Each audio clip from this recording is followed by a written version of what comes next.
Hello everybody and welcome to the second round of our coverage of the Tata Steel Masters 2017, the first super tournament of the year, featuring world champion Magnus Carlson. I'm Jan Gustafsson. I'm being joined by none other than Grandmaster P. Svidi. Peter Svidler is with us. Peter, what you got today? Plenty of games, plenty of action. Hopefully, it will be a somewhat less quiet day than yesterday. We're not complaining exactly, but action should pick up at some point in this tournament. It's a very interesting field, and there should be plenty of interesting games if you consider that with the challengers, which also features a lot of promising youngsters, we have 14 games per day to choose from. But the focus always initially, I think, is on Magnus, who is playing Radoslav Wojtaszek today. Should be an interesting fight. Radek has a victory against Magnus in Classical, and he lost, I think, the 2 games after that. I think that's the sequence, right? I don't know. I do know that he won this strange Dutch game in Vikensee 2015. Then he lost the game in the Olympiad in Tromsø. Was that? Yeah, okay. That was Tromsø, 14, right? Yeah, Tromsø happened first. Then he struck back in Vik 2015, I guess. Yeah, and then he lost in Reykjavik last year. Reykjavik was last year? No. I'm old. All the years are the same to me. Yeah, no. Reykjavik was also 2015, this actually. Is all 2015. No, time really does fly by. So yeah, Magnus is currently ahead 2-1 with no draws in their head-to-head encounter, as you can see on your screen. But should be an interesting game. Radek is a very interesting player, and also a player who, both on his own and of course as a long-time second of Vichy, is one of the better prepared players on the circuit. So will be interesting to see how Magnus deals with that. What's the status there? Is Radek still working with Vichy? Recently, when I've seen Vichy, was normally accompanied by Gajewski, Radek's countryman. Yeah, I have no inside information, but I had a feeling that they are still cooperating. But once again, don't really know that for 100% certainty, with 100% certainty. Who's cooperating with our boy Anish Giri? We know Erwin Lamy is, but he's playing in the Challengers, so he probably can't help Anish during this tournament. No, I think this was very recent news to me, because I don't somehow follow the chess? the transfer. Well, chess, yes, but the transfer market in terms of seconds is really not something I follow very closely. But Anish is apparently working with Vidit, a very promising Indian youngster, and I think Vidit is maybe even there in Vik this year. Is that just your guess, or do you have any sources telling you that Vidit has been spotted? No, I've heard nothing, but for some reason, I have this picture in my... You keep saying that. I'm just wondering what this assumption is based on. We need confirmation. We need research. Has anybody seen Vidit? I can't describe him. He's a very handsome Indian young man, aged around 20, normally wears a hoodie. That's all I know about Vidit. I described our first meeting yesterday. Not gonna do it again. Anyway, Anish is playing Wesley, so I predict a draw. What do you got? Yeah, this game, once again, you're safe predicting draws in most games, in most tournaments these days, and then you get proven horribly wrong. But yeah, I think Wesley hasn't lost. We've been talking about this for a while, but it is an interesting statistic when it's not about Magnus, because and Anish actually. Yeah, but Anish. I'm not following at all.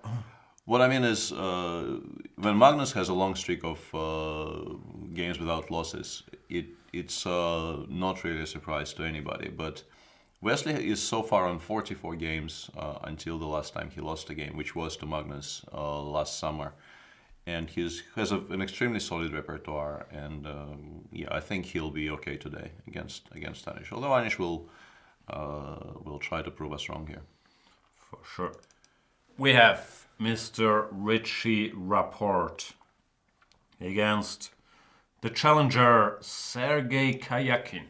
This could go Yeah, this is the one game, Bloody. the one game per round, which we will be keeping a close eye on. I think every single round, because Richard is a very exciting player, and this has already been very much in evidence yesterday when he went for something uh, very very wild, considering it was a C4 C5 English to begin with, and had a very nice position, but then kind of spiraled out of control and lost to Pavel Eljanov. And I expect him to try for something very similar, if not in structure, then in spirit today. So, What do you think he's going to play? Is he going to play c4, e3, g4, or d4 bishop out, or the most surprising of all, normal lines? uh, I'll take normal lines for 400, but but normal lines with Richard is also, I mean, he has his own twist on normal lines as well. So even if he starts by not going completely crazy in the first four moves, you're very likely to get a very non-standard game anyway. We'll find out. We have your compatriots, Nepomniachtchi, who recently won the Tal Memorial. Is that correct? He Yeah. won, right? Yeah, he won the Tal Memorial and generally had an absolutely stellar year, going from this perennial Talent. sort of underperforming huge talent, which I think was a fair way to describe him for a large part of his career. We all knew he could play, but he was not really showing the level of chess he is obviously capable of showing. And in 2016, he finally decided that maybe it's time to start putting that to bed.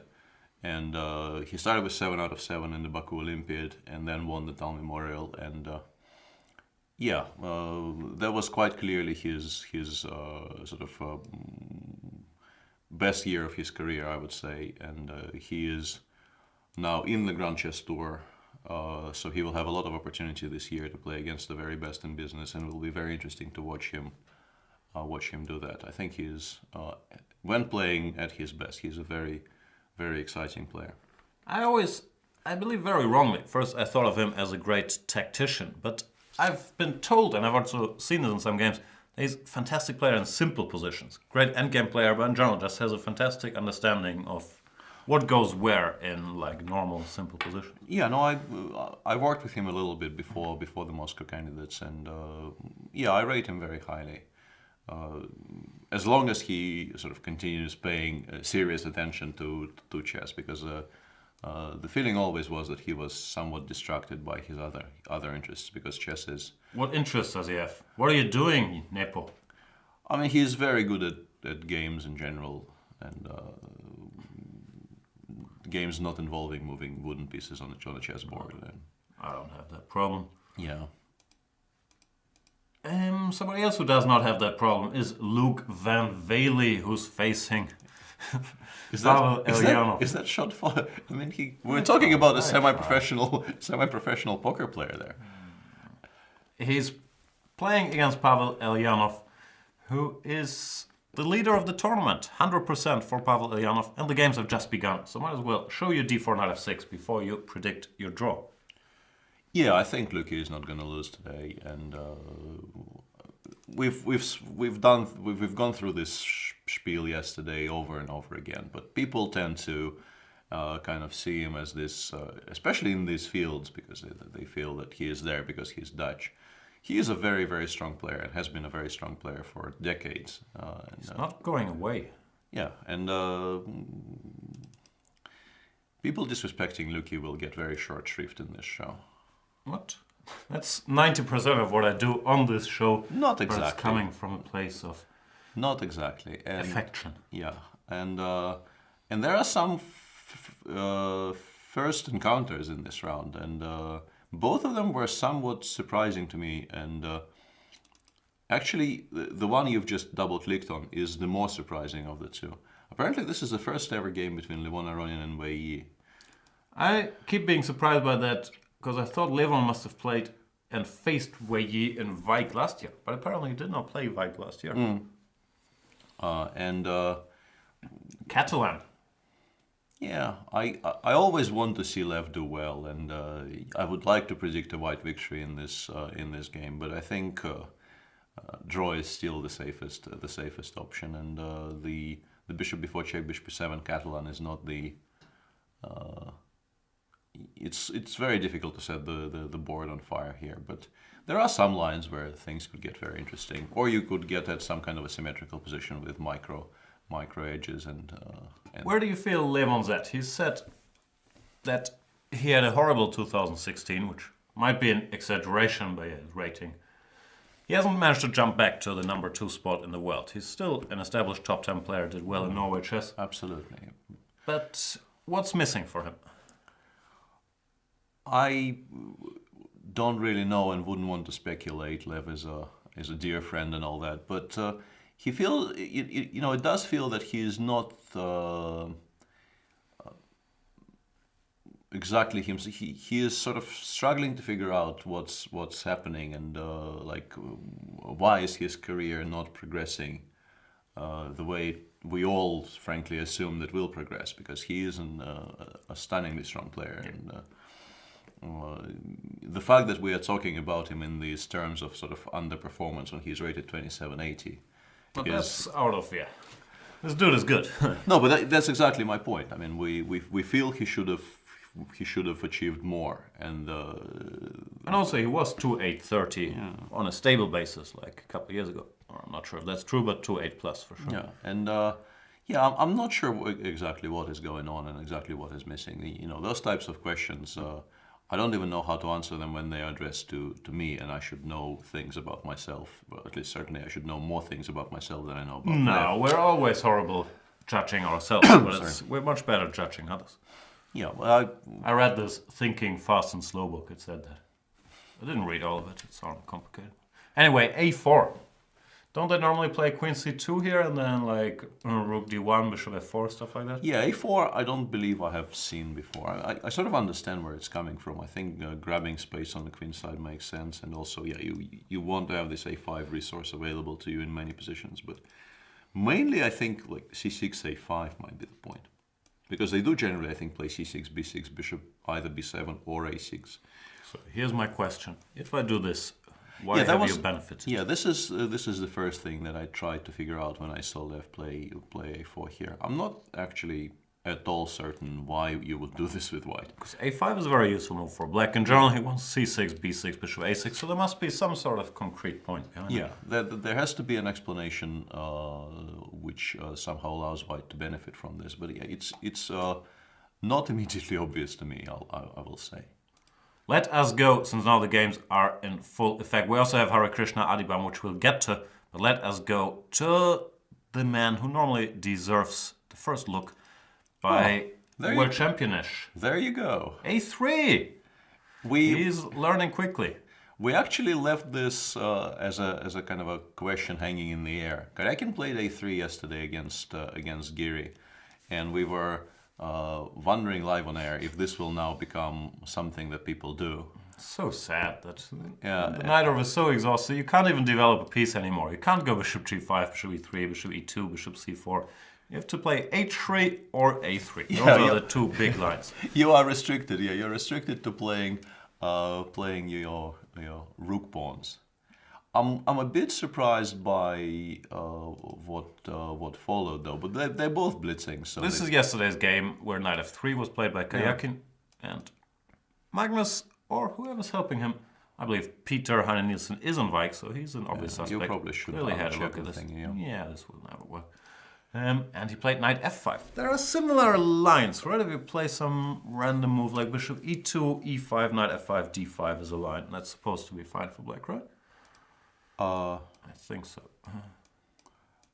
Somehow I've never actually looked at knight f5 in this position, even though I was a very serious bishop e2 player in my early years. No, I'm reasonably sure this is a line. Oh no, I trust you, but I'm just saying that for some reason it never occurred to me to check knight f5 in this position. I really don't know why. What are you doing with your life? No, but I think it might actually be in white's favor not to have. To have the pawn on a3 more than not to have the bishop on e2, because like if you consider these positions, like e5, knight f5, if you take and play d5, or you take on let's say with the bishop on e2, that will be a better illustration. The same position with the bishop on e2. Like I take on f5 here, maybe. ef g5, and if you play bishop g5, I have the option of playing bishop b4. It's probably not good, but the fact that black has this option might be relevant. And with the pawn on a3, it's just completely ruled out. So white has a safer way to pressure the black center in all these lines, which is why Radek is not taking on f5. And now g4, bishop takes f6. And it's somewhat surprising that he is thinking here, because they've been blitzing up to this point, and bishop takes f6 is quite obviously, I think, the main move that white can make here, because knight d5, bishop f5 loses a piece. And no matter what you take on f6 with, you are not getting a piece back. Therefore, and the knight really doesn't want to go to e2. Therefore, bishop takes f6 has to be the main move in the position. Does this work? Well, it doesn't lose on the spot. I don't know if it's great. I'm not sure if it doesn't lose on the spot. Oh, maybe it does, yeah. dc3, bishop f7, king is... Yeah, maybe it does lose on the spot, actually. Yeah, sad. So what's his point after gf6? Because knight d5, bishop f5... Yeah, that's the same position. You can play queen f3, but that's only one check here. Bishop b6, knight f6, king e7. You don't really get anything at all. No, the knight will have to go to some squares, like e2, yeah. I guess e2. Magnus likes his maneuver. He's learned this in his game against Kramnik. You put a knight on f5 and stabilize it with the other knight on g3. Now there's no bishop b4 check, but another benefit. Yeah, once again, it is very, very relevant that this check is taken away as it's not an option. But let's say we try to do it... yeah, caveman style might not work. I was about to suggest just taking on f5, going knight c6, but after knight g3, white is about to establish a very, very nice light square. Give me this and this, I'll be very happy. I was trying to make queen a5 check work, but I mean, white is probably even better after queen d2, but also before. Oh yeah, good point, yeah, but... Yeah. But before, no? Just playing before here seems to work perfectly fine. The king will run towards, well, e2, and then I can even play queen d3. Yeah.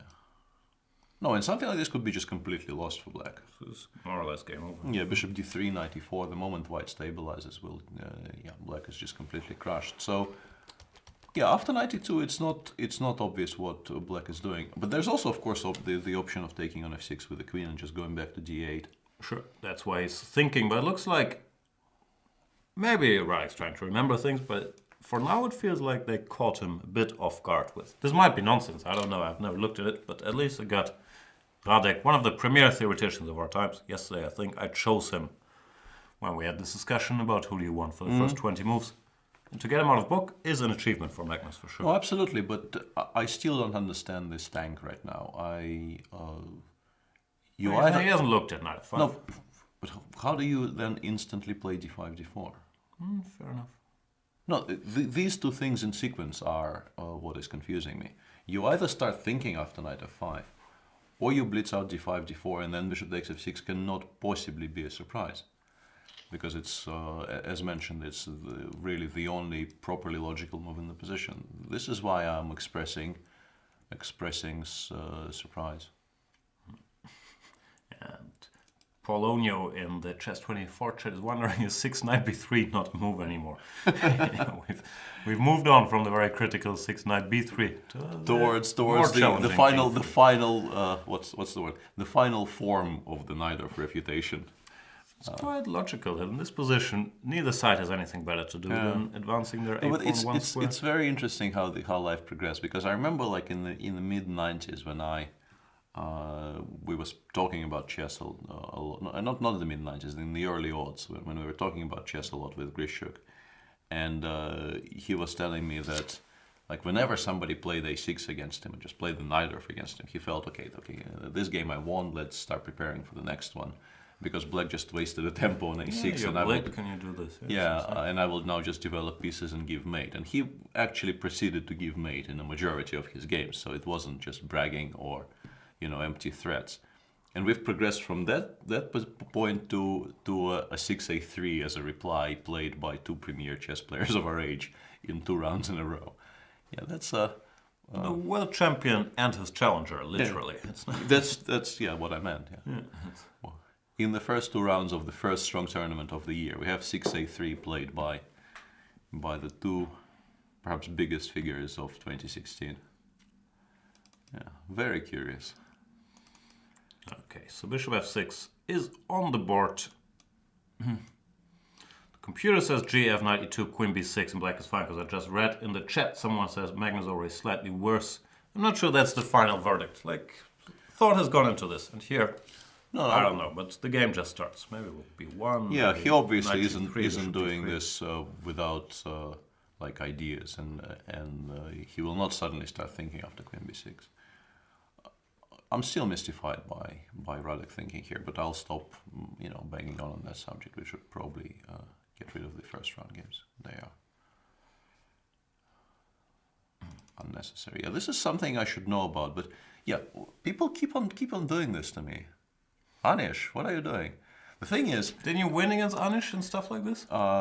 in a similar position, but I've started playing d takes c4 bishop f5 here, and this is what I played against Anish. Yeah. This is what I did, and I did win a reasonably nice game against him in the Singfield Cup, but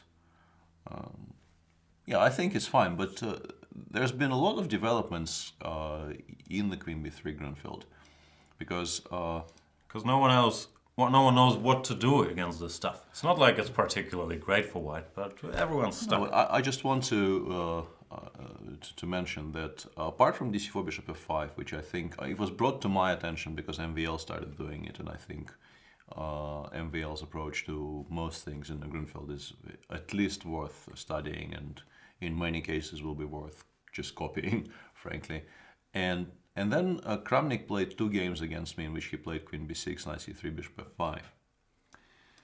That's what they did back in the days already, right? And with Kramnik as well. I mean, when Vladimir starts doing something on more than once, you can be sure that he's doing it because he considered it carefully. And yeah, I won the Blitz game in the Tal Memorial Drawing of Lords Blitz tournament, and then I was. I felt I was slightly worse out of the opening in the European clubs, and then I was better, and then I was worse, and it was a draw in the end. But Wesley is sticking to what I've been recommending and playing myself for many, many years. And my what are you doing Anish question was addressed to the move bishop d2, because I think my notes on this position, which have been sort of accumulated and refined over the course of the past, 15 years, they feature about 9 moves in this position, and bishop d2 is not one of them. Let me tell you my knowledge of this position. You go here, and then you hope that they take, and then you go here. Yeah, that is a plan, but it might not work as smoothly as all that if black is actually paying attention. Well, this is a line, right? Knight a6. I think knight a6, yeah. And, it's not supposed to be a lot, and no, there's tons of moves here. There's h3, which has been played against me. There's the rook d1, knight e1, which I think is currently very popular. Mamedjarov used this to beat Arkiv, maybe? MVL actually in the Euro clubs, and it has been played a ton by Narkiev himself with white, including I think maybe 2 games against me. There is obviously c5, which has been all theory in this line. There's plenty of moves white tried, but bishop d2 I have not seen before. Which is kind of the point. You need a new move, especially against booked up guys like Wesley, so to at least get them thinking. Sometimes it's not the objective value, but the surprise factor that is the leading decision maker. Sure. Can you grab the pawn? That's my main area of interest normally. Yeah, you kind of want to check, but on the other hand, Anish is not doing. I think maybe here. I thought I could. I spotted the refutation, but that's not the refutation. Yeah, I don't see how this loses on the spot, but it's clearly compensation, but yeah, you always get compensation in positions like this. But if you can actually win a full pawn, you might consider it. And I have been trying to make this work in a number of lines. But I mean, the bishop normally is on f4 in these positions, and there's probably some reason why it's better on d2, but I'm not. With the bishop on f4, I can sort of trap the queen, maybe, no? You can try, yeah. Like here, I don't know. I have a feeling this queen does not have a lot of squares. Well, they don't do it straight away. You need to include bishop f5 at some point, so that at least rook b1 is an exchange sacrifice. But yeah, dc4 queen b2 is an obvious attempt to immediately refute what white is doing, but you get the feeling Anish will not be horribly surprised by this and probably has some idea in mind. Yes. Also, normally, not a smart practical choice if you don't know this to go down Yeah, the most critical rook. you aim for something quiet. You can play knight a6, you can play bishop f5. Both of those moves generally are. Although knight a6, this is a problem with knight a6. Here queen b6, knight a4 might be very strong. I actually missed this trick once against Inarkiv. Not in this particular position, but in a similar position. And I was so unhappy about it that I actually played dc4, knight b6, rook a7. And managed not to lose. That was with the rook on f8 and the bishop on c1. I did it in that order. And there, because I have some jumps, I have bishop b6, knight b4, knight c2, all kinds of jumps, at least for the initial 3-4 moves. I managed to create enough counterplay to somehow survive. But with the inclusion of bishop d2, rook d8, I think this is probably just lost. Therefore, knight a6 is not a move, but bishop f5 probably is a move. Yep. Yeah, bishop f5 probably is a move. We'll find out in my opinion, two of the best prepared players in the business. Anish normally has a fresh idea for white. It's not always winning, but he's always asking questions. He's always doing research in his pet lines. Wesley has not lost a game for 44 games, so that normally means you know your way around. And Richard is not disappointing. But this is sort of standard stuff for him, right? Yeah. 1b3. This is not as mad as some of the other stuff he does, but still, no normal lines. b3, e5. This is the normal theoretician's reaction to b3. Also, what you did against Wely and I've been doing this. But after knight a3, you used to be. I mean, they used to play knight a5, and they used to be very happy about it. But I don't think they are anymore. This is a line I know stuff about. Go ahead. I normally play d5, but knight f6, bishop b5, bishop d6 is the trendy setup. I'm turning castle, rook e8, bishop f8, d5. Knight a3 is one attempt at at putting pressure by going knight c4. Knight a5 has fallen out of fashion, as you mentioned. I thought the best move here, and I'm surprised this didn't happen, was bishop back to e7. This was why they stopped playing knight to a3. Knight c4? d6. And it does make sense. Pieces are a little all over the place. Of course, the game continues, but this is, well, as far as I know, supposed to be extremely fine for black. So I'm surprised both by knight a3 and by non-bishop e7. But Karjakin is normally extremely well prepared also for stuff like this. So he must have. Yeah, he's gone for a similar idea, but you were advocating keeping the pawn on e5, restricting the bishop on b2, and this gives the bishop on b2 more freedom, but also grabs some space in the center. And they're both playing very fast, so you have to assume that... It's not the first time Rapport has played b3. Sure. I'm not sure how hard he prepared for all his sidelines, but it's not impossible that Karjakin or his helpers had a look at it. Yeah. So knight e2 is very logical. You need to finish development. Castles, a5. I'm wondering why not a4 in this position. d5, knight a5 bothers him, or why do you have to go a5? Knight e5. Knight e5 probably, yeah. You don't really want to commit to d5 too early. But why is white not playing a4 here? I guess this bishop would a6. Be the blitz reaction to fix I guess it, you play bishop a6, and after d3 you take on d3, and if you take with the c-pawn, you've created a weakness for yourself on b3. Even knight d5, knight b4 might be an idea in some positions here. Although in this particular position I can maybe take on a5 and claim that you've given me some material for nothing. I don't know, knight b4, knight c4, d5 gets very sharp. Who wants that? Yeah. But the position they have on the board, if black actually gets the pawn all the way to a4, he generally is feeling quite... If you can exchange this lone wolf on the a file, you never have problems, really. Yeah, that is your one weakness, and you do have the pair of bishops to look forward to for the rest of the game. So, on the other hand, white goes knight g3 here, asks black the question, what do you want to do? Yeah. If black wants to be solid, he can just chop off stuff, right? Take with the bishop. Take with the queen. Am I blundering something? I probably am blundering something. But what are you blundering? Bishop a6, d5 might be difficult to stop. This could be an issue. Okay, you can take with the pawn, but then you... No, this I am a lot less happy about, because I wanted to play knight f5 in this position with the queen on d3, and then I would have maybe a tiny bit of something. Bishop a6, maybe I can play like rook d1, d5, queen c3. If this works, maybe I'm still somewhat happy with white. Yeah. knight e5 next move. Knight f5 is always a hanging threat-ish. Black is not doing horribly, like takes, queen d7. Black is probably okay. Looks like one of these boring Scottish four knights. Yeah, Can't be bad for black, or can't be too bad for black. yeah, that is a better statement. Yeah, you might have some immediate pressure here with like queen d3, trying to put pressure on d5. But we shouldn't be spending too much time on a random position at move 17 when they've only made 10 so far. That's what we call analyzing. In Nepomniachtchi Karjakin, your compatriots are discussing the Scotch opening. I used to know something about this line, but all my knowledge is very dated. I've always been more of a knight f6 than a bishop c5 guy. So I actually started playing by. I mean, bishop c5 was my main move for the majority of my early career, and then I switched to knight f6 because I grew disillusioned with the positions after knight c6, queen f6, queen f3. They just seemed very boring, and you needed to be precise to equalize. And after knight f6, you at least get some really crazy positions where you sometimes can play for 3 results. Although you can also just lose horribly, and I have lost in that line against Nepomniachtchi himself. I remember I gave you some advice in that line, and it didn't go well. So I feel bad about many things. Yeah, obviously. Knight c6, queen f6, queen f3. We saw Grandelius play bc the other day, which seems to be trendy.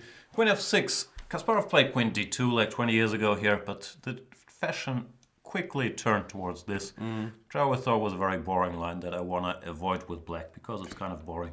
Yeah, and you can end up slightly worse.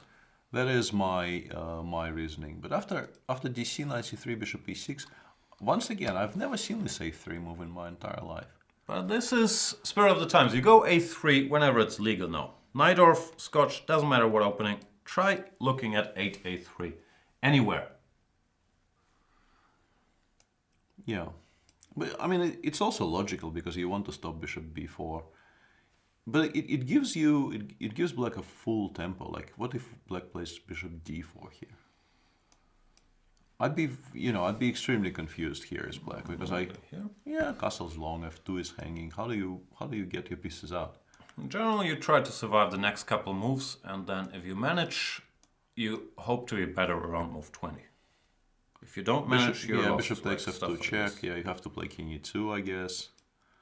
Bishop c4 doesn't work, so that's a happy conclusion for either. Yeah, but let's say if we go back to somewhere like b6 or c5 or something, and now this king will not really be able to castle, and this looks dangerous. Rook e8, and rook e8 followed by knight g5 and some kind of double mate along the e file. So what else can we do? Can we? Oh, it all looks a bit clumsy at some point. Black goes queen actually f2 is already hanging. This is hanging already. Sorry. F2 is already hanging. You need to pay attention to it immediately, which is awkward. Like paying attention. Also, there is an argument maybe to be made for playing bishop d2, bishop d4, bishop d2, just take on f3 and long castles, because then f2 really is hanging, and I think it might be very awkward for white to protect. We don't know. In the game, they did castle here, but this does allow bishop e3 at least, which is a nice move to be making. Queen e5, I like this. Bishop e2, and I guess knight f6 is by far the most. No, but then bishop f4 maybe. I guess this is the point. Maybe he thought he can play knight f6, and now he realizes that the queen just gets trapped. Rook d1 traps the queen. No squares. Once again, this is why a3 has been played. Queen b4 would have been winning in this position had it been a legal move. Still a legal move. Yeah, it kind of is a legal move. Okay. So I think Karjakin played knight f6 expecting to just be completely fine, maybe even slightly better already, and now he is forced. Oh, he didn't play knight f6 yet. No. I mean, you can consider playing something like g5 to. That's what I was wondering. Or even knight e7. Is this so bad to go? No, it's not. But I think you would like it on f6 more than on e7 in these structures to put more pressure on the white center. But yeah, giving yourself the f6 square for the queen makes sense. And you cannot play queen g3 yet. You would very much like to, but you really cannot. It needs to be prepared somehow. So yeah, knight e7 is an obvious thing to consider. g5 is actually not that crazy, but I think you probably don't want to allow h4. Because h4, g4, queen f4, probably white will enjoy this change of structure. Even that is not entirely clear, but I have a feeling it's probably in white's favor. Yeah. Otherwise g5 would be a very serious idea. Takes knight f6 here. Oh no, bishop g5, bishop d4. Yeah, weird position. Bishop g5, bishop d4, long castles might be very strong here. But once again, we're getting slightly carried away. Black has a number of options here, and Dmitry is quite correctly assessing them without, rushing. Looks like both sides got what they wanted. It's a game. Jan has a long-term strategic advantage. Black is well centralized. Luke from Wely, Pavel Eljanov, standard Catalan structure. Or fairly standard. Yeah. It's not the first time I see this, at least this DC4. I'm not sure about the move order. More often, I think it's with castles, queen c2, that you reach something like this. But the structure is very well known. And actually, I think it might make sense for black if he does. No, but he probably does lose if he does that. Because I was about to suggest knight f8, knight g6 before castling. But then after knight e5, he probably loses the c6 pawn. It is actually, I think, a useful piece transfer for black if he can achieve it. Because if it lands on g6, knight h4 begins being quite annoying for white. That's the one drawback white has when he takes towards the center with the g pawn. But yeah, you probably just lose here after knight e5. So you just don't have time. So you castle, you play, I don't know, rook c8, queen c7, rook fd8, and then you start this thing with knight f8, knight g6. What's this line they used to play? The main line, something like castles, queen c2, dc this, this? I'm really, I'm floundering in all these things. I never really studied this particular Catalan. I also can't. I used to pretend I was a Catalan player for a while, but that was a while ago, and I was trying not to allow this, frankly. I was trying to use move orders which did not allow bishop before check at all.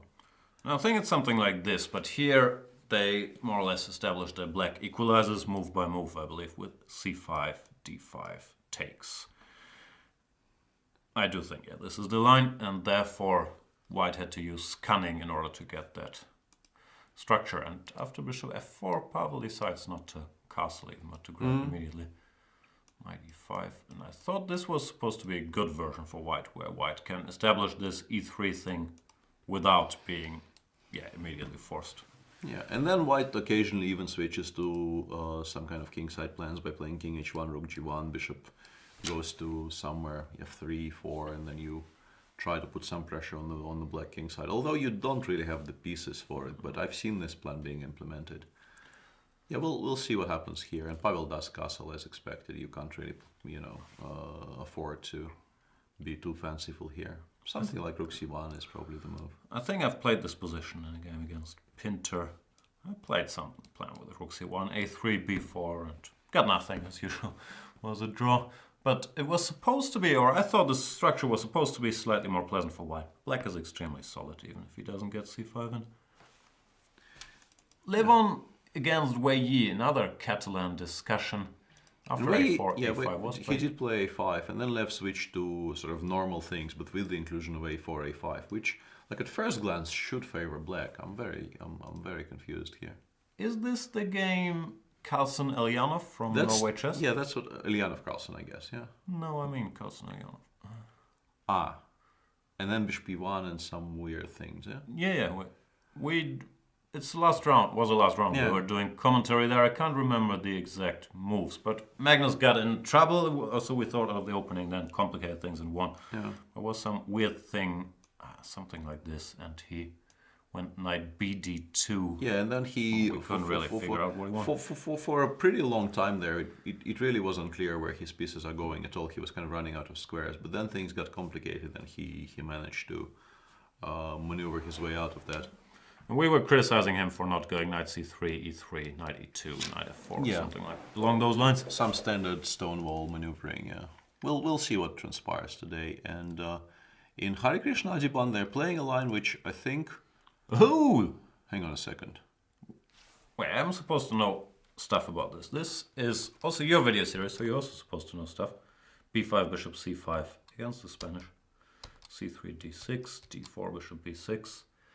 Bishop e3, castles h3. This is But what. here you're supposed to play h6. Yeah, this is okay. what. Yeah, this is what MVL has been doing consistently with White, and actually getting some nice positions, including a game against myself, which I drew, following my own recommendations, which was nice because it's not something that happens every day.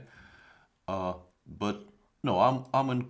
Can we please have a look at the clocks? Because this, I think, is not supposed to be legal. What Adiban is doing. I'm also confused because I've certainly studied that position. Hang on, or are we going nuts? And there's supposed to be some rookie 1 first. Not really, right? No, this is the position. Anyway, he takes. He took on e4. He's been blitzing more or less, so it's. No. I think White in general starts with knight bd2. But how do you start? Ah, yeah, in this Because position. Right. because knight g4 is not yet possible because of bishop g5. You only play h3 on the next move. That's what I thought. Yeah, something's off. Yeah, This is the line. Yeah, you get to this position, and then White plays rook e1, and you have a number of choices here. And I was playing e4, cd4, knight a5 here. But yeah, after h3, but no, it's just driving me mad now. Why is not? Ah, now I really okay. Yeah, I figured it out now. Why this doesn't lose a piece? I was basically just trying to figure out why this doesn't lose a full piece. What Adiban has done. But it's yeah, bishop d5, queen e8, queen c2 seems to be winning on the spot. But now you play knight b4. This is the. Yeah, and normally you have f5, but here you have d5. With the rook on b8 in some positions, you have f5 in these types of positions. But here you have this and bishop d2. But I guess black is just happy about this. Takes bishop b4, takes on f3, takes on g2, takes on f8. Looks fine for black. Yeah, looks perfectly fine for black. Actually, I'm not sure. I was gonna say black might be better, but it doesn't matter. He's not. No, worse, if you use the word might, it's definitely a statement you can make, I think. Yeah. How much hatching can you do? So did Harry mix up the move order, or is I this? think Harry may have mixed up the move orders here, because I'm pretty sure you start with knight bd2, you wait for h6, and then you play h3. h3 is not really required until black plays h6. So yeah, it would appear that there's been a bit of a mix-up.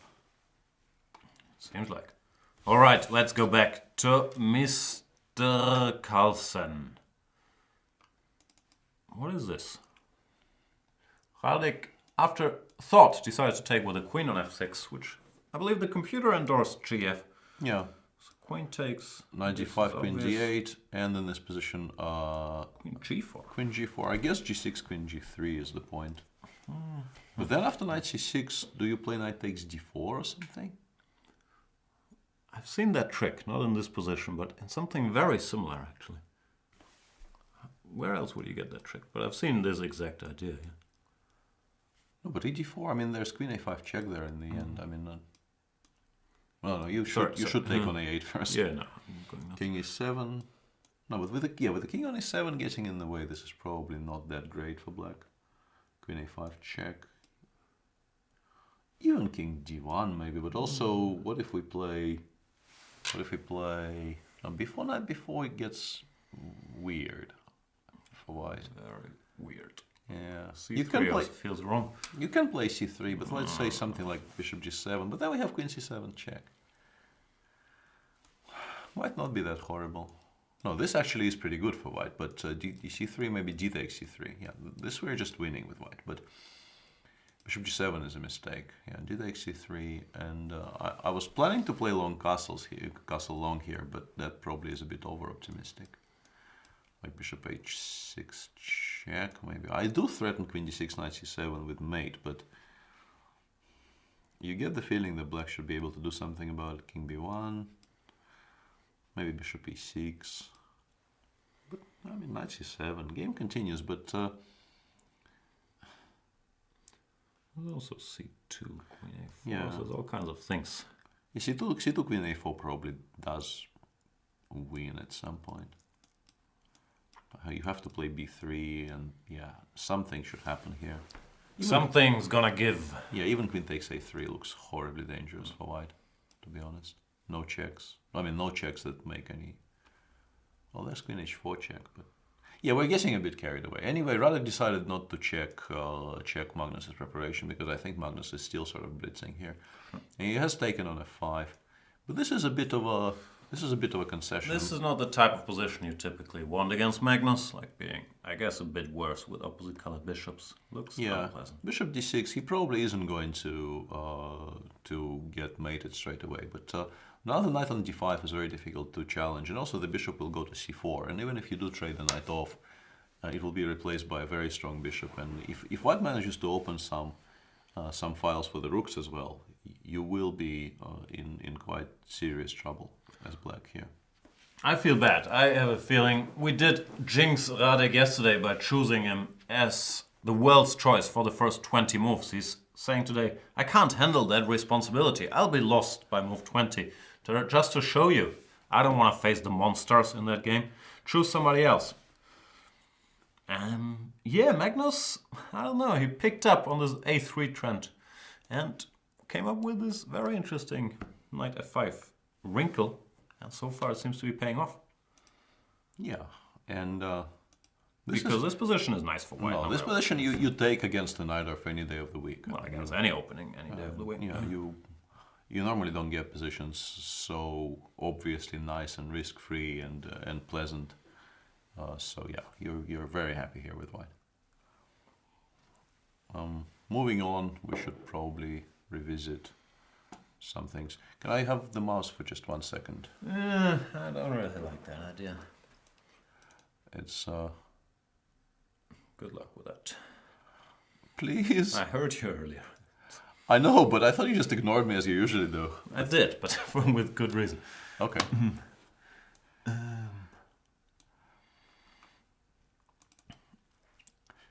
So versus Giri.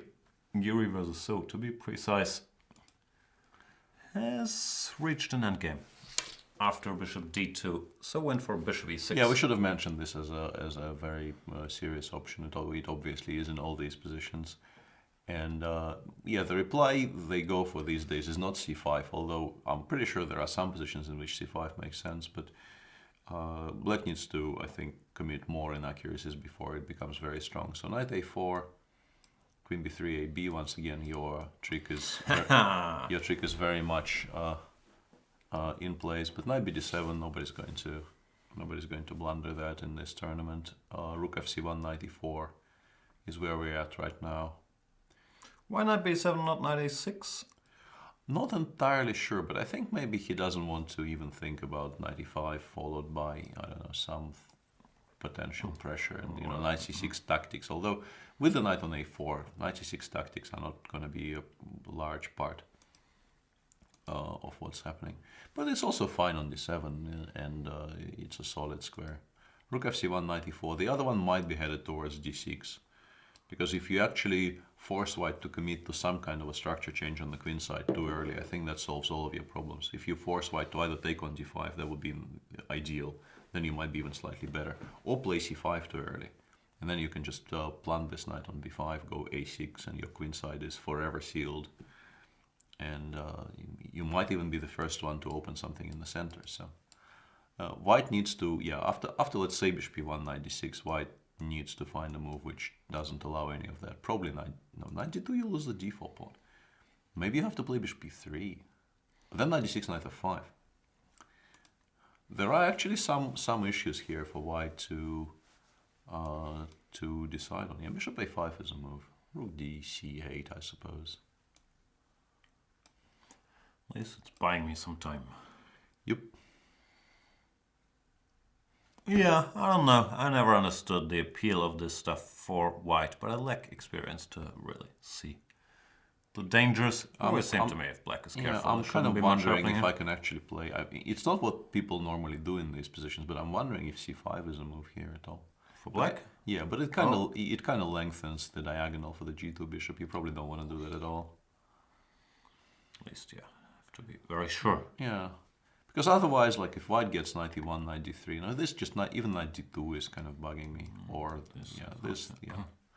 you might just end up being in a lot of trouble straight away. So c5 is, you never do that, and that is with good reason.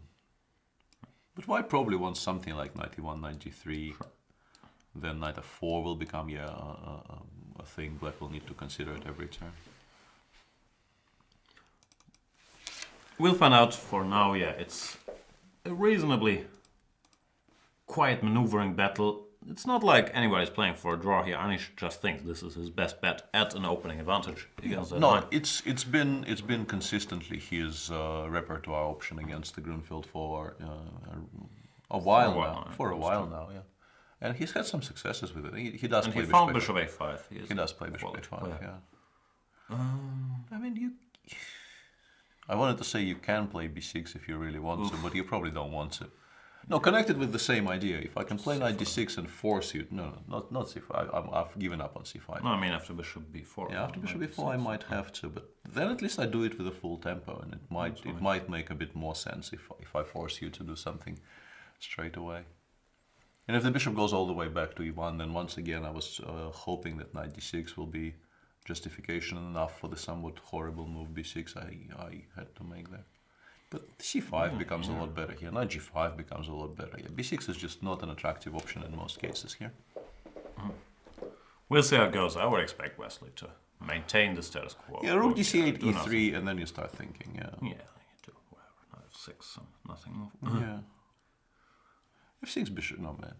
Actually, they do play f5 in some of these positions, just to have the f7 square for the bishop and also secure the knight on e4. And no, you have options, and white really isn't threatening anything yet and will not be threatening anything concrete for a while. So you have time to get your pieces into a better working order. Richard did play knight g3. I'm wondering if after e d3, queen d3, black can play d5 first and then bishop a6. But because I really would like to take with the queen. I don't like cd3, ab3 at all. Maybe Richard decides, nah, who cares about pawns? No, but then, I mean, d6 and d5 both, I think, are very, very adequate solutions to that. Yeah, but here, I don't know, d5, knight e5, bishop a6. And once again, Richard just goes queen c3 and laughs maniacally and gives mate of stuff. Very possible. a3 is bugging me. If not for a3, immediately, without taking on f1, of course, I would be quite serious about this. Knight g6, ab, I think I end up with more pieces. Yeah, I think I end up with more pieces here than you got too much. Yeah, knight f5, queen c7, but yeah, you probably aren't going to enjoy it very much. No, I mean c4, dc4 is maybe you can make a quiet move here, or you can maybe take on d8 and take on c4 and claim you're fine. You don't have to go too crazy if you don't want to, right? Sure. No, I was kind of worried here about rook d2 and a3 and things of that nature. But maybe it's just me being overly pessimistic. Bishop c3, rook fc1 as replies. It seems at the very least very playable for white. But once again, we're carried away, getting carried away here a little bit. So how do we stop the getting carried awayness? Shall we just put the current position on the board and talk about it? No, I think there's enough going on all 7 boards here for us not to have to go completely. All the expressions I want to use are not really usable, so I will stop the sentence. What? Why? I don't even know any dirty words that would finish your sentence. Now I'm actively thinking about it. What's Magnus thinking about? Why not put the bishop on the best diagonal and then castle? Does he want some immediate action? I can't really see what else. H4? Queen g4. No, queen g4. I was wondering about this, but just castles and. No, I start with bishop c4 and then probably. Exactly. And why is he thinking about this for 15 minutes? Maybe h4 is a thing you could consider doing. Just h4, h5. Ask black what he wants to do about it. Also, there are rook lifts available for you later. Might not be such a horrible idea. The king will be perfectly okay on f1. So you just create some footholds for yourself for later on. We'll find out.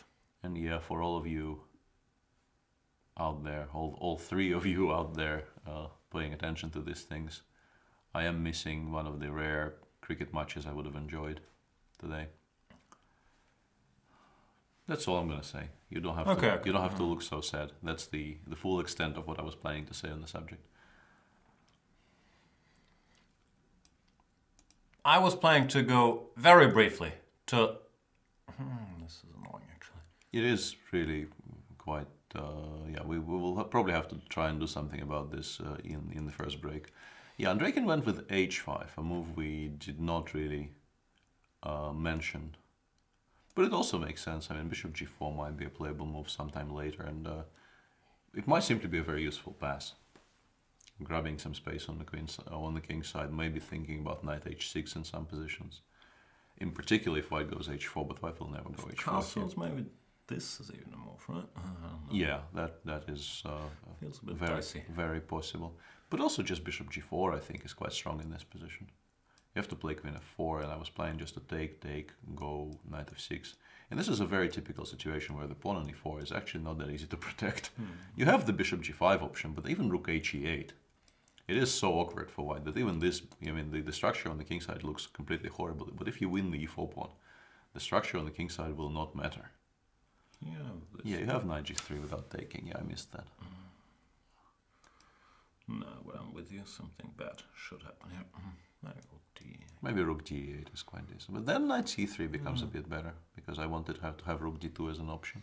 I kind of want to take. Yeah, even that is not unplayable. Yeah, but here, I don't know, something like rook fd1 maybe, trying to force you to trade rooks at the cost of the f2 pawn. Might not be so stupid.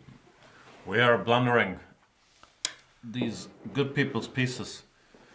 But yeah, it looks like black has enough active resources. But that's the story of this line. It always looks very pleasant for black, unless white manages to stabilize by move 20. Then by move 50 he might be able to use his pawn majority. But the way there is not very pleasant.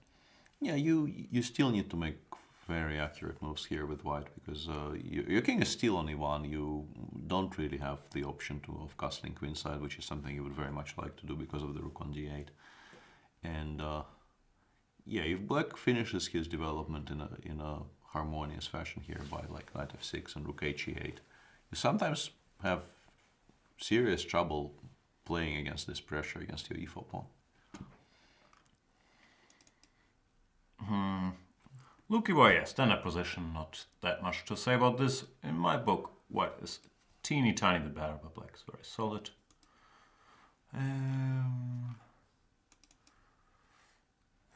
This structure is above my pay grade. I would think black is fine, or it's a good stone wall. Yeah, no. Your initial reaction here is with the inclusion of a4, a5. How is this not a good stone wall? It is. But strong players have been doing this with white. I mean, they're arguing even a good stone wall is still a stone wall. That probably is the way to think about it if you want to, like, power of positive thinking. You say to yourself, black is playing a horrible opening. I'm reacting to it horribly, but it's still a horrible opening. Yeah. Do you play bishop f4 here? That's what I was wondering. It looks like the first move comes to mind, because what else are you going to do with these idiot pieces? And sometimes you don't really want to wait around for black playing g5, because it can get awkward to do things. But I guess you take, yeah? You probably take, and then you... No, even the slow plan of knight df6, bishop d7, bishop e8, bishop h5. With the pawns on a4 and a5, it will be so much harder for white to create anything sensible on the queen side. The problem is without this a4, a5 normally, white black does all his slow nonsense, you at least do something. But here, yeah, what will you do? You probably maybe aim for knight e5, e3, f3, trying to drive the thing away. And then you might be getting somewhere, which is why bishop f4 was... And now you can maybe play c5 and start rook b1 before, and... Sort of standard stuff. Yeah. Yeah, you kind of start by looking at bishop f4, because the bishop on e3 is not a particularly nice piece, and the bishop on d6 is perhaps the best piece black has in the position right now. So by trading it off, you start the fight for the e5 square, and it makes definite strategic sense. But maybe your plan in reply might be quite serious, like takes king h8, rook g8, just go. Yeah. Being the firebrand, this is what comes to mind, but I'm not sure we have enough pieces to... No, and more importantly, by keeping the knight on d7, yes, we are restricting the options the bishop on c8 has, but we're also stopping knight e5 from happening. So our queenside counterplay, kingside counterplay might be slightly better here. But there's also the more civilized approach to play b6, which is kind of typical. b6 and bishop somewhere, yeah, even a6 maybe. Yeah. Put something on c8 and say that, why are you better? More power to you. Yeah. Why are you better? Yeah, it might be quite decent. And in the all-Indian clash, they have proceeded all the way to the position we described, and Hari did not like the extra exchange position we had on the board and played bishop takes h7 instead on move 16. Do you think they're tempted to make a quick draw and go watch Stokes? Very impressive. Very impressive chat reading skills. No, I don't think they... I think they... Where? What? Further up. Much... No, maybe it wasn't even in chat. Maybe it was a tweet. Yeah, you caught me there. But no, I don't think so. Hari actually played some cricket in school. But I don't Why know. am I feeding the troll here? There was, all the cricket talk today. Yeah. I did to myself. I've had a very funny experience with Hari, and you kind of brought it on yourself. But this is a personal story, so I feel it's not as horrible as all the other stuff. I actually looked at some chess with Hari in the early odds, and at some point discussion touched on cricket, and obviously there was no access to any equipment, so we borrowed an orange from the breakfast buffet, and there was this long corridor in the hotel, and I asked Hari to bowl the orange. It turned into complete pulp. It hit a door somewhere at the end of the corridor and it disappeared. There was basically there was nothing of the orange left. It just went from a full orange into complete pulp in a fraction of a second. We felt a bit embarrassed because somebody else was going to clean that mess up later. But yeah, that's a story about me, Hari, and cricket. And it's over now. It's very touching. I would never have guessed that Hari and you trying to play cricket on a hotel floor with an orange ending awkwardly. Yeah. I have no idea how cricket is played. Do they have balls or something, or an orange size? Yeah, orange is an acceptable size for a cricket ball, but the cricket ball is a lot harder. It would actually probably break the door. Do you hit it with a bat, or is there any throwing of the ball involved, or is it ground pound? Let's not go there. These are serious questions. I know, but to begin with, there is some throwing involved when you're fielding, but Chess is supposedly the subject here. That's how you stop this storyline, ladies and gentlemen. So they went for this, and Hari had to take. Yeah, he felt that position with this he did not fancy.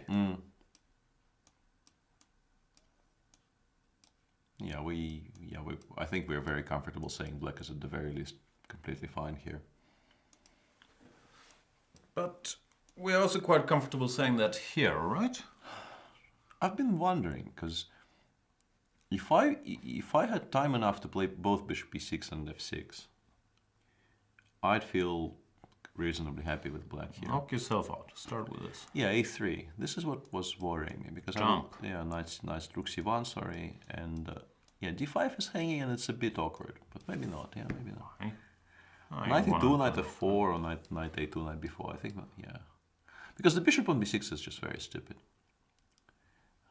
But it probably gets out eventually. But I can fight against this dumb knight, right? Knight a2, I have a5, knight e2, I have g5. Or, I don't know, if I need g5 even. You probably could just ignore it. Yeah, it gets to f4, you play bishop f7. Yes, and the bishop is dumb, but it's still a bishop. Yeah. I have a feeling black is fine.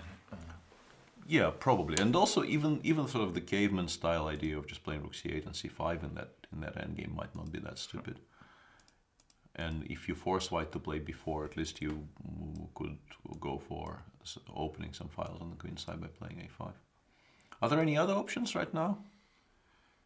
Like f6? Well, I don't think I have to go f6. But... No, you don't have to, but I was curious. You can actually play bishop b6 and allow knight g5 check. I'm not sure white is so happy trading a knight for a light square bishop here, like king g6 or king somewhere, knight e6, fe. That also is a structure I think black is reasonably happy with.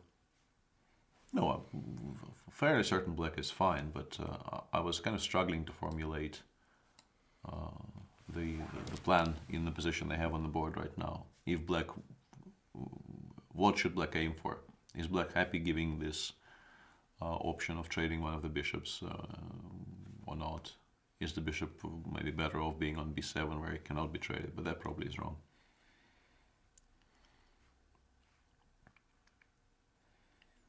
But all in all, I think you are not unhappy if you get this out of the Urtayev with black. No, it feels hard to believe that black is worse, but there is still potential for getting outplayed for either side. It's sort of unequal, right? Yeah, this is a you know, as far as endgames go, this is a sharp, unclear endgame. Let's take a very brief trip down the challengers lane and have a look what's going on there. The top seed, Mr. Rager, won his first game, as far as I know, against Jeffrey Zhong, and today he's playing the Benko Gambit against Li Tingyi. Why I'm curious about this is because I discussed it the other day in one of my opening clinics. I got this exact question. Why does Rager delay bishop takes I a6? actually know the answer to that. Me too. I think I answered it because the point is you're stopping the rook b1 plan. You need to have bishop f5 here. Yeah, I actually played this against Karjakin once with black, and I mean, the game was drawn reasonably fast, but I wasn't very happy about my position. Somehow, this is supposed to be absolutely ideal for black compared to some other positions you get in the g3 Benko lines, but I still was not at all sure what I'm doing with my pieces and really disliked my position. Thing with the Benko is the normal move order by which you get it is this, but here, well, there's also developments, but in general the old plan with knight c3, e4, allowing bishop f1, king f1, supposed to be nice for white. So they stopped playing the g3 plans in this move order, but it still appears after g6, g3, c5, d5, which is the move order Rager uses. And in this line, yeah, we've mentioned this subtlety because in the old days they used to play this, but now you go rook b1 after knight b6, you have b3, and you control everything. Yeah, you're in time to play rook b1, b3, bishop b2, and that's a huge improvement in white's fortunes here. Can't do that here because rook b1 is always bishop f5, therefore white has to make some sort of move here. In my clinic, out of ignorance, I said maybe you want to try something like this, followed by rook c1 and b3, because that's what the computer says. But it does look like a much better version for black. And there's also bishop c4 there. You might actually have to give up the g5 pawn. Like if you go bishop f4, bishop a6, rook c1, bishop c4 might immediately win some material back. Which I said this. I probably didn't plan on that. I can't recall a single thing. Yeah, I think rook e1, rook b1 was bugging me a little bit when I was doing, or at least contemplating doing this with black. Rook e1 reintroduces the idea of rook b1 even if the bishop stays on c8. So I think you take. Yeah, actually, I am trying to blunder the one as this. Yeah, here you do run into this. Yeah, somehow, in the one game I have in this position, I was not entirely happy with what was going on, but maybe it's just me having no Benko culture. Anyway, knight d2, bishop a6, queen c2 on the board. This is transposing to some old line. All of this was still mentioned in my opening clinic, which is why this caught my attention. Even this bishop back to b7, e4, bishop a6, rook somewhere, and knight to g4. And I said black is fine here. Yeah, I have a feeling I've seen some Grisha games which went either exactly like this or very similarly to this, and yeah. It's typical stuff, h3, knight e5, touching all these squares, knight f3, knight c4. And black has counterplayed. It's not so easy for white to develop here. Yeah. In many cases in positions like this, black very seriously starts playing for advantage, because I think this looks like this has been somewhat misplayed by white. You probably aren't supposed to get a position like this. because you've given black too much. It feels like this is an absolutely ideal G3 Benko, and Agreed. And Ragnar has had this very position on the board before, therefore he's probably quite comfortable. What else do we have? We have our friend Niels Grandelius with white against the always well-prepared Erin Lamy. Some equalish looking French. yeah, I played this particular subline with white. It doesn't really give white anything, but there is potential for black to go wrong. But there is always potential for black to go wrong. Seems like a somewhat topical position being discussed in the Hansen Bock See game. the structure. Didn't happen in your games even from however you got that. No, I think you generally get this from 6h3 positions, which is why I was surprised the pawn was still on h2. They got it from bishop g5, knight bd7. Queen e2. Yeah, that's what they do now, I think. And yeah, it would appear as if this is an absolutely ideal situation for white. I'm actually a bit surprised that, maybe not, I was about to say I'm a bit surprised that no one has taken on e3 yet, but maybe it's not that great. And we are fast forwarding here, but I'm wondering, why is b4 not a move here? No. Yeah, kind of curious. Rook b5. Rook b5, I guess, but I wanted to play rook b3 and try to win material. I like your style. But probably queen d8, queen e4, knight c3. c3 and the queen is gone, yeah? Well, you can play bishop takes b3, but I'm not sure you'll be so happy here. Well, maybe you will be, I don't know, who knows. You're a happy kind of guy. I am known for my general happiness. Well, this might be okay for black because rook c8 is the next move. But anyway, I was just idly wondering why you cannot, fork the two heavy pieces and win them, but I guess there is a reason. Eric prefers to prepare it a little bit. Yep.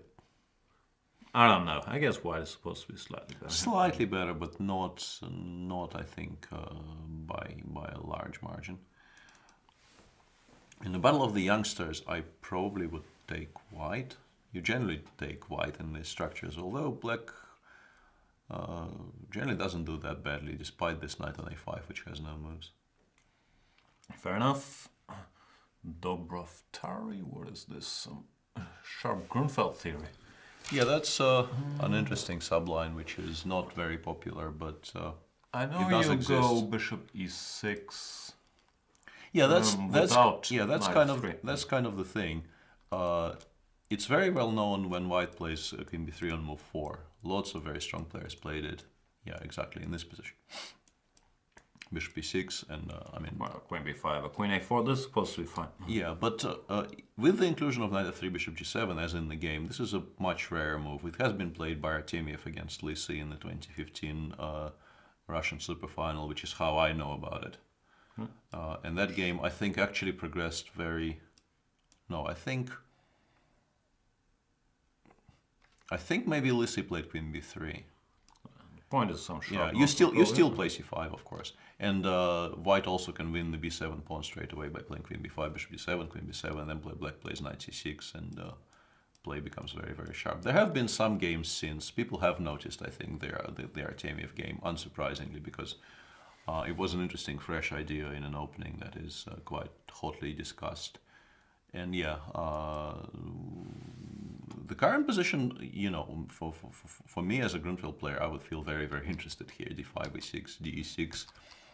I mean, knight g5 is the only way to maybe even try to justify it. But let's say if I play bishop d7, if I play castles and knight c6, and I haven't lost yet, I would feel I'm kind of winning. Here, the lead in development is sort of Yeah. overwhelming. Yeah. So for me as a Grunfeld player, this the current position they have on the board feels extremely attractive. Maybe something like bishop e3 can be made to work, and but even there, like castles, bishop c5, rook e8, I don't really care about that pawn very much. I do care about the f7 pawn, so maybe maybe here I will have to start trading, and then I'm less happy. But so the general outlook here is, you can start with knight a6, yeah, queen b3, castles, queen b7, knight b4. Once again, feels like black is just winning. No, I'd be extremely happy here. Interesting homework over there.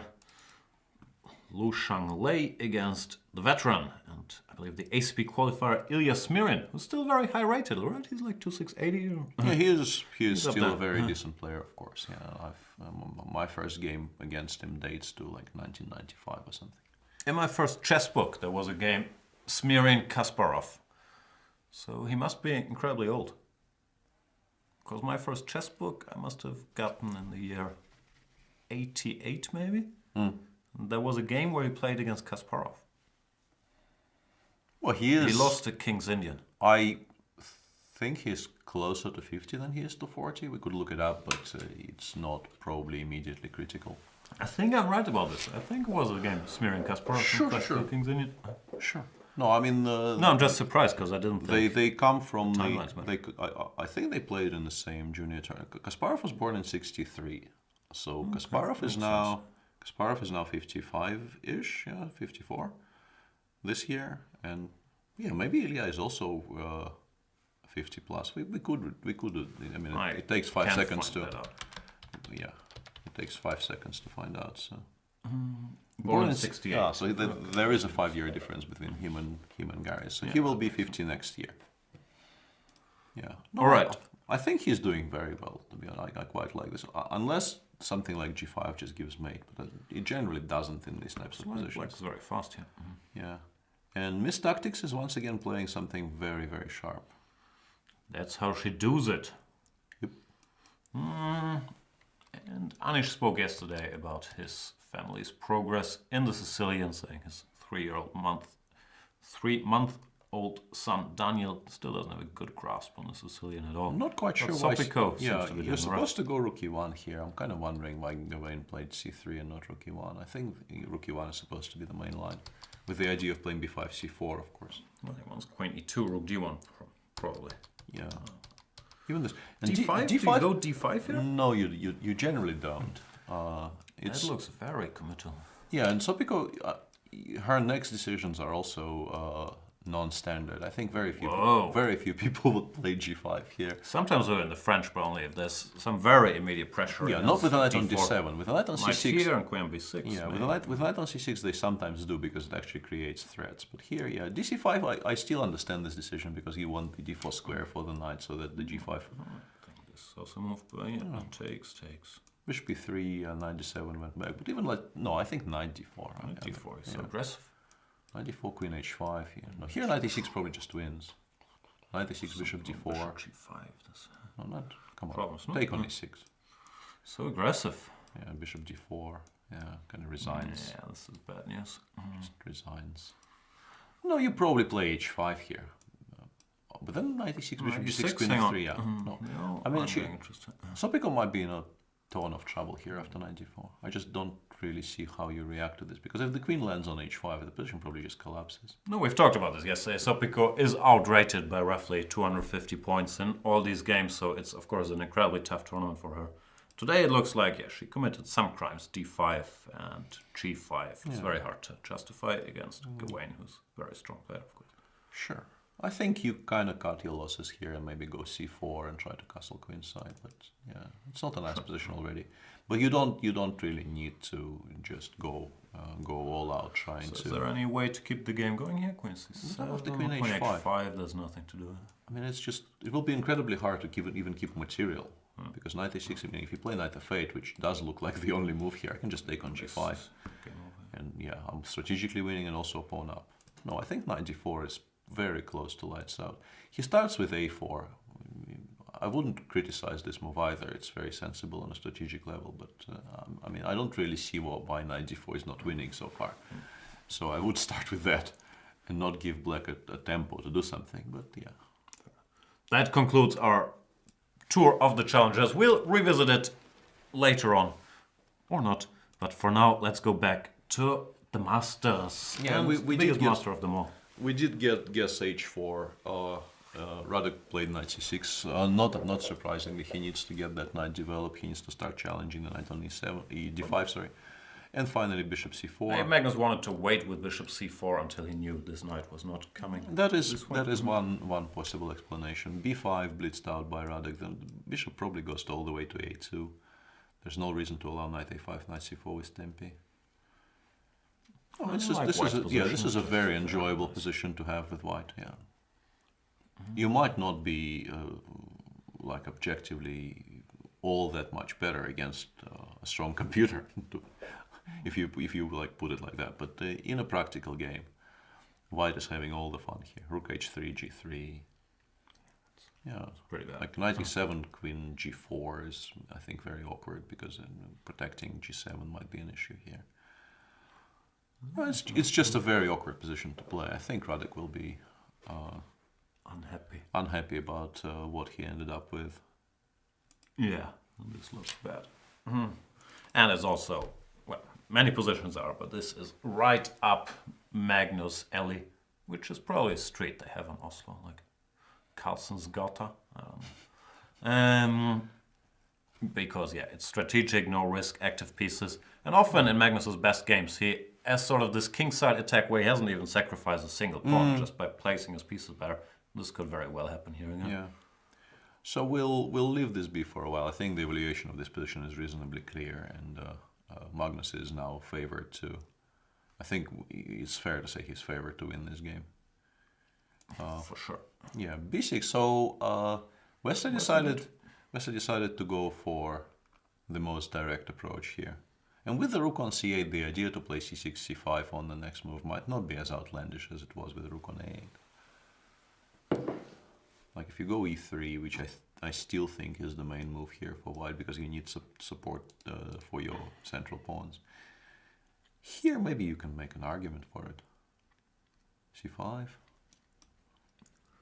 What about the standard trick takes knight d2, then? I think I can play knight gf6 now. Time, yeah? Yeah, I think I'm a lot happier now than I was in the previous position. Perfectly fine. Yeah. What Might be semi-playable here. is there? Yep. Also, I'm not sure black is actually threatening anything, because c takes d4, knight takes d4 is not something I want to do on the next move. But we are just creating this pressure in the center, and then we will continue making useful waiting moves. Yeah, at some point you might Knight go knight d6, d6, and there will be I'm still interested with the idea of playing f5, bishop f7. Even having played c5, I still think it's a useful sequence for black to maybe do later. Are you shocked that the score between Giri and Wesley So is not +0 equal 17 minus 0? No, I'm not. Magnus plays bishop b3 just briefly, so he is not impressed with my knight a5, knight c4 idea. I'm very sad. Do you feel like this is a personal slight? That maybe as people watching the show informing him, Svidler said, don't go here. The world is conspiring against me. Rook h3, g3 still looks very, very useful. Also, even something like bishop a, bishop a2, you have to react to rook c8 somehow, I suppose. But Well, this is not a threat, right? no, it's not really a threat. I'm more worried about it. I'm more worried about it going to c4 and kind of neutralizing the bishop. Yeah. Even there, knight takes b2 wouldn't worry me. It's just that I don't want the diagonal closed. But if it's not a threat, then the same could have been even played against bishop a2 maybe. But with less effect. There I would consider playing b4, knight c4, and just taking on c4 and creating this majority. Who knows? Both look perfectly fine. Maybe he wants to have the a4 option available to him. Yeah, the evaluation did not change. I thought bishop a2 was sort of neater and tidier, but bishop b3 is perfectly fine. And Karjakin did something we did not consider all that seriously. Instead of our ed3 lines we were discussing, he played queen d5, knight e5, and queen e8. Which is a bit curious, because after d takes e4 here, you will have to actually, you will have this pawn on e4, which potentially is a target for white to play against. Go d, I think so. Although maybe there's an argument to be made for taking with the knight. It's nice to at least have this queen. Or f6, queen g6, maybe later on. d4 has been played, so we will find out in a moment. Sorry, white has played. Yeah. Not at all surprising, because white really did not have too many attractive options apart from that. You won't have the c4 square for the knight to return to, because otherwise bishop d6 would have been awkward to meet, I think. Well, what does white do here? I would like to get the queen out and about and active, but queen d4 is a bit awkward. Queen d4, like c5. There are no good squares for it later. Like queen c4, bishop a6 is a problem. Queen c3, a3 is a problem. So, yeah. Maybe queen e2, but then bishop a6. Once again, you're kind of stuck. You can play c4. But then bishop d6 maybe is an issue. And Sergei takes with a knight. He's a very solid player. I think maybe he is looking at f6, queen g6 ideas, and he wants to have this additional option. So how do we evaluate position on board? Equal, roughly? Roughly equal would be fair. Here I'm actually a lot happier about takes queen d4. Because e4 is hanging and black needs to react to this somehow. Like f6, no, but probably he does the same. No, but here queen c4, queen c6 maybe? That's what I'm asking. Yeah.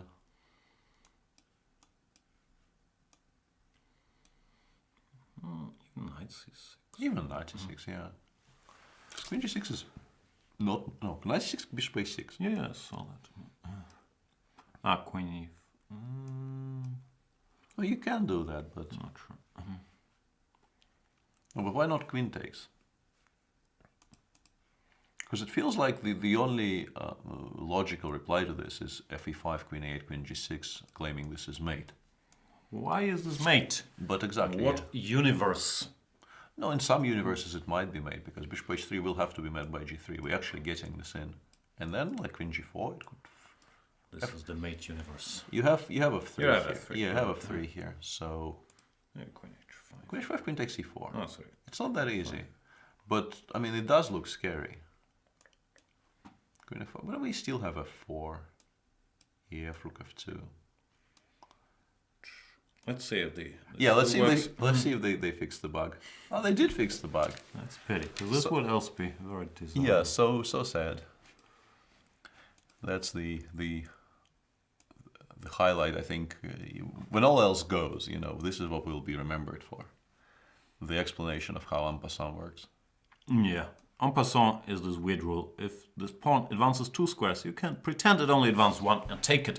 But you have to do it instantly, or so we thought until very recently. Still think so, but this program disagreed last time I illustrated this. Here, after ef rook f2, you might not have enough. Yeah, I mean, you can continue playing h5, h4, and so on, Sure. but It's not very Karjakin-esque. yeah, that was my next point. A, I'm not sure it's actually working, and B, this is not something Sergei normally aims for. Although he, of course, is a very capable attacker when forced into those situations. So how do you react to queen d4 here? I don't know. Bishop f6, but I'm trying to figure out why I can't just collect here. You You have rook can. a5, f4, but once again, what's the next move? There's not much here. Because So- white is very ready to play something like queen f4 and then unpin himself, and yeah, it's a bit Is your it's a bit mystifying. Well, threat. No, I'm thinking if I can play some dumb move like But even this. knight c4 here knight is quite c4 bothers unpleasant. me, exactly. Yeah. Yeah, very seriously unpleasant.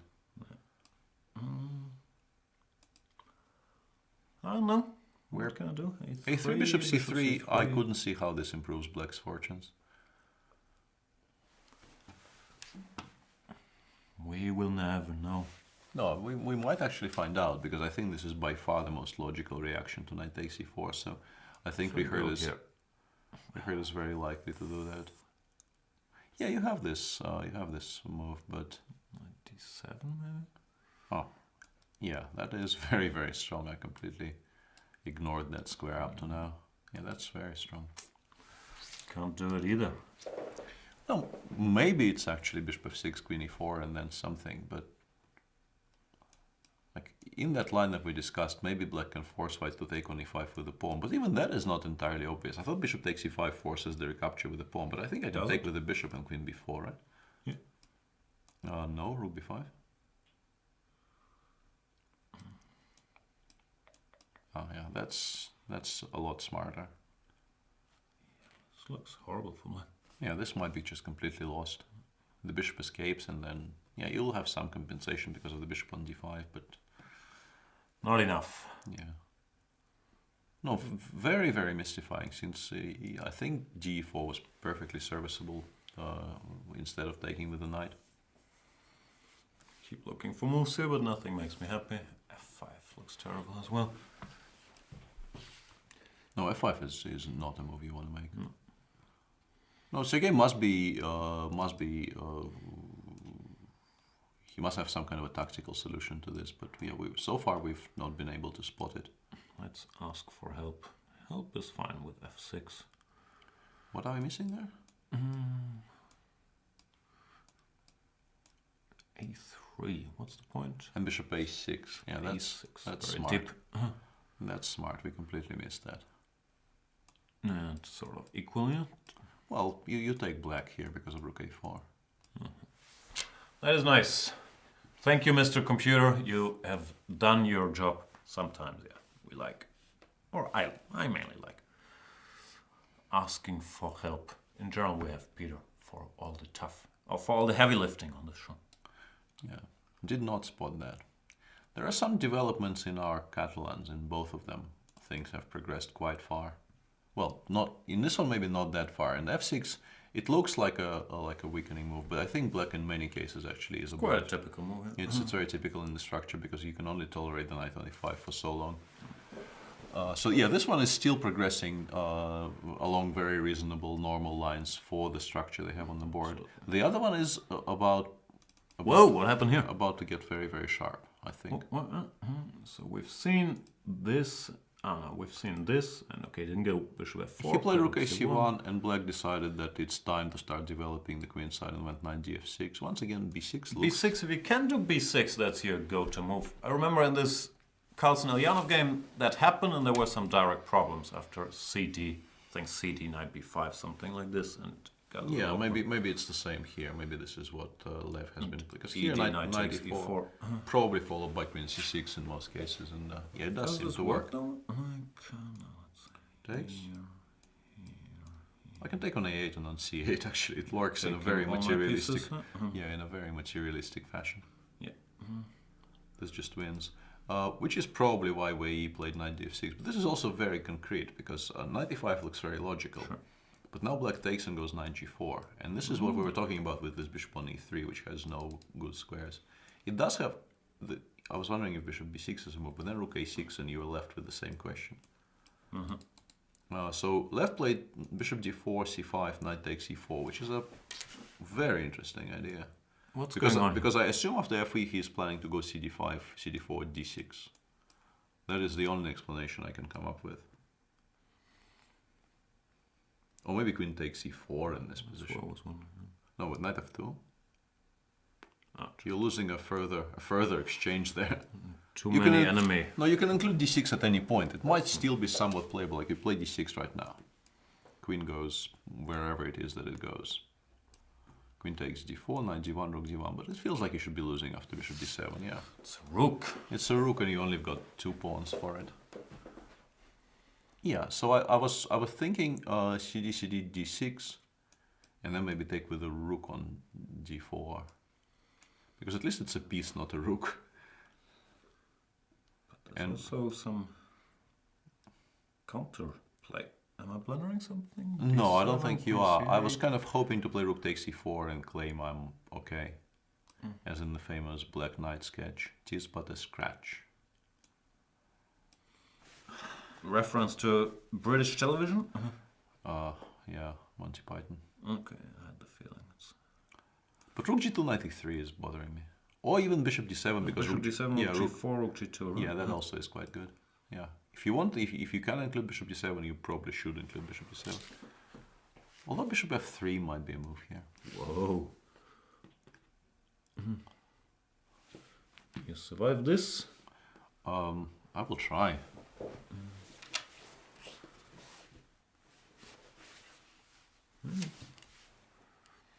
Rook f3 and knight e5. Sure. Oh no, there's a 4. I might actually lose that knight now. Knight f3, king g2, queen h5. Yeah, very messy. Yeah, incredibly messy, and could actually be quite good for black.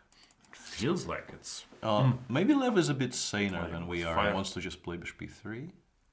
but that feels What horrible. was this line? Fe and Yeah, we will I was trying to continue. make c takes d5 work, but If you go here, but knight of, I mean, first d4 and then knight of 2. d4 I want bishop e1. Ah, I sorry, was claiming it's great. I forgot about the square. Yeah, knight of 2, rook f1, I guess. Yeah. No, cd is an option here, but it all looks pretty bad. cd knight d1 d6 though. Yeah. Yeah. No, that actually looks pretty decent for white.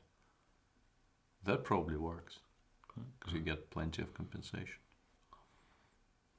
So we'll no, but bishop c3 I can play rook f2. Sure. Oh yeah, that looks. And here Yeah, there's some that's- issues. Yeah, that is definitely an issue. Yeah, okay, so we can't do that. Well, I mean, rook of 2, bishop takes e4. But yeah, I don't believe in any of this. Somehow it's incredibly difficult for me to convince myself you can play like this. But maybe you can. You cannot. Maybe you can. Like d4, queen e4, h5, h3. This cannot work. Yeah, everything, you know, in you screams that this cannot possibly be correct. But I don't see a direct refutation. Maybe takes queen g5. And if you play h3, I have knight f6. But even there, kind of game. No, but maybe there actually game doesn't continue. It does seem winning. Rook d8, king f7 though. Yeah, it's kind of. But now everything is hanging. Even c1 is hanging now. So What's Levon doing? I am not at all sure. I am not at all sure. And Wely has been thinking for a while. He also has like quieter options. He can take with the d pawn. I don't think c takes d4 is a move, but he can take with the d pawn and in this position play Here e3. I'm still celebrating. With f4, yeah, f4, rook d6. My- Why would you ever do that? I think you take with the f pawn and say Sure. h3 though. Maybe h3 is less. Ah, now we're talking. Ah, this makes sense. Yeah, we are finally, I think, settled on what Lev must have been planning here because you don't want to be losing by force, which it would appear White was doing in most of the lines we discussed previously. Not sure how great this is, but at least game continues. F4. I think it is pretty great, Is actually. it great? Maybe it's great. I think it is pretty great for White here. Okay, Because you will, I think, lose this entire center. that would be pity. Yeah, you probably have to, but it's slow. CD5. Yeah, you get the feeling White is winning here. Just d6. Rook f1. I'm struggling to figure out if pawns are going this way or Yeah, that way it's by a now. very weird structure. You can But play. yeah, it looks good for White. So how did this get made? A3. CD looks like the way to go, right?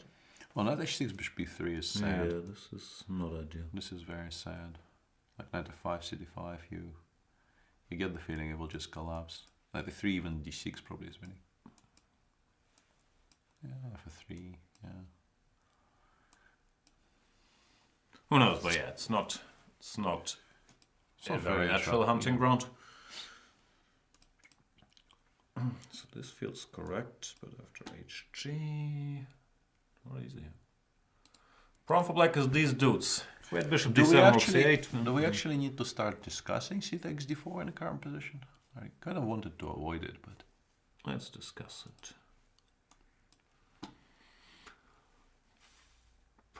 By discuss it, I mean you say something smart about it. I guess 92 simply.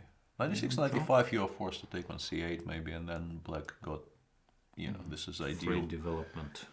But also very importantly, c takes d5 is not a move White can make at any point, and this is what he wants to play. I think 92 might just be very strong here. Very simple chess, like 95 cd5 or dc4 knight c4 is resigns, and 95 cd5 doesn't really look that much better, to be honest. No, that's true. Okay, So there's method to the Levness. and therefore Wely is lost in thought. And probably was quite excited about Yeah, I think he felt that fe4 is excellent, and now he spotted that there are drawbacks. But none of his options look particularly attractive here, and yeah, I can understand why he's been thinking for a while here. And here, yeah, the promise is just so undeveloped that you feel like whatever opens in the center, why will be better, right? I don't know. You just You start with CD or rook d4. I think I start with rook d4 and after queen g. Yeah. No, This, no, the center will just collapse. The center cannot hold. maybe e3, so you don't have to worry about anything ever. No, this looks nice. It does look nice for white currently, I think. Yeah, in the all Indian clash, yeah, Adiban went with c6, and Also perfectly natural, as long as his knight doesn't get in trouble. and Hari went rook a1, which is also a very understandable move, trying to restrict the knight. But I mean, if all else fails, you can play a5, knight a6. You're not going to be. You probably need some moves to prepare it, because I would very much like to start with f6, regardless of what I'm doing next. Do it. Then maybe bishop f4. You still need to spend some time making sure your pieces don't get trapped. But maybe Feels like things could still go wrong for black, right? Sure.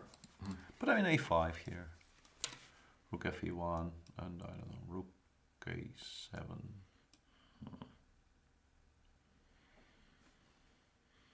Yeah, you're covering some squares. I don't know, e4. e4 is a move, but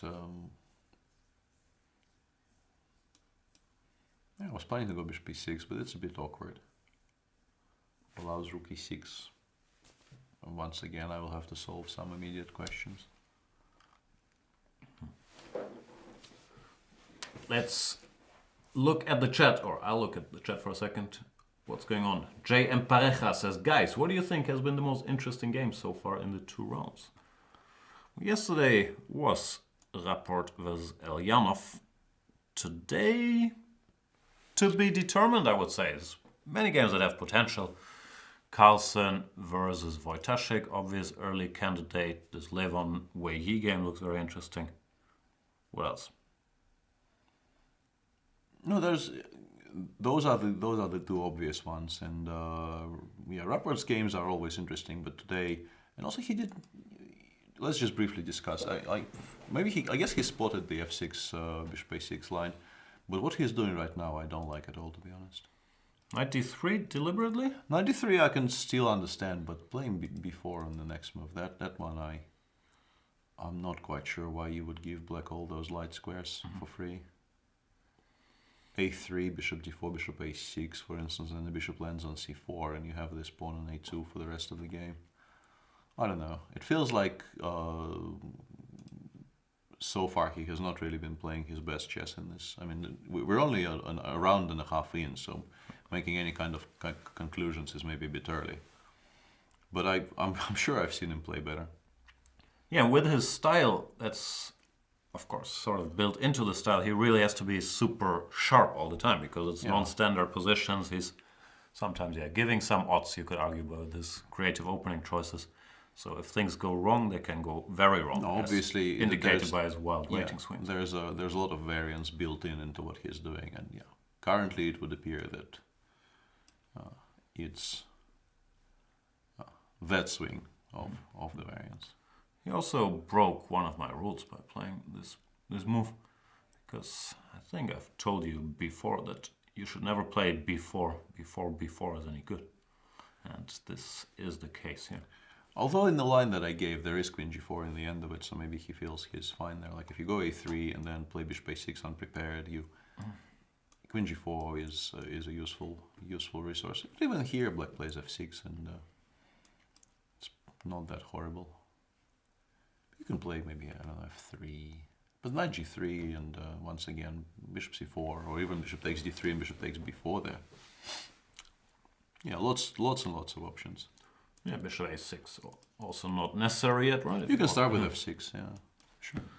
But then maybe we take on e4, we go knight c5, and we at least lock some of these things down. But we might get mated on the king side now. Yeah, this is very threatening. Not actually. happy. The not quite Horowitz bishops on d6 and c8 will be very, very strong here. I think this might be a half decent time for a bit of a coffee break, because we probably will have the entire run up to the first time control after that, and if we are to take a break with all the action we have in this tournament, it probably is a reasonably decent time for it. Let's do it. Now let's give you guys a tactics puzzle to solve in the break, which I will then forget when coming out of the break, and you'll never get the solution, but I'll still bring it up. Then we shall go get more coffee, and I'm very happy people have very caught the quote there. There are people in chat who know poetry. Poetry? Yes. What crazy reference did you make this time? Oh, some poetic references there. So you're just bragging about it, but then you're not gonna elaborate, saying, your problem. You can scroll through the chat. There was a Yeats reference there. What? Just ignore me. That's what I'm trying to do, and then once I break my pattern and you're not giving me anything. Alright, chess exercise. In a previous encounter between Grandmaster Magnus Carlson and Grandmaster Radek Wojtaszek in the Olympiad in Tromsø 2014, how did Magnus Carlson finish a well-played strategic game against Wojtaszek here? Your move, and by your move I mean you can type the answer in the chat and you probably won't get anything for it at all. We'll be back in a couple minutes. Thank you so much for watching. See you then. Why do I keep doing this? I don't know. See you then.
Hello, my dear friends, and welcome back to the second round of the Tata Steel Masters, the first super tournament of the year. I'm Jan Gustafsson. He's Peter Svidler. Did I mispronounce Peter Svidler? No. Ah. And we're looking at many a game. We've been stating that Magnus Carlson is better pretty much throughout. I just checked in the break, and the computer in the position they have on board now kind of disagrees with that fact. Says black is completely fine, or? It says queen to c8 and black is slightly better.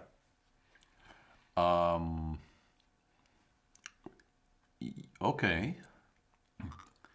First of all, we haven't touched upon this. Radek managed to exchange knights, which in general should not solve all his problems, but is a good thing Maybe for him rook to happen. h3 is not the most precise move in this position. Maybe you should have started by taking on e7 to make sure that the bishop stays on b3 and c2 is never hanging. I think, yeah, it's possible that Magnus was a little bit too relaxed here, because it does feel like his position is so safe that nothing can ever be even challenged by black. And I suppose if black plays rook c8 here, his idea was maybe even to castle long, to be honest. Yeah. Although queen c7, bishop b3, a5, it gets a bit awkward, but you can play rook d2. Yeah. But you don't want it on d2, you want it free to roam, so to speak. Yeah, and because of all that, I honestly think like knight takes e7 was, well, maybe a move to make. You don't want to help black develop either, but the queen on e7 is not that much better than on d8. And yeah, your pieces do feel a lot safer. There's nothing for black to base his counterplay against. And the queen can't challenge the white queen like it could after in this position where queen c8. I still don't understand why black is better. I think that's a huge overstatement, but yeah, it would be an annoying move to face, because I guess if you play something like queen g5, black might consider just giving up this exchange. Oh, also, yeah, here's queen c2. Yeah, unless you're getting mated on the king side, you would need to check. This is why kind of my next question would be what depth this is at, because Nah, it's this engine we're using. It's not very strong, okay. but Because this actually does look like mate to me, like g6, queen f6 followed by h5, or maybe even the immediate h5. I don't know why I'm wasting a tempo on queen f6. Well, there's d3, which is with countermate, which might be annoying. Yeah, maybe something could have been done to prevent that. Maybe including rook c1 might not be a stupid idea here. And now play h5. Now your queen. There's some new dependencies. Yes, queen h6 though. I'm claiming I'm just giving mate there. But I understand. Yeah, maybe it's trying to confuse matters. Yeah, rook takes d3, g5. Or I guess c8. c8, rook cd1 is probably serviceable. Although, I mean, there is rook c2 there, and you do threaten with threaten checks. I mean, I'm still playing rook cd1, but yeah, it does get a bit tricky. And Radek played. None of this happened. I play rook a7 immediately. This probably gives white a tempo to prevent all of this counterplay from ever happening. And h5 makes sense. So also starting with rook g3 makes definite sense. You may choose from these two moves. You can also just castle if you wanted to. So yeah, with human eyes, white is still a bit better here because his bishop is stronger. But Radek has been doing well to hang around for now. Sure. I did not forget the solution to the chess puzzle, which I believe posted for around 8 seconds in the break, and then took back. But here it is. It is from the Olympiad game between Carlson and Wojtaszek, which Carlson won. And the correct answer, pointed out by many, is bishop to e6, intensifying the pressure on the f7 pawn. Yeah. Again, bishop e8 was played, trying to defend this guy. But Carlson just went for a very dry, cool, calm, and collected solution here with knight d5 takes, bishop takes, and Radek actually resigned. Yeah, prompted an immediate resignation, because rook h3, queen f6 is completely impossible to parry here. And after bishop e8, there's other ways leading to Rome. Knight d5 prompted resignation, but he could have gone rook h3 instantly, which is pretty much checkmate. Yeah. There's absolutely nothing to do. No, the important move to find is bishop b6. After that, most roads will lead to Rome. Is that an English expression? I know when in Rome, do as the Romans do is an English expression, but this most road thing, I always feel like I'm just translating from German. No, I think it exists in almost every language, yeah. Okay. Anyway, that was a solution. Thanks for playing. Let's go back to daily events, like Giri, for example. Yeah, it feels like Black has been doing sensible things here. White still probably retains some pressure because the knight on a4 is quite useful in that it protects the b2 pawn. And knight e5, d5, bishop e5 will now be played, and White can maybe even spend a tempo on something and then play, I guess, knight c3 and start trading. If Black had his pawn still on b7 here, you would maybe even pick Black. Black would trade everything, play a6, and have a perfectly healthy structure. With the pawn on b6, the pawn on a7 is a bit weak. The pawn on c6 maybe is a bit weak. So if anyone has a micro edge here, it is White, but it shouldn't be a lot. So we expect this to be close to equality. All roads lead to roads also. That sounds clever. What are roams? Not quite sure.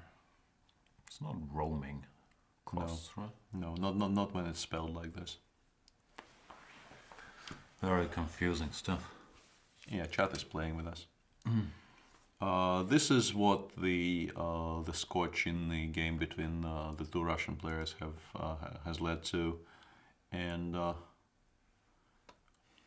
I guess you say if White manages to stabilize properly, he should have a little bit of something, but not a lot, because the structure on the king side with the dark squared bishops left on the board probably means that it will be quite difficult to create a passer. And with the pawn on e6, even though it's isolated, in some ways it's much harder to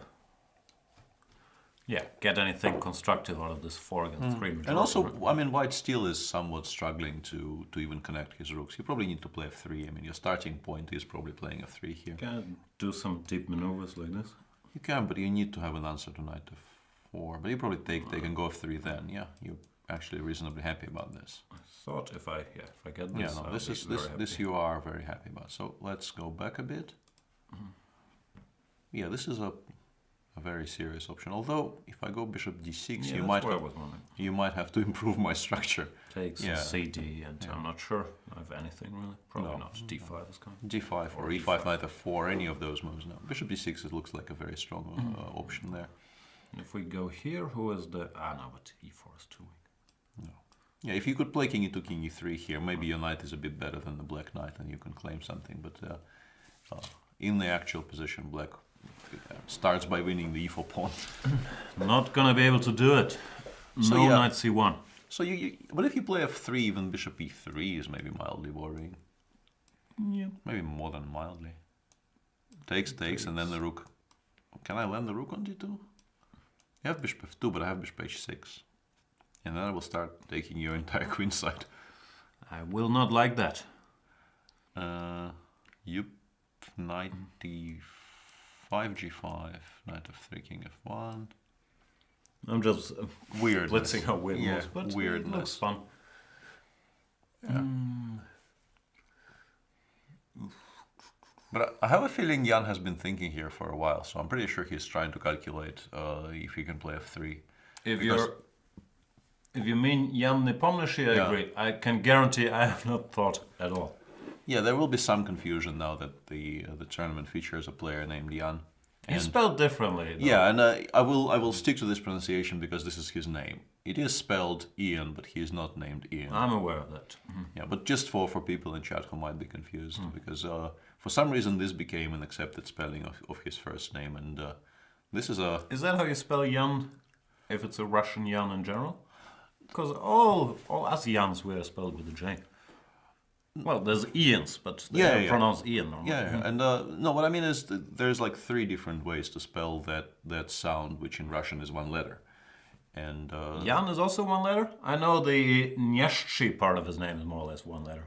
No, his first name is 2 letters. One is the Ya, and the other one is the Yan. It's a 2-letter name, and when transliterated into all kinds of foreign languages, you get a number of options for it, like JA or IA or even YA is sometimes used. Yeah. I think maybe actually in the list here is a YAN. I've seen that spelling too. Yeah, which I would definitely get behind because that doesn't allow for the Ian confusion. Yeah, definitely not Ian though. Let's stick with that. Let's call him Nepo. Okay. So yeah, we feel he probably would like to play f3 here, but he needs to make doubly and trebly sure that it doesn't lose to bishop e3. Did you make a Dublin joke because of his Ian thing? I think that's more of a Scottish name. The one Ian I know is Ian Anderson, the flautist from Jethro Tull. How do you pronounce that word? Somebody who plays the flute. I don't know. The only thing I know about flutes I learned from American Pie, so I have very limited knowledge on the topic. But I've heard of Ian McKellen. Sir Ian McKellen. Yeah, that actually, yeah, I should have thought of that.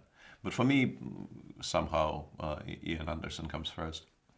Isn't Sir Ian McKellen Magneto and Gandalf? He is... and you put musician I've never heard of before Magneto and Gandalf? But that's... yeah, actually, it's a generational thing. Yeah, but Jethro Tull was such a huge part of my youth that... yeah, I don't know. How do you spell Jethro? Is it J-A-Z-Z? J-E-T-H. No, actually. You were right, Peter, is what someone's saying. About the Y-A-N. No, I think it's about my pronunciation of flautist, but I'm not sure. I'm being asked if I like the coconut juice. It's alright, but it's not from... I didn't buy it at the shop you thought I bought it at. But someone told me, a wise man told me that coconut juice is very good for you.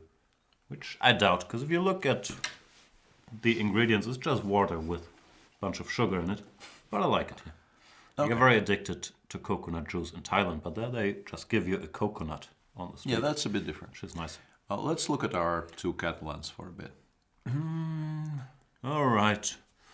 Let's start with this one, Mr. Van Wely. The former local hero, then they got Anish, and now he's just the local hero number 2.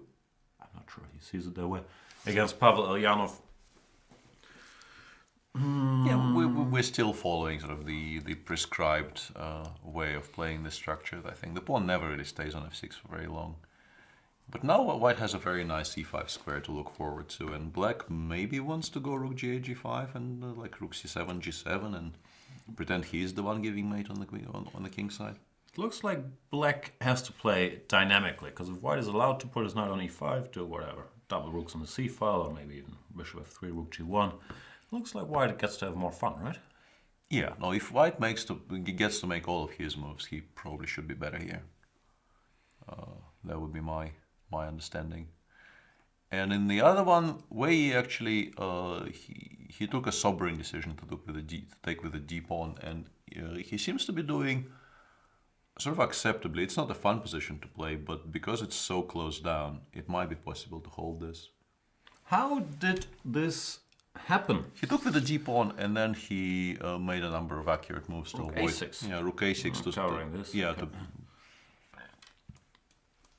I'm not sure. Probably tough decision to make, right? He had all these fun-looking options, but he figured out. Well, I mean, we had this discussion yesterday. Sure. He is now the Petrov player, so a passive position which you have to defend for a while probably isn't that alien to him anymore. Taking here, I guess just b6 rook a4. I don't think I think you need to get rid of the a pawn. b3 even. Yeah, b3 bishop to c3 back you will not enjoy very much, but b6 rook takes a4. I'm still somewhat confused that Lev hasn't done this, because I think he would welcome having the a file as an additional source of something. Because if we look at the position he got in the game, it will be very similar to this, but the queen side is dead. I don't think there's ever going to be anything happening on the queen side in this game, because it's very difficult to land the rook on d6. Yeah, I mean, you might give mate on the king side, or what Jan is drawing there is some kind of a long-term plan of getting the bishop via h4 towards d8, but I think it will be difficult to achieve. And black's plan is very, very straightforward. Rook d8, rook takes d1, rook d7, bishop b7, trade off the light squared bishops, and then the knight on f7 isn't really worse than the bishop on c3. No. Both of those pieces are somewhat stuck, and actually the knight has.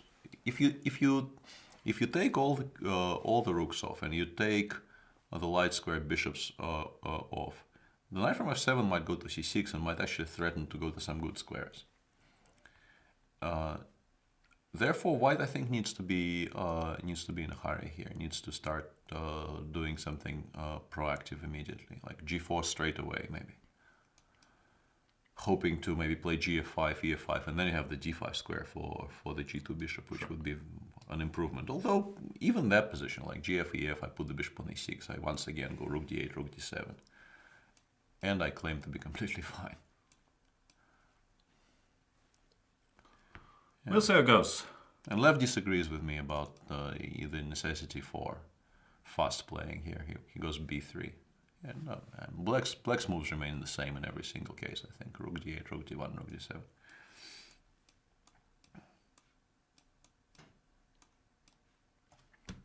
Yeah, looks equal to me, frankly. I think maybe you need to have queen f3 at the end of the variation, which is why queen b2 maybe wasn't precise. Queen e3 or queen e2 or something, yeah. Rook d1, rook d1. And if rook d7, you take, and you play queen f3. And at least you, for the time being, have not allowed the bishop to get to b7, and you might have something. Although after knight d8, once again, proving that your position is better will not be a trivial task. Of course it's not. Well, I don't know, queen a8, queen king f7, queen b8, you might actually win the b6 pawn. Yeah, but I guess black has enough time here to just do it very, very slowly. But no, here you play g4. Here I would get mildly interested with white, because your bishop e1, bishop h4 plan is pretty close to fruition. Yeah, it's a question of timing, and here I might No, not bishop be on e1, time. bishop h4. Exactly. Yep. There is hope.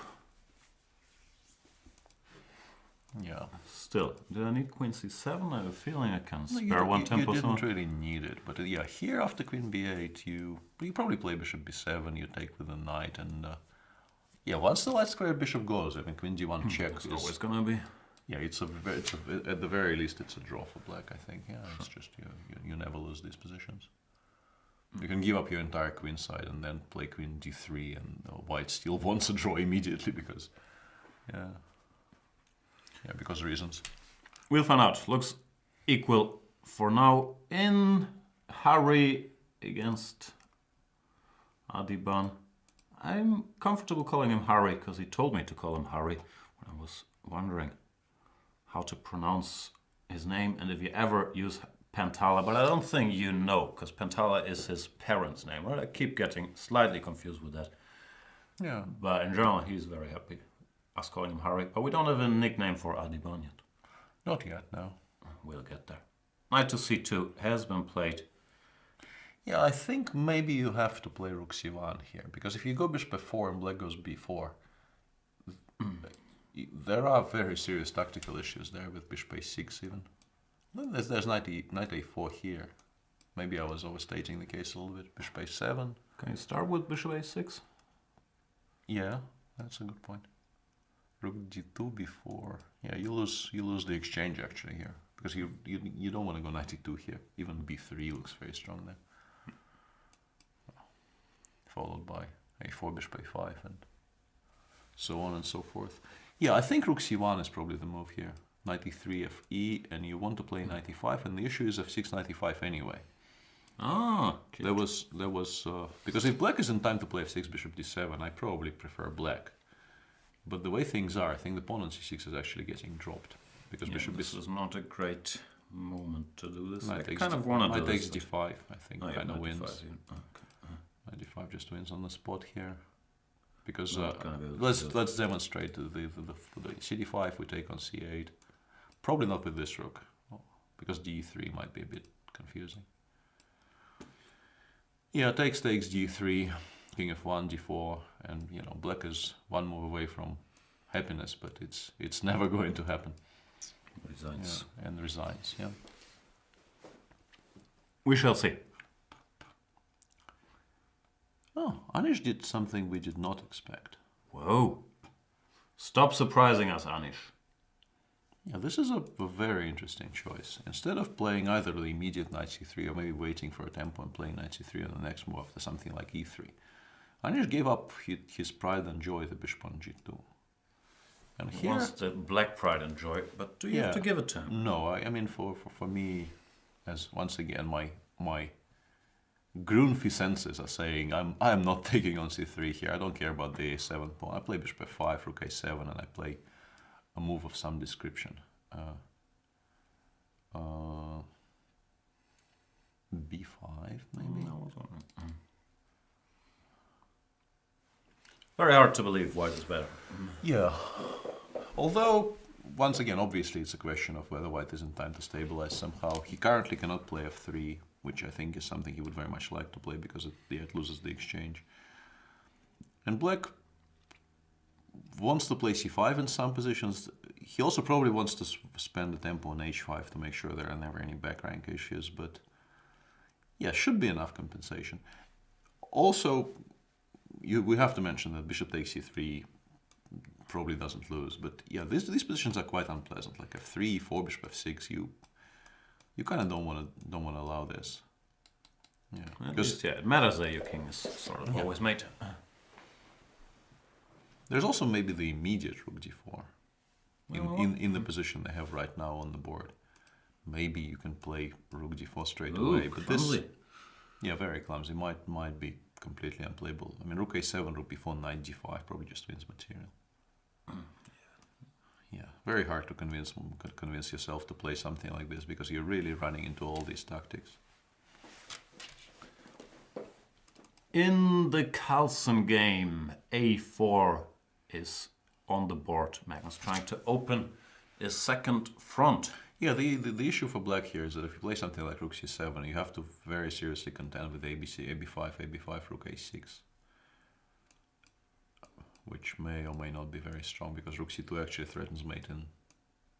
Well, this is okay for us, but sadly after rook c2 my tactics might not be working out too. Queen f2.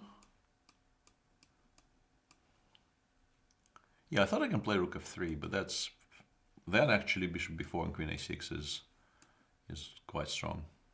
Well, anywhere, doesn't really matter. Maybe I was getting overexcited there with the opening of the A file. After rook c7, you can play bishop b3, there's no obligation. Actually, ab5, rook c2 already is maybe a move, so starting with bishop b3 might be an idea. Here you have rook f3, but there's queen h6, and it might get awkward because you don't want to allow the queen to land on g2. That is at least a perpetual and maybe more.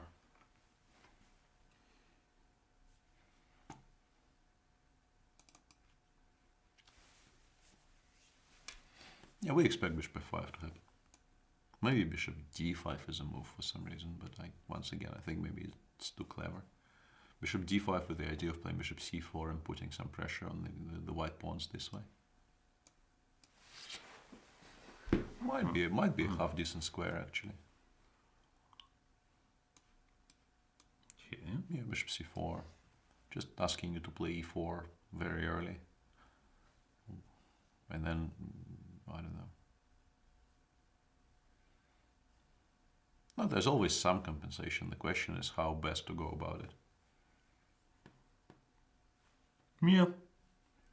Gonna be interesting to see what Wesley chooses if he's going for the slightly worse position. And no, he's played bishop d5. He did play bishop d5. No, I think it's yeah. very difficult to make yourself just physically to take on c3. I think it's just such an ugly position to go for. Right. Yeah, so I think he was just choosing between bishop f5 and bishop d5 there, and he went with this one. No. Should probably. Does Anish have a choice? You don't want to take No, I think this is yeah? just No, this has to be a draw. Even c CD, takes. yeah. Yes. No, I think you take on a7 and you look for something after. I expect bishop c4 because if you want to play bishop b6, you can do it from f5. So there's no reason to give white additional options. There's no particular threat, right? It's just Well, positional e2 is such an important pawn that I probably would actually take it at the cost of my dark square bishop. So yeah, king f1 is a move, e4 is a move. Here I can play rook e8 and maybe I can actually get the e2 pawn. So, Yeah. king f1 is very awkward. I think if you want to preserve the pawn, you probably might have to play e4.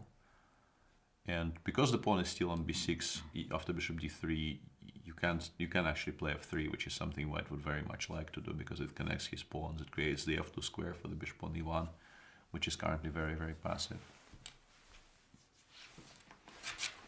Yeah. I'm still leaning towards full compensation. Sure. And Radek has done something very surprising. I'm not quite sure what this is. Maybe he wants to take on a4 and go a5. He gave a check, But forcing the white king forcing to go to f1. Yeah. No, what you're forcing the king to go to squares it kind of wants to go to. I think the point is he wants to take on a4 and then lock this rook down on the a file where it has no immediate prospects, maybe including rook c7, because here c3 looks very promising. Maybe you throw in rook c7 somewhere. Actually, you can maybe even do it here with the pawn on c3 because rook c1, rook c2 is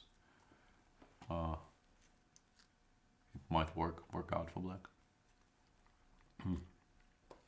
Yeah, interesting option because you generally don't want to be driving the king away from e1 towards safer squares. I mean, the king would very much like to be on g1, not on e1.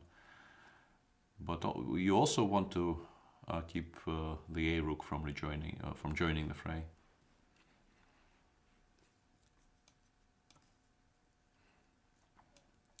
I'm worried about rook f3 here. Maybe he feels he will hold this endgame after queen g6, but it's not a very nice endgame even. Takes, ab, bishop b3, rook a6. Even this position is somewhat problematic for black, although maybe king h7, f6, maybe you can hold it with accurate play.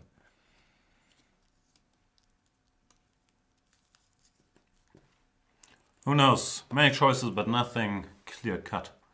Also, we somehow completely ignored, no, but you don't want to do that. I wanted to say that we ignored the fact that white can play c3 in the current position. But why would you do that? Yeah, but then you get bishop c5, and yeah, you don't want to give the black bishop, which is a bit of a dead piece right now, this very nice square. I'm not sure if Magnus deciding between king e2 or king f1. Is there any pluses to going king e2? Well, apart from all of the moves of the rook to the c file are now additionally threatening to you. I don't really see any pluses. I don't know. In endgames, it might be good to have it on d3 actually. Like if you're absolutely sure you can force black to play queen g6 in the immediate future, you can get the king to d3 and be very happy about it. But I'm not sure you're very convinced this will happen. I'm not convinced by anything. What games tickle your fancy? This Rapport Karjakin game, maybe? No, it's an interesting position, but once again, we kind of thought that Sergei, even yesterday, during the long period when we were discussing everything and nothing, waiting for the Luki game to finish, we mentioned that Sergei will be eyeing this black game with great interest. Because in this tournament you don't, at least before the start of the game, you don't feel there will be many games with the black pieces where you will have decent winning chances. And with Richard, you always know he will give you play. It will always be a game where he will not be trying to contain, to limit the damage or anything. He will be playing. He will be playing very, very sharply. And I think what we're seeing on the board right now kind of confirms that. The bishop on c4 is very nice. The pawn on a2 is a constant source of worry. And White probably isn't doing horribly right now, but, Very pleasant. Yeah, there's every reason for black to be very happy about, the outcome of the opening. If we, the opening probably finished some time ago, but in general, this is a very nice position to have as black. Although, I mean, getting to the a2 pawn will not be easy at all, so you're not winning or anything. But it's a very nice position. Your boy Nepomniachtchi, is this correct or is this some soft? No, it's probably correct. I think he probably figured out that there is no way to play f3 safely, and yeah, this is a draw for, I guess, which, well, he does want to play rook d1 now because f2 is not hanging. So bishop c5 is actually a very logical move in this position. It's not just because they're repeating, and why not give white the option to repeat again? You also don't really want white to start trading pieces favorably here. So bishop c5 would be very high on my list of things to do. Also bishop f6, yeah, I guess I go c3? Or c3 is a bit weird because bishop b5 might be a strong move there. So what do you do? Rook b1? Maybe rook b1, but then you don't want to go rook Both d1. of your rooks sort of have less than majestic tasks covering measly pawns. I'm aware, but on the other hand, you've also severely limited your own active options here, and I will play f3 next move, and then it probably will become slightly easier for white to get out of his corners. So you are predicting bishop c5, rook f1, bishop e7, rook h1, bishop c5. I'm not, very confident predicting exactly that, but I think it's not unreasonable.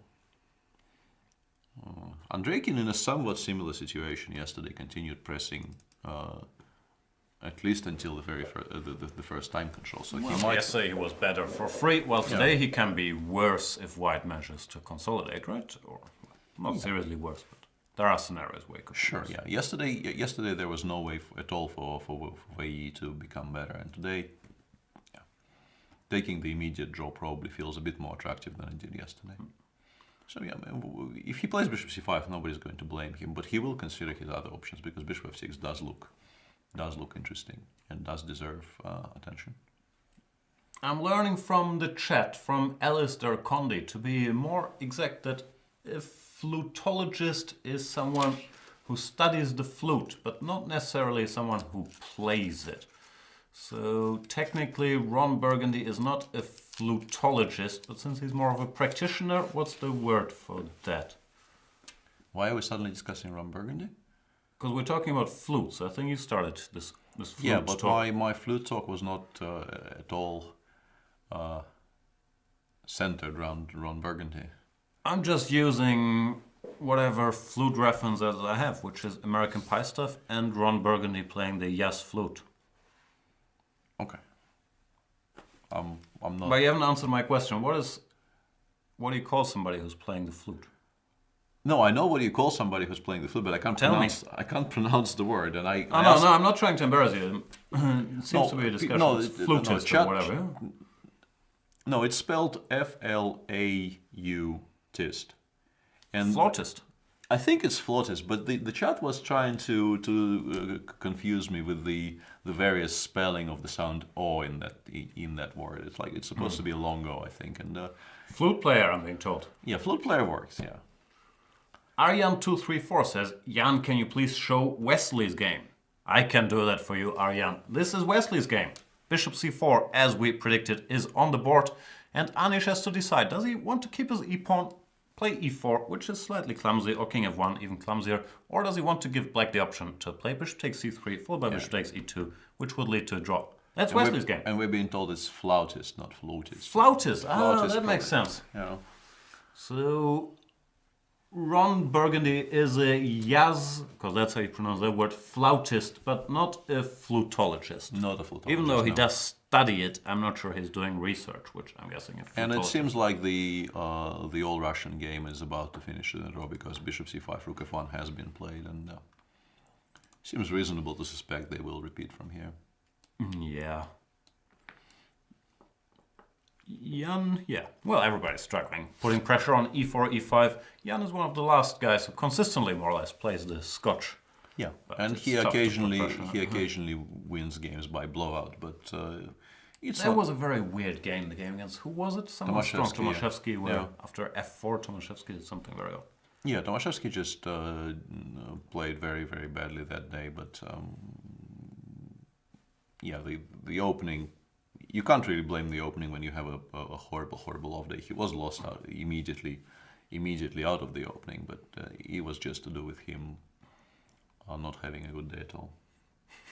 There's mixed opinions on the flautist pronunciation. Yeah, it's been confusing me for a while. I've been keeping an eye on chat, and apparently flautist and flutist are both correct. I think my mom wanted me to play the flute when I was like. I think we should 10, probably drop it. I think we've had just about enough flute discussions in.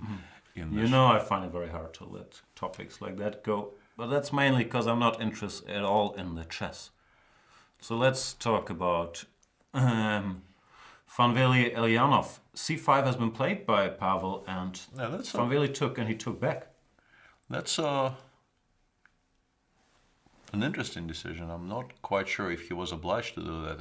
And now his position really is full of weaknesses, like knight c5, bc5, queen a3, followed by knight c4, knight e5. Like there's going to be plenty of targets for Luki to play against. Yeah, why would you do that? On the other hand, if black, let's say, gets queen e7, knight b4, he will have some counterplay.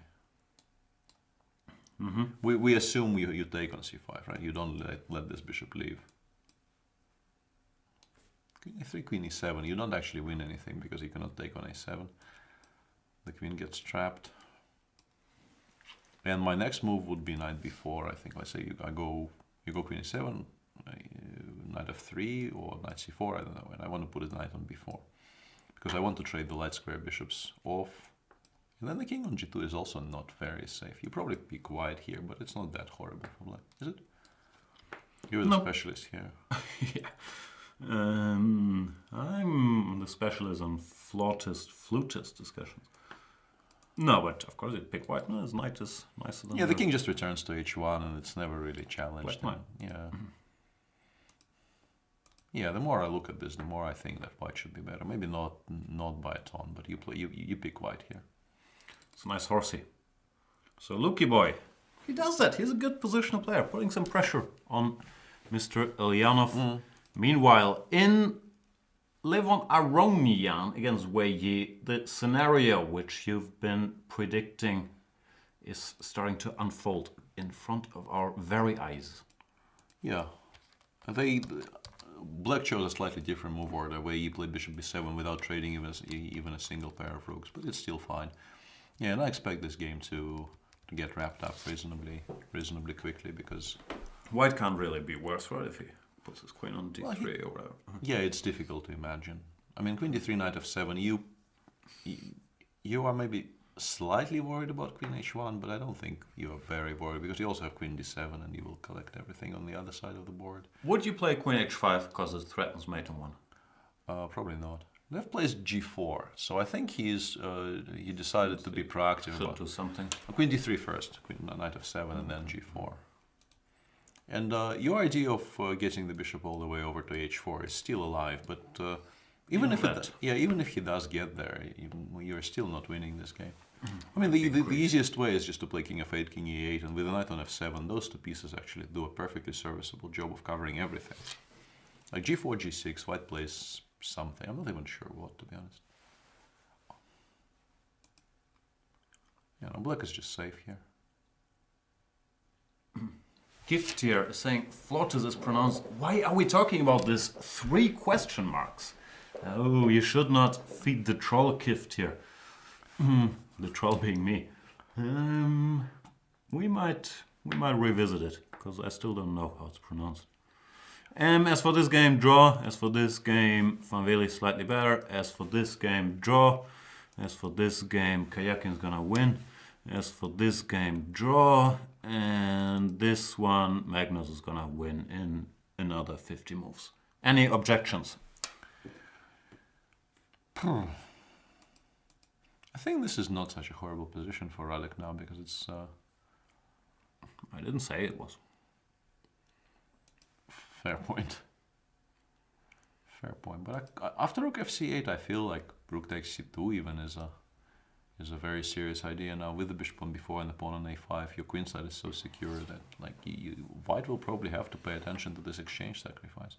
And that might be enough counterplay for white to never have any. Although here rook f3, queen g6, rook f7 might be winning. Or bishop f7. Bishop f7 is a bit simpler. I don't know why I took with the rook. No, okay. Any move. Any piece, any square, as they say. And Radek plays rook f8, which I'm not sure. Does he really want to play a4? Nah. No, I don't think so. I think he at some point needs to find some solution to his back rank problems, and that probably involves playing g6 or king h8 followed by g6.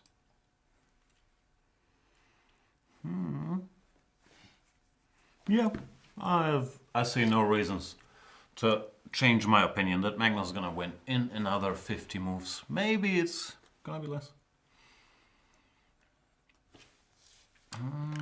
And thanks for all the cricket updates and chat, but I do have the cricket info app open on my phone, so don't really need that. And also, it's getting very, very depressing, so please stop. I'm done.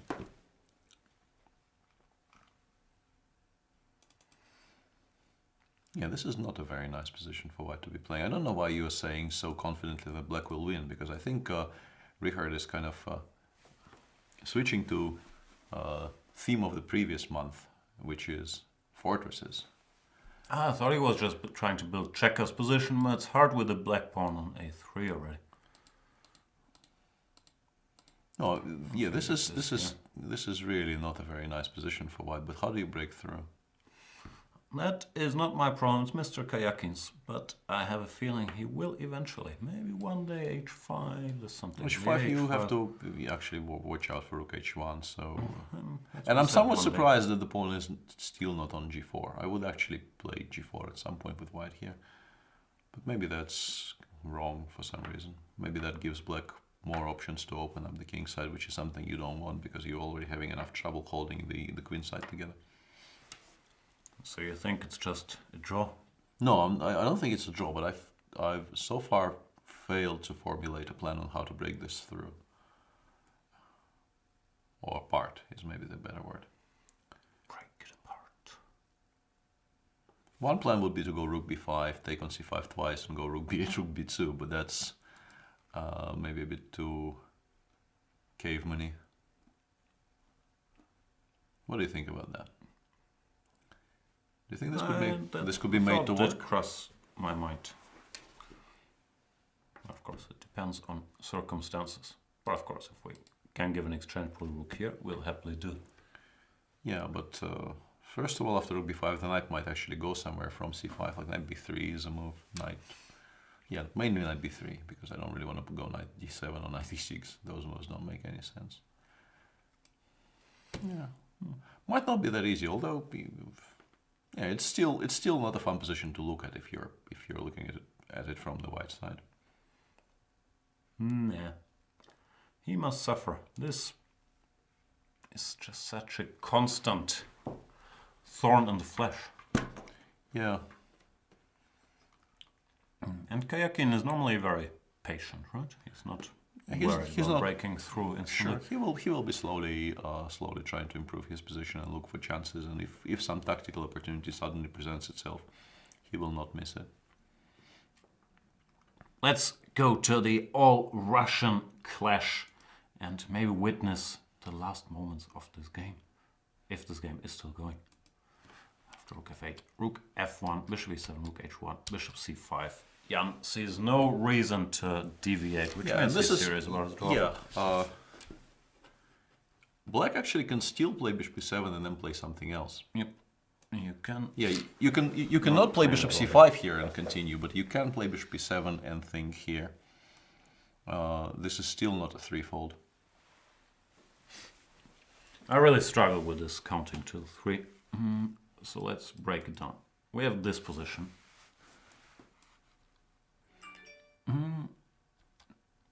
This is one. The first time. Yeah, this is one.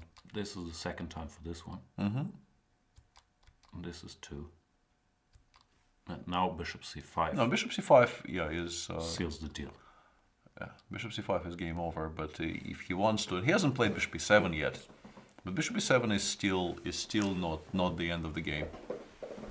And but odds are bishop e7 and a draw. He is definitely within his rights to check for a while here if he has anything better. But the problem for him here as well is that his position looks very nice, but every single piece seems to be occupying the absolute best square, and it's not that easy to actually improve anything. Like you can make some waiting moves like a5, but then maybe White will be in time to play rook d1, and if White manages some trades here and gets his pieces out of the corners they are currently in, the structure favors White a little bit. So here's my theory, but that's because I'm assuming everybody thinks like me. He's decided a long time ago he's happy with the draw, but in order to not upset the organizers or the millions of people watching this game, he's gonna think for half an hour so that the game lasts a bit longer. Not half an hour. He already played bishop b7. I think we are about to wrap this up. And once again, we couldn't really find anything No, it's perfectly Black has to do chess. instead of that. So, yeah, perfectly okay. Look, he decided not to take on c5, which is also possible, but Interesting. yeah, not an obvious decision. But I guess he feels that horse covers the square. sure, it's a very nice nice piece on d3, and maybe not trading it immediately makes sense. Also because I think knight g5 is a very strong threat currently. Oops, that's not Luki. This is Luki. Luki. What's the threat? Knight g5. I think knight g5 might be, in particular, if you play something like bishop d6, knight g5 becomes, at least potentially, a very large problem for black, because yeah, knight e6 might just win material against most moves. Right. So yeah, it's an interesting option, and the game was drawn between Nepomniachtchi and Karjakin. We probably don't even have to double click on it again. I mean, that's just gone. Yeah, Luki is. I was wondering what the time situation is, because they are only at move 23. So I wonder if there's any source of there's any reason for alarm for either of them. No, they both have plenty of time. About half an hour. More than half an hour. Yeah, about half an hour for Luki and closer to 40 minutes for Pavel. Yeah, the position is somewhat complicated, but that's generally plenty of time. Luki is a bit of a time trouble merchant, but yeah, not just yet today. Now, if we call Luki, in order to be impartial, shouldn't we call Pavel Pasha? We could. Yeah, you have these nicknames for everybody, which are built into the name in Russian, right? Yeah, it's so not, if you're it's Pavel, not, everyone's called Pasha. yeah, it's not even a nickname. It's just a diminutive that everyone uses. Right. But do you have the right to have another nickname? Sure. Okay. What's Levon? Doesn't work with Levon, does it? No, there are all kinds of name you might want to use there, and some people do, but Lev is not there. No, Lev is, but there are also further diminutives. No, Lev is not a diminutive as such. I mean, diminutives are also you don't use Lev as a term of endearment. It's neutral. There are diminutives from Levon which are Levoncho? Nobody does that. No, something like Lyoshka. Yeah, that would be a proper diminutive. Yeah, that game is about to wrap up, I think, as well, because Lev just played g5, and now queen f3. This bishop trip will never happen. Therefore, he's saying, "Let's go home." No, you need to make sure black doesn't activate now, but I think queen f3 does that job perfectly serviceably here. Yeah. So 2 games we expect to be wrapped up reasonably fast. Zeelansen is wondering, does Magnus have a nickname? Maggie? Yeah, some people call him Maggie. Not sure he has any official nicknames. In Russian chess circles, you used to call him the Kid, but now that he's 25 or 26, that no longer applies. It no longer really holds, yeah. And there's also, it's kind of funny how I generally don't see it at all in like outside of Russia. Although it is a Russian chess circle. No, I don't mean the Kid. I mean there is the, and now I will look like a complete idiot. It's an Astrid Lindgren book, isn't it? Which one? Carlson from Dach in German? Yeah. Carlson yeah. from the roof. I don't know the Yeah. English title. Yeah, but it's Carlson. Like I know. us Scandinavian. I know. But spelling. the difference. I guess that explains it. Yeah, to us Russians, the difference is not that stark that we can't use it as a nickname for. No, to me. For me, as a Gustafsson, Carlsen and Carlson with a double S are completely different worlds, and one is Swedish, the other is Norwegian or Danish, so it's really a different world. But yeah, I've also seen this, but mainly used by Russian speakers as a reference. I read that book, not my favorite Astrid Lindgren book. It's actually, I mean, it's everybody's favorite animated film when you're growing up in Russia. But if you read the book when you're older. I read it as a kid, even as a kid. He is an incredibly annoying. Yeah, he's just character. unpleasant. I'm Yeah. not sure why I should root for the dude. Exactly. It's just. This poor kid who's hosting him, he just gets abused. Yeah, he's a bully and just an overall unpleasant character. And yeah, We're not talking about me, for a change. no. Carlson. Yeah, the one with the propeller. Yeah, That is dude. annoying. So what is your favorite Astrid Lindgren book? I grew up, I only know the German titles. I used to like Kinder from Bullabü. I don't know how that translates. I like Michel from Lönneberger, but I think he also has a different Who wrote name in Mio, Norway. My Mio? Is that Astrid Lindgren? I don't think so. That used to be. I had nightmares as a kid about that. And I like Jim Knopf und die wilde 13. Yeah, Mio My Mio is Astrid Lindgren, but I don't think I've read it. Now, there were some illustrations in that book which gave me the absolute chills. Stream is stuttering a lot. I'm not sure if that's me or the actual stream. I haven't read Mio My Mio. Is it good? I think so, yeah. Or I mean, I haven't reread it in about 30 years, but I used to think it's very good. I put this on the board because Anish did something we did not expect, which is to play knight to a4. Yeah, this we didn't really consider. Bishop e2. I guess he takes on b6, but after rook b8. This pawn is so much more important than this pawn, you would guess. Well, I think he is. I mean, there are tactical reasonings here because rook b8 97 is the issue. So you have to play rook c7, I guess. And then you can take the c pawn, I think. But I think that just ends in a draw. I was trying to calculate this to the end, like bishop b6, rook d1, f4, rook e1, king e2, f2, sorry, king h1, rook h1. This should just be a draw, right? Well, white is trying. I'm not even. Yeah, I mean, this is way too weak. draw. I think white is not really trying anything. So that feels like a potentially like a logical conclusion to the game because I don't see how white improves over this. He's been thinking for a while here, but I mean, if you play knight a4 and then don't take on b6, it's difficult to justify. Maybe you can play bishop c3 here, but yeah, it feels weird. Zeelandson. A lot of useful comments here. Jan and Peter should dress identically every day. Actually, we consciously decided against it this morning. If only Jan would get the facial hair going. Yeah, I'm sorry, there's not a lot of beard growth here. We don't have the... No, I can't grow a full beard, like even if we had 5 years to do it. Sorry, Zeelandson. It's not gonna happen, but I appreciate your input. Trotter says King G1 also stops any queen checks. That's probably a very different game. That's no a Magnus queens on the game. board Yeah, here. that's a Magnus game, and he did transfer the king all the way from e1 to g1 now, where it feels safer. And there's also a potential idea of going rook f1, f4, but with the a5, a4 counterplay being a constant idea from black, it will not be that easy to realize. Many people are saying the stream is stuttering now, so I will go on an unannounced break, which I will herewith announce. Have the smarter people than me have a look at it. We'll be back in a second. Hopefully we can get to the bottom of this. See you then.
or something.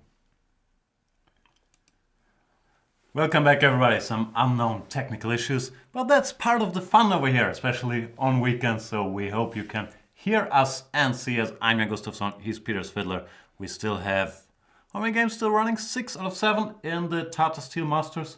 So let's get right to the action. Probably 5. I would expect the Iranian Wely game to. Has it ended? Yeah, you're correct. Yeah, they did wrap things up exactly where we expected them to, because Queen H1, Queen D7 is just not a safe thing to allow, and now White will be able to block things out, even just King G1 maybe, and then do nothing for a while, bring the bishop over somewhere.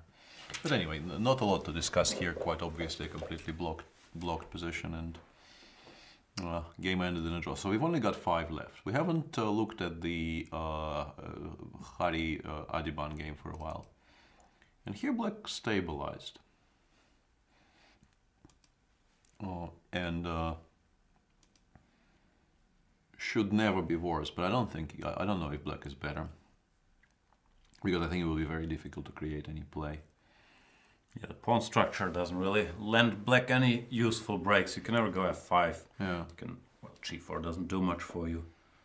C5 will never happen. Yeah, knight c5, you play bishop c8, and then the knight goes back, you play bishop d7. And I think White also will struggle to create any attacking ideas. But yeah, it's very difficult to figure out how Black can improve. And I mean, for me, I always begin by trying to find a way for the side with the 2 bishops against the 2 knights to be better. But here, probably not a lot going on unless we're missing some very, very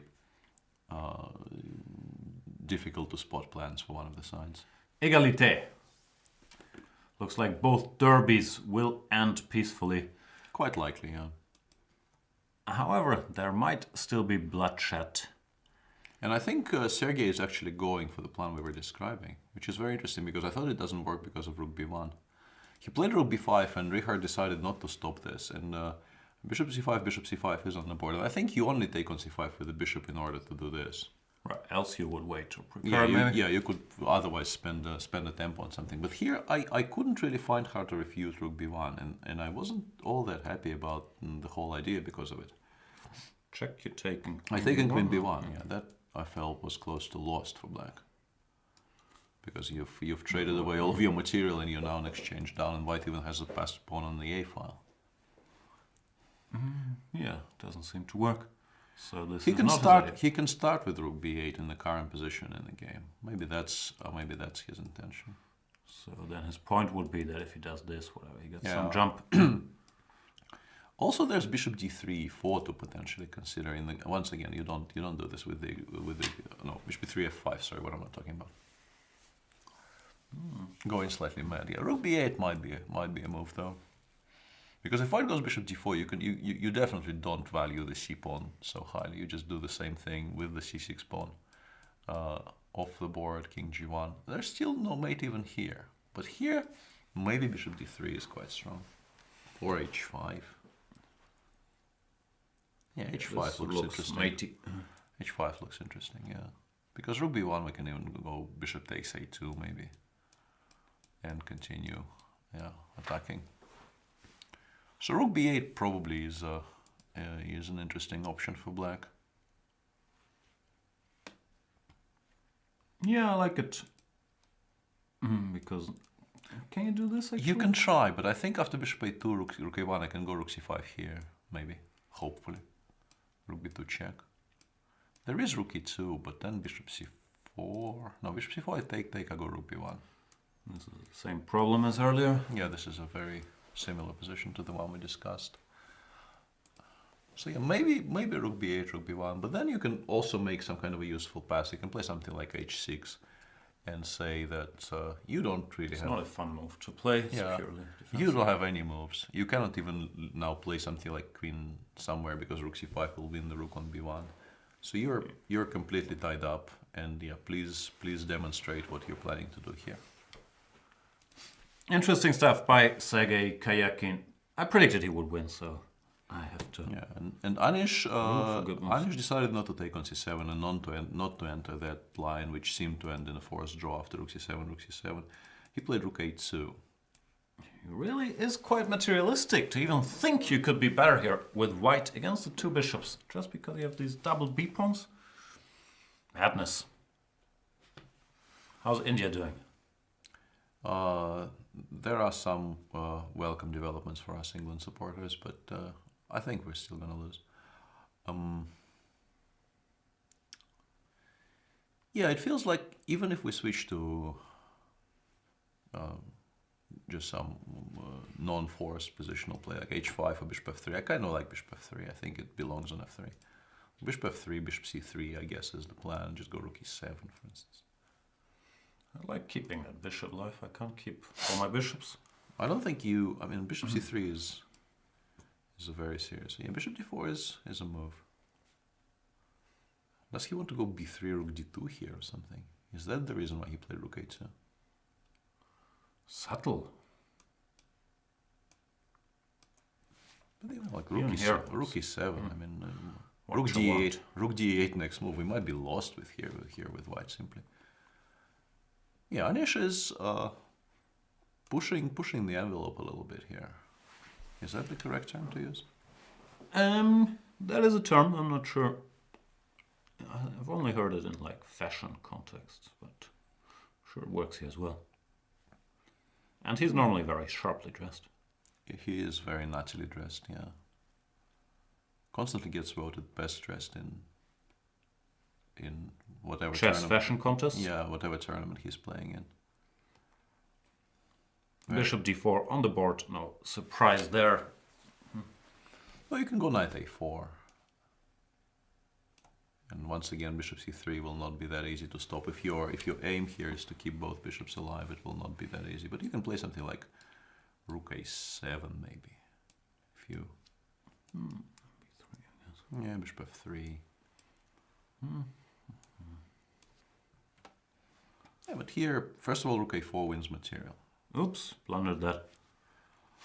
Second of all, bishop c3 is also fine, yeah? Yeah, bishop c3 is completely fine as well. Yeah, black is never ever worse here and probably even better after that. But let me show this. Takes, and we cannot recapture. Yeah, and also rook a3, bishop b2 doesn't work. Yeah, I was worried there for a second, but that also doesn't work out for white. No, just very difficult to imagine how white can be better. That's my point, even his extra pawn is a double pawn on the b file. His pieces are discoordinate, and black has two monstrous bishops. I would actually sort of double check if rook takes c7 is an immediate draw, and would just go for it, because I mean, if your alternative is rook a2, I'd like for this game to be over. To be honest, I don't think I would very much like to continue pressing here, because I'm not sure. Maybe he missed that he can move the f pawn. No, I don't think that is possible. He doesn't miss very much. I think he just wants to continue. He feels that he has an extra pawn and he has a moral obligation to continue playing for a win. But I'm not sure the position actually supports it. Do you think that some people that sometimes criticize him online for being too draw heavy might cloud his judgment and he's pushing too hard in situations like this? Or to it's not entirely unreasonable to think that. I'm not sure how much of an influence it is, but I'm sure he is. I mean, we all know he is very well aware of the subject. He makes some of the funniest jokes on the subject himself, to his credit. And yeah, I don't know if it's a major concern, but he is aware that the thing exists. So Magnus Carlson is probably also aware of stuff, but is not really in the line of fire for making too many draws. No. In this tournament, he's made 100% draws so far. He's trying to change that situation today against Wojtaszek. Will he succeed? Well, you are on the record saying that he will win in another 50 moves, and we've had a trend, a trend from tweet. No, we had a tweet from Trent. Lawrence Trent? Hello, Lawrence, who said that he feels that Radek will hold this with some ugly but efficient defense. Well, we all know that Lawrence Trent is the premier jinx in the chess business, so if he does tweet that, it does not help Radek's chances. That is very true, yeah. I will restrain myself on this subject, basically. Sorry. Yeah. Quentin Fontaine says f4 and white wins. In which position could white win with f4? Probably it is about the Carlson game, more as a long-term plan? Because you don't want to go f4 just now. Not right away. After queen takes f4, you probably feel a bit silly.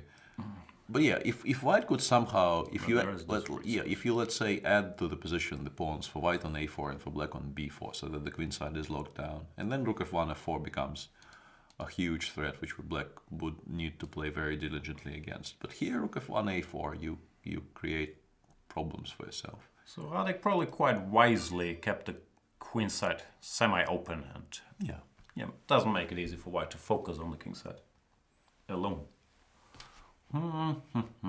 What else am I missing?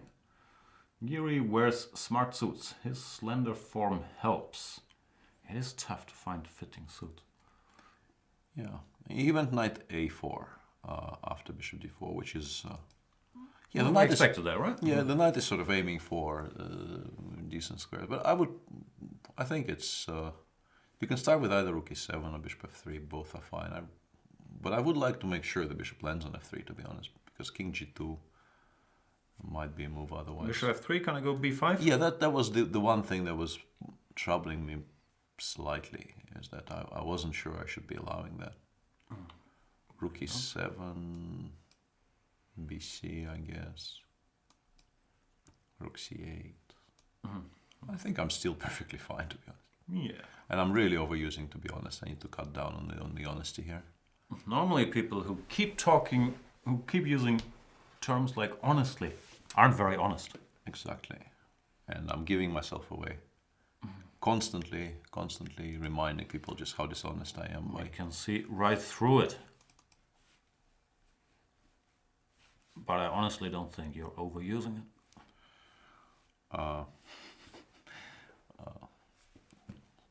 I'll leave it at that. Black should be fine here. It's just a question of finding the precise move orders, but I think it will be impossible to convince me black is not fine here. I'm not gonna try. I agree. I'd take black here if I was given a choice. Karjakin would also take black if he was given a choice in the position on board, and he played queen e4 instead of rook ba, which we expected to threaten. It's not that easy to challenge that queen, because you don't want it landing on c2. I think that would be a problem for white. I like rook b8, and I wonder why he chose not to play it, but queen e4 is... He's arguing it's not running away. Yeah. What does white do? You can't go queen f3. You can't move this rook now because a2 is dropping. There's not much good in moving pawns. It's almost Zugzwang. What do you do? Rook h1?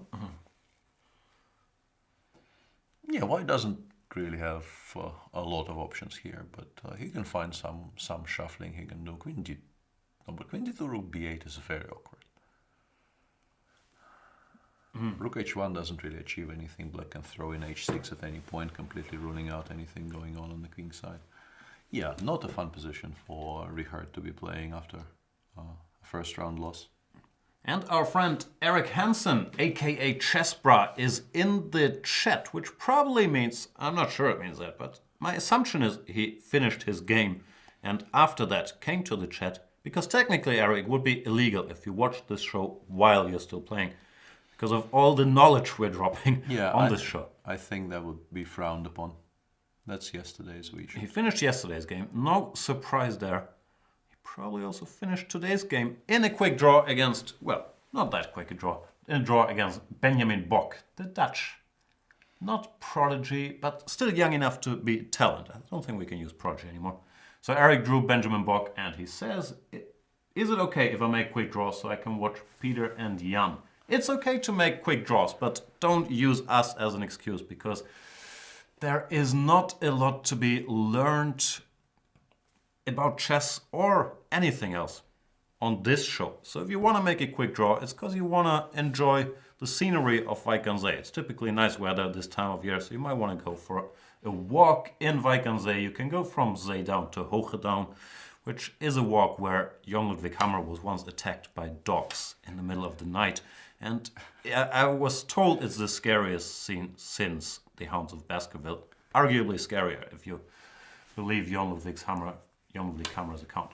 but it was dark at that time. So chess players getting attacked by dogs is a thing, yeah? It's And technically, I don't think he was attacked by the dogs, but the dogs were sort of within 10 meters of him, which he considered an invasion of his personal space on that street. I don't recall the details, but Jon Vikamer wrote about it. I recommend you people, and I do mean that condescendingly, looking it up. yeah. So what was I asking Eric? Probably nothing, right? And Eric may want to know something about Canadian geography. Yeah, we've established that we know all the Canadian cities. Eric is from Calgary. Justin Bieber is from London. They have a London in Canada. London everywhere. Drake is from Toronto. That's all the Canadians I know. Norm MacDonald is he's from some village. Yeah. There's also Dean Eggs, who is from... DMX, the rapper? No, he's no. American. D. Neggs. Daniel Negreanu.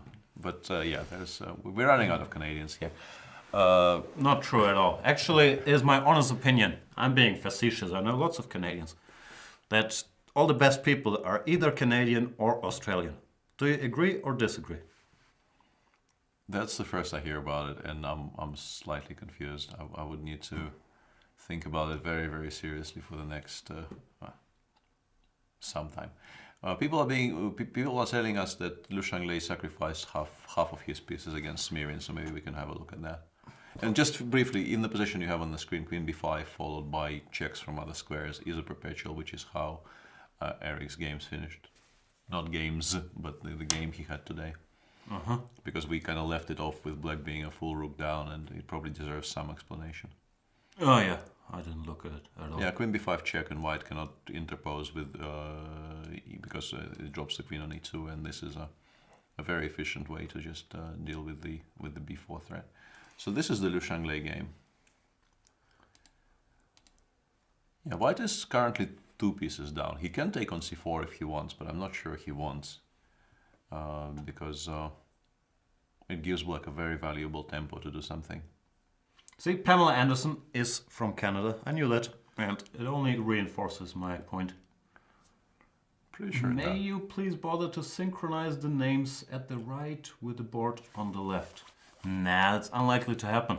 And we also don't have these little cartoons by Lu Shanglei, Ilya Smirin. I'm trying to synchronize them most of the time, but I'll fail miserably most of the time too. Anyway, what's happening in this position? I wanted to go rook g1, but I think that just fails utterly. Like rook g1, bishop g1, rook g1, but I think even knight e3, knight g4. No, that probably runs into queen d4, queen h8 mate. But I found some refutation here. I simply king f8, I think. I think I realized after suggesting that the bishop g1, rook g1, just go king f8. There's not a single check you can give, which is generally not a good sign when you're trying to give mate being a rook and a piece down. Yeah, also we must prepare to give a check. That probably is a bit too slow. Rook b5 might be a half Might decent. stop me from giving a Yeah, check. might be a half decent idea here. So, and if you're forced to go bishop queen takes c4 in the current position, then as mentioned, it does give black time to do something. And I'm being informed there's more people from Canada, like Michael J. Fox, Joni Mitchell, Jim Carrey, Duncan Settles, Ryan Gosling, that I know myself. What other Canadians are there? There's this mayor of Toronto. Tom Ford? If had I known his name, I would have said his name.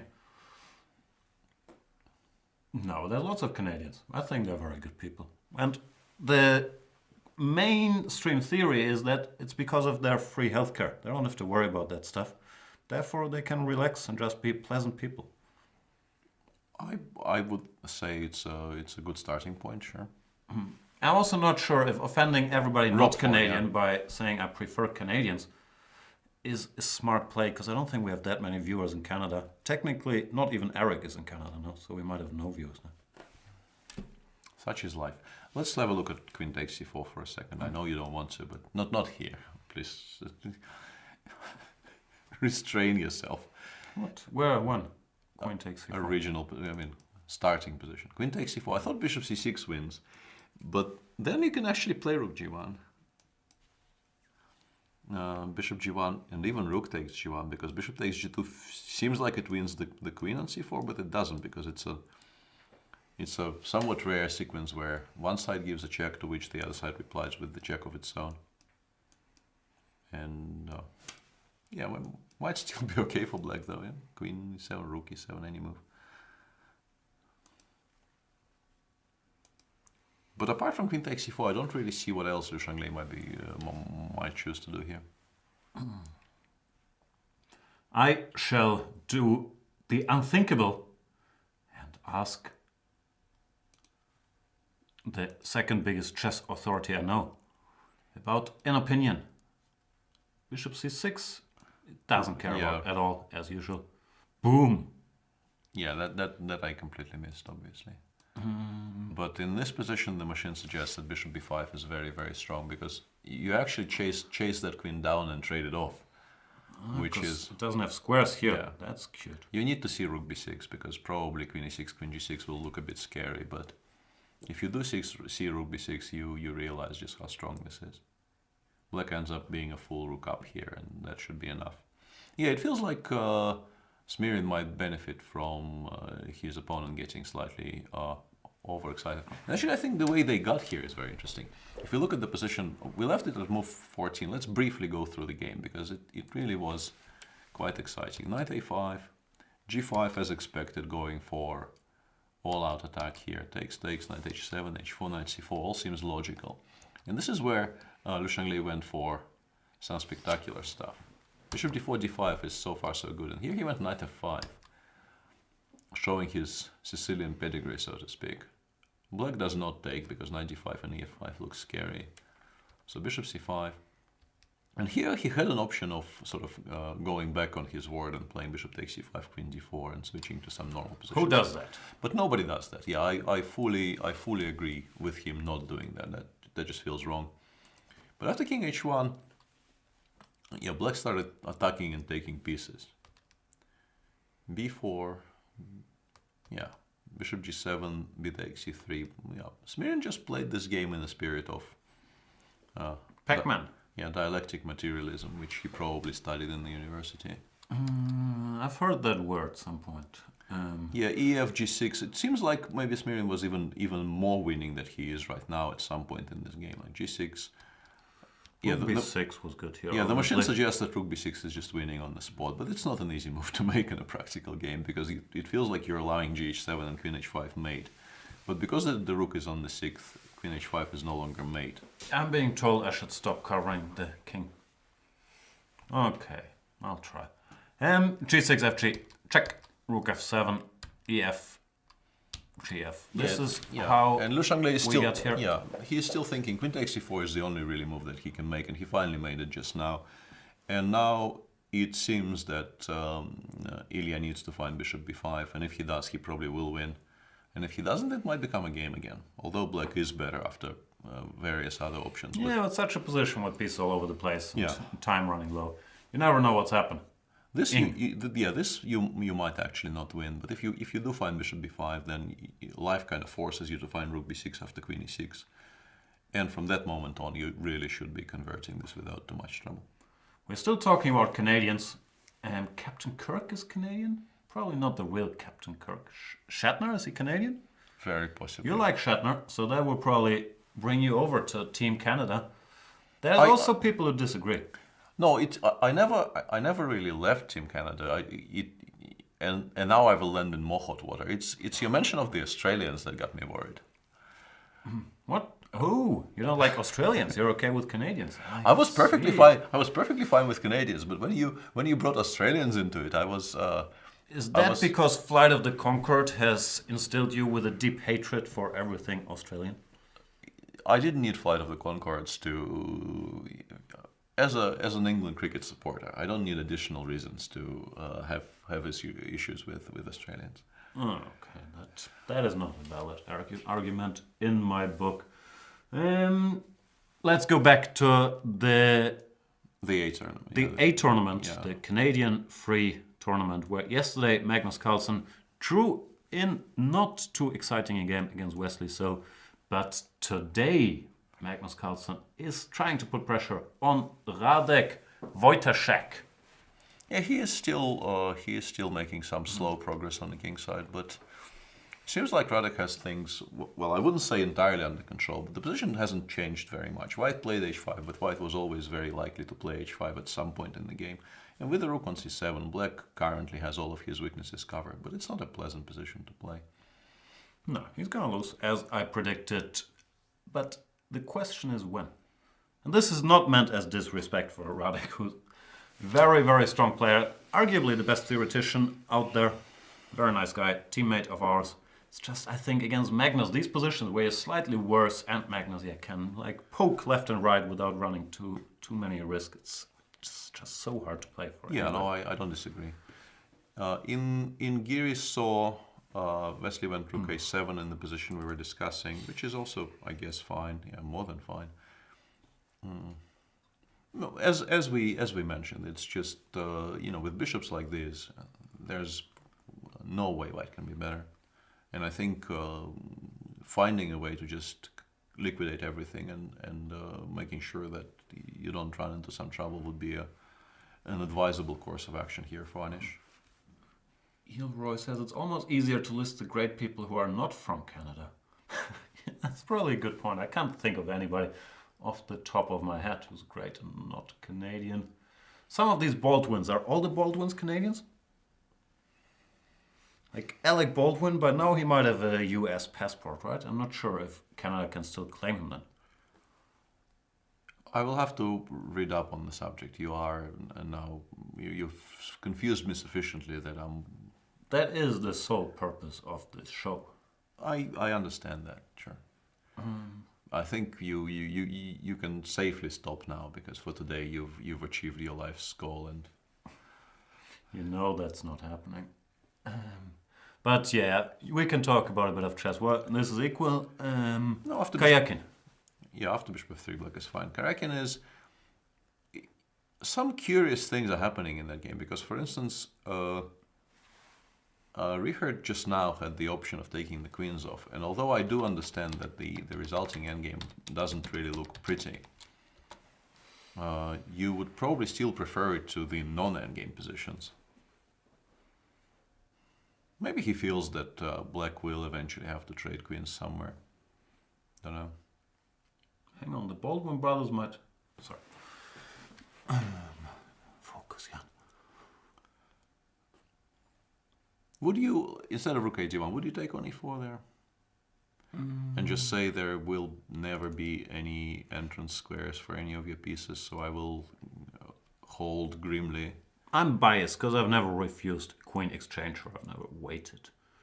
So I might be the wrong person to ask. And I think the answer might be yes. Like I would probably do this and hope for the best. Just go king f3 and wait forever. Wait forever, because the bishop on d4 does a very, very good job of holding things together here, and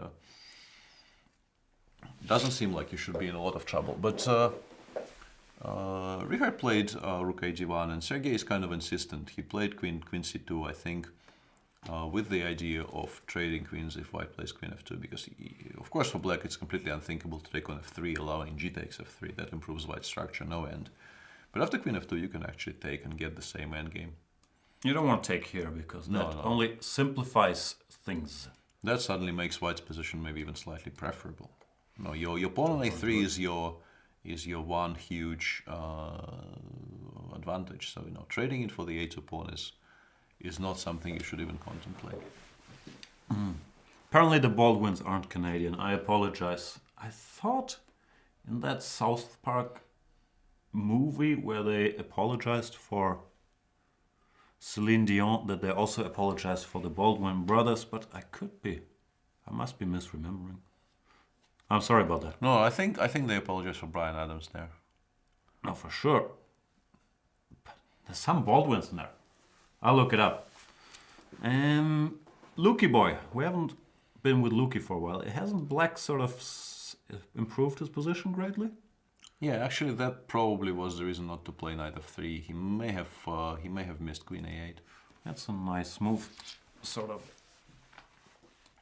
keeping this knight Yeah, and ground bound, because here you have some. yeah, you run into some tactics, and this may be a sufficient reason not to play knight f3 at all. And the position they have on the board right now, it definitely is an improvement for black over what we were discussing earlier. Black is still not better or anything, but I think this setup is a lot more stable than what he had earlier. I agree. Now, the other Catalan is over. The Indians are currently in the process of maybe repeating moves or maybe not, depending on what Hari decides.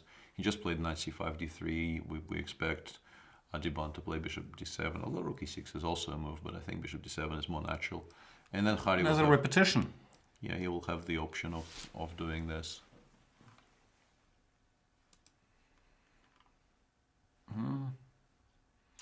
Apparently, people feel strongly about the Baldwins not being remotely Canadian, which of course is an overstatement, because we all know that Alexander Ray Alec Baldwin III is an American actor, writer, producer of English, Irish, Scottish, French, Canadian, and German ancestry.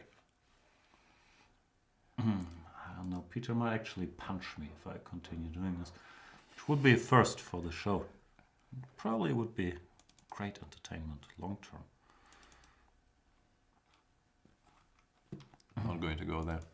Queen f2 has been played by Richard. He actually had the option of starting to chase the queen by rook c1, and I'm not sure black could have taken on a2 then, because I think there would be either a perpetual or once again the unfavorable trade of a2 for a3. But queen f2 is a safe enough choice, I guess. But how do you ever break through? I don't know. I couldn't find the plan, but you can go play. here and chill. Yeah, you go king f7. But I mean, with queens off, it's very difficult to even bluff the threat of c5 and rook takes c5, because you will not win any of those positions. Yeah, that was my initial feeling, that it will be extremely difficult for black to make any sort of progress at all. I think we should go to Magnus's game, because currently it is the most promising, I think, in terms of He took a pawn. Yeah, I think maybe Radek was starting. People were saying in chat that Radek was running a bit short on time there, because giving up the e5 pawn doesn't really feel like a recipe for success.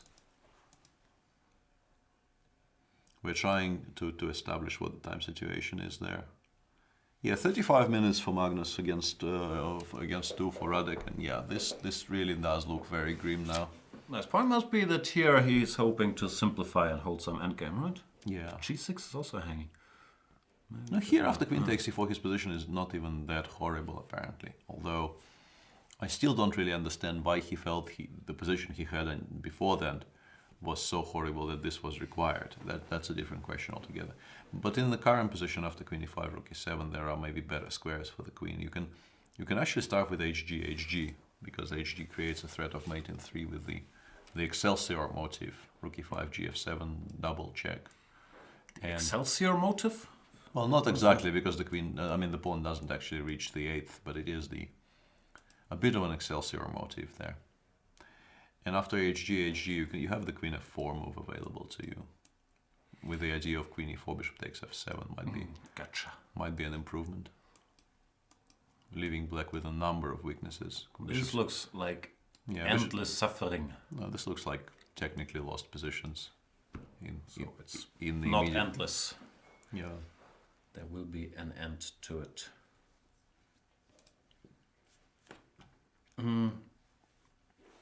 So yeah, I think the position was unpleasant as it is, but coupled with a horrible clock situation, you really have to feel for Radek trying to defend this, and yeah, he will need help here. He will need Magnus to stop playing good moves for a while, I think.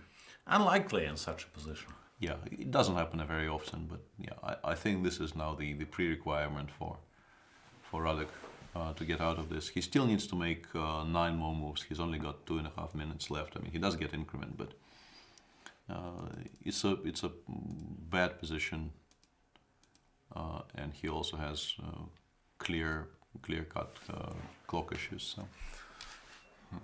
Clock shoes. Yeah. Anish is just not better. You can tell me whatever you want, I won't believe it. Actually, if you tell me he's not better, I would believe it. Yeah, I still don't quite understand why the bishop didn't go to f3. I really would have preferred it on f3, but... Wesley is very tight. He wants this construction where everything is defended. Yeah, I understand that, but... don't think it was required necessarily. But yeah, even this is perfectly solid, of course, and White probably cannot make any progress ever, but... Because he can't really play for a win without bringing the knight out from a4, and in order to do that he has to allow black to trade it for the dark square bishop if black wants, and that should be an immediate equality. Anish played rook cd1, but I guess you can just play rook d5. Yeah, you just play rook d5 and you ask why do you think you've improved your position? Bishops are very strong pieces. Yes. I'm expecting some sort of bailout coming. Yeah, knight c5 you just take. If you want to. No, I think it's the easiest. Rook d5 you take on d5 and on f2. But you might actually lose this because the king runs towards c5 very fast. You probably don't really want to do this. Although this, yeah, probably is still a draw. But I guess you don't have to if you don't want to. So what do you do after knight c5 then? The computer is running, so I will probably side with him and go bishop g7. No, but that's it's a good decision, but it's a non-obvious decision because the machine just wants to take with the c pawn and give white those passed pawns on the b. But yeah, the bishops are so strong here that yeah, objectively once again, black is just totally fine. And the Karjakin game ended in a draw. Sergei decided, He's not even trying? Yes, wow. Sergei decided not to even push here. I think this Letting me down. This has to be an opportunity somewhat missed. Can we just briefly ask the machine about the evaluation of the position on move 24? 24. Yeah, rook a b8. Why is this not a move? f5 apparently. Okay, but Queen f7, e4, and white activates. Yeah, I can probably believe that, but Still odd. yeah, it's But it makes sense. That's why I would start with queen e4. yeah, that would explain the move queen e4, but d4. Now he went for it, but White was just in time yet. but now you're in time to play queen f3, and this stops the thing.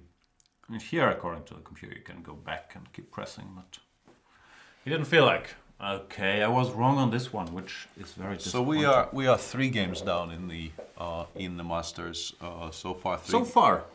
Yeah, so far 3 games have been drawn, and if we check in on the All Indian affair, it might be 4 for all we know. So far, they finished 10 games. No, 9 no, of these 10 have been drawn. Yeah, Hari decides to continue by playing h4.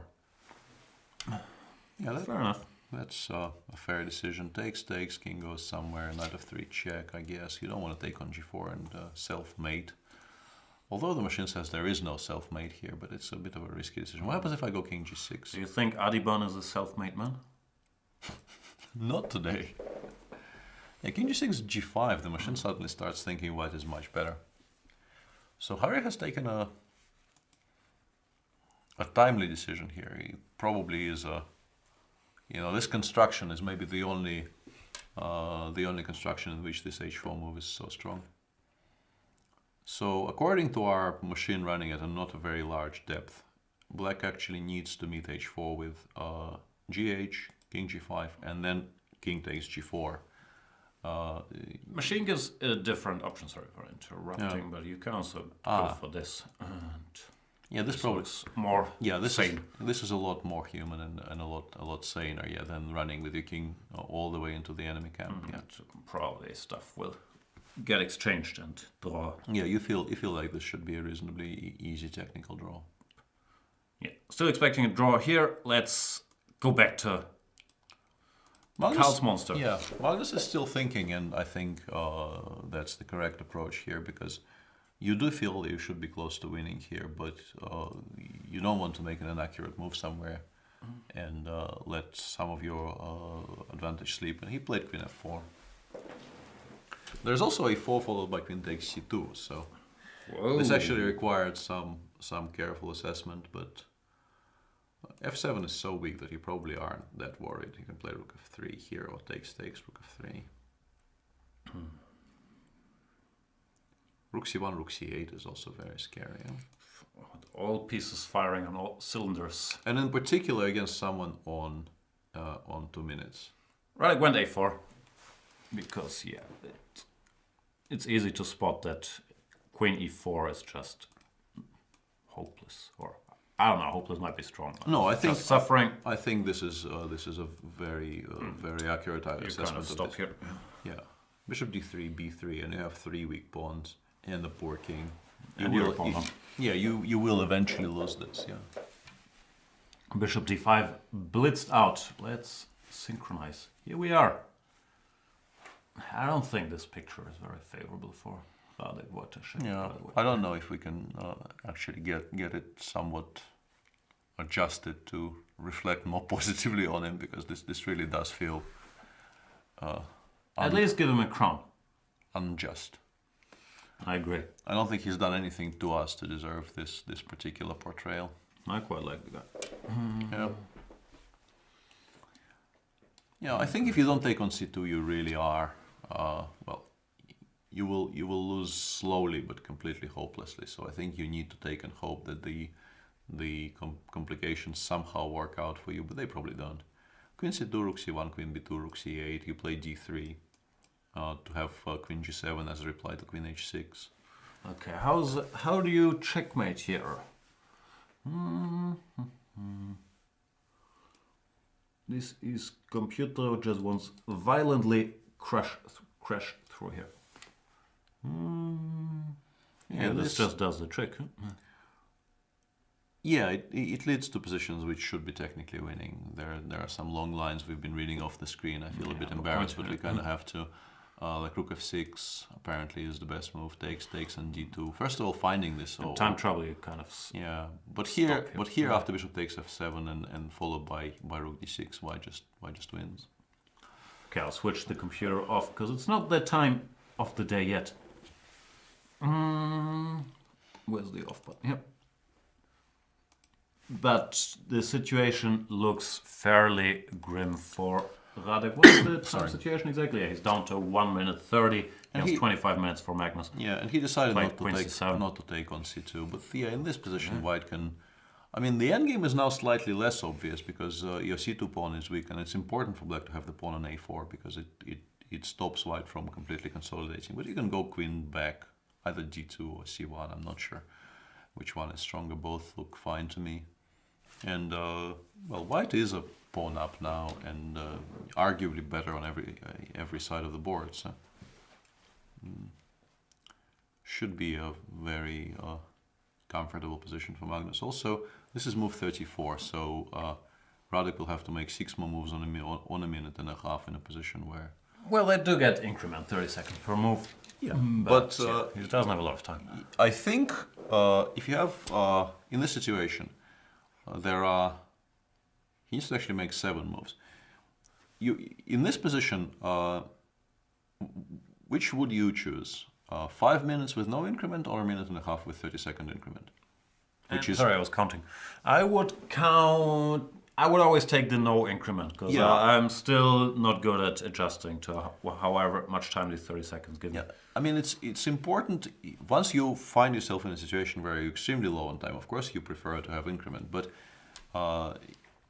in general, you still have very, very little time for every single move. And having 5 minutes to have the option of spending more than like a minute that you have at some critical juncture, I think is very important. So the fact that he has increment, it means that he will not lose on time, but it also means that he has less time for each single decision, and it's more likely that he will make a mistake somewhere.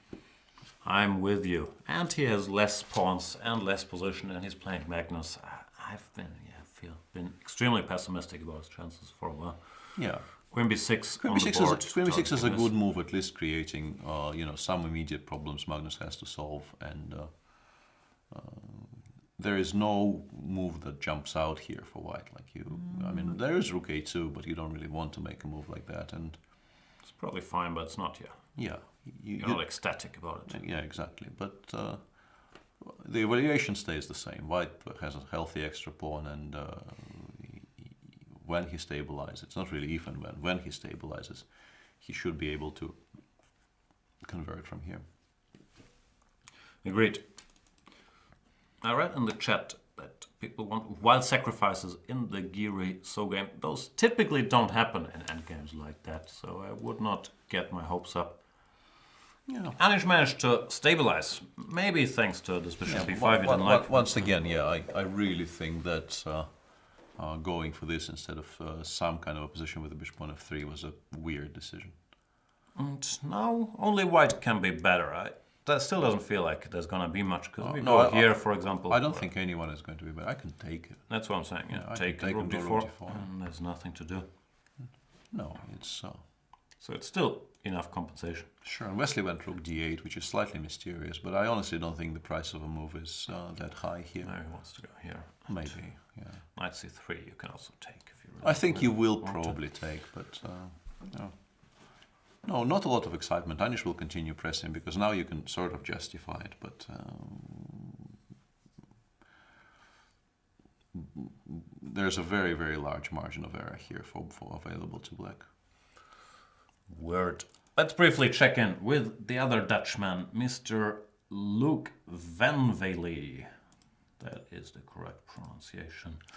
And I've been threatened by a surprise with a surprise by Oli, our friend, and You've been threatened with a surprise? yeah. Why? I don't know what I've done to him to frighten me so, but he says I will love it once I leave the studio. I have a feeling it's like another 120 marks I have to sign.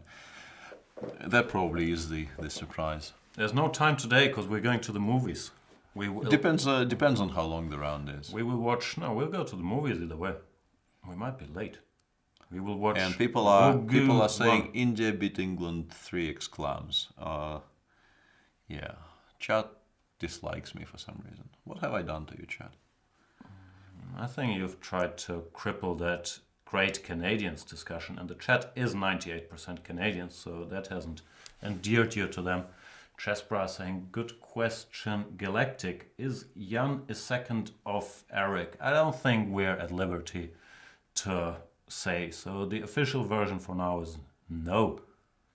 Is RVK the second of Eric?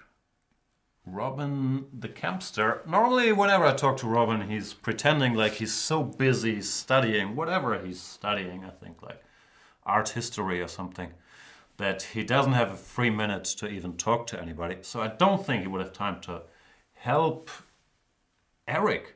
But I do know that they're chess bras, so they're doing all kinds of activities, whatever chess bra activities include. But maybe Eric can confirm that himself, or confirm or deny. We are going to watch the movie Rogu 1. Yeah, or as it's called in Hearthstone circles, Rouge. Rouge 1, okay. Yeah. And just to clarify, Robin van Kampen does not study art history, but one of these fancy things like international business management, whatever they call these studies. Bombay Ace says, Chat loves Peter, but Bombay Ace sounds very Indian, so he probably likes your constant cricket updates. Well, the Canadian majority strongly dislikes not only the cricket, but also all the thinly veiled contempt you've been showing for Canada and Australia. That's just not fair. Why is this so? I mean, everybody is. I feel persecuted here. I'm sorry. I did not mean to give you a hard time. Chessbra, Grandmaster. That's Eric. He says, I watched Rogu 1 twice. Hang on. 1 twice? So once? No, that's not funny. He watched it twice in theaters and he loved it. I don't know. Normally his recommendations I saw on Twitter the other day, he said Trailer Park Boys and Letter Kenny are his show recommendations. And Bombay Ace is from Holland. That's a surprise. So Bombay Ace is not referring to the city, but to the gin. In his case, that is possible. Yeah. And to the question we were asked in chat, we are going to watch it in the original language. I don't speak German. Watching it in German would be problematic. Actually, I'm very dedicated to watching stuff in the original language, but the theater we're going to, they don't have subtitles, which makes it tough for me sometimes. I'm really used to watching stuff in English with subtitles. Without, it's gonna be tough. I hope it's mainly shooting stormtroopers and not like a lot of witty dialogue, which I don't. Yeah, I remember we went. That was the funniest thing ever. We went to see the new Planet of Apes during the Tromsø Olympiad, and everything in Norway is subtitled. But what we didn't realize is that there will be a lot of dialogue, sort of ape on ape dialogue, Right. which will be subtitled. It's not in English. It's apish. Yeah, and it's subtitled. It's subtitled to Norwegian, which didn't really help. The group of people who was trying to watch the movie, which meant that we kind of watched the entire movie on like a silent film. And, No, it's not subtitled. The movie is actually in English with Norwegian subtitles. Yeah, that's what I meant, They didn't yeah. change the Norwegian subtitles when the apes were communicating. Still, I think I figured out who the bad apes were. The sour apes. What other chess is there?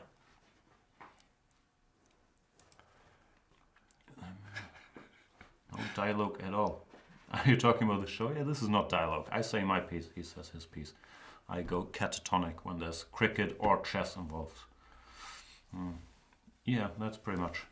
Jan, how far can you extend your right arm over the board? No, there's a cut-off point here, so I only have access to half the h1 square, which is really not enough. I can't even grab pieces there. Chess. Yeah, lots of chess. Magnus has the option of trading queens now, but yeah, with the pawn on a4 it's slightly awkward. Your rook on a2 is passive, you never want to play b3 allowing a3. You would like to play queen f4 here, but I have a feeling queen e1 followed by bishop d6 might be an issue with that.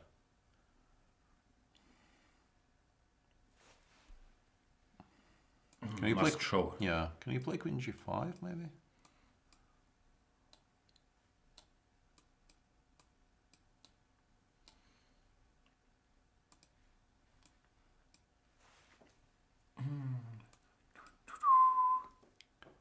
G3. I kind of want to play G3 at any. Yeah, that's the move I want to make in general. G3, King G2 would be my next two moves against almost anything, I think. Is it true that Kramnik once said that whenever you can go G3, King G2, you should do it? I haven't heard him say that, but I'm prepared to believe it. At this point in the show, I'm prepared to believe anything. Spetri is asking, is catatonic the same as narcoleptic? No, I think it's easier to make a comeback from catatonic. No. No, narcolepsy is sleepwalking. Isn't it? I think narcolepsy is very, very close to sleepwalking. It's supposed to be.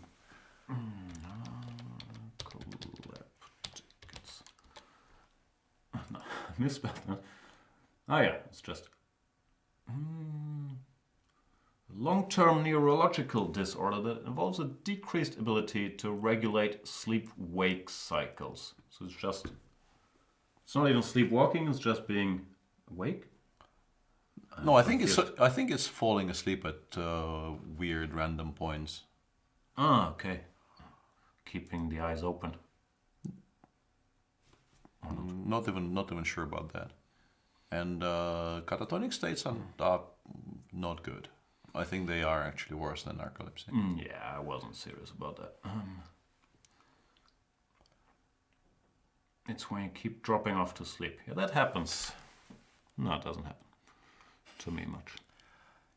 Yeah, Marcus went. Oh, why did I say Marcus? Yeah, Magnus went queen e2 here. Doesn't want to bother with any e1 related business. Targets his rook.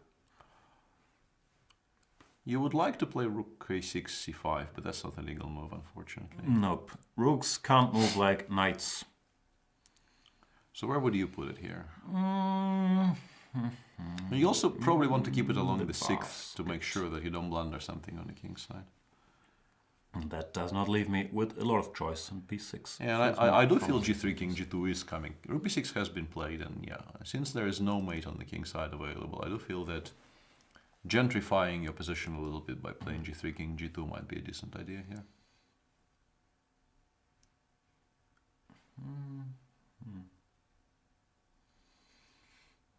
Non-adjusted alpha says narcolepsy is a neurological disorder, but catatony is a side symptom of some psychiatric disorders. We've all learned something today. Yes. And Wesley finally gave up one of his bishops, since we are jumping around. Yeah, and now Anish can be justified in really playing this position forever.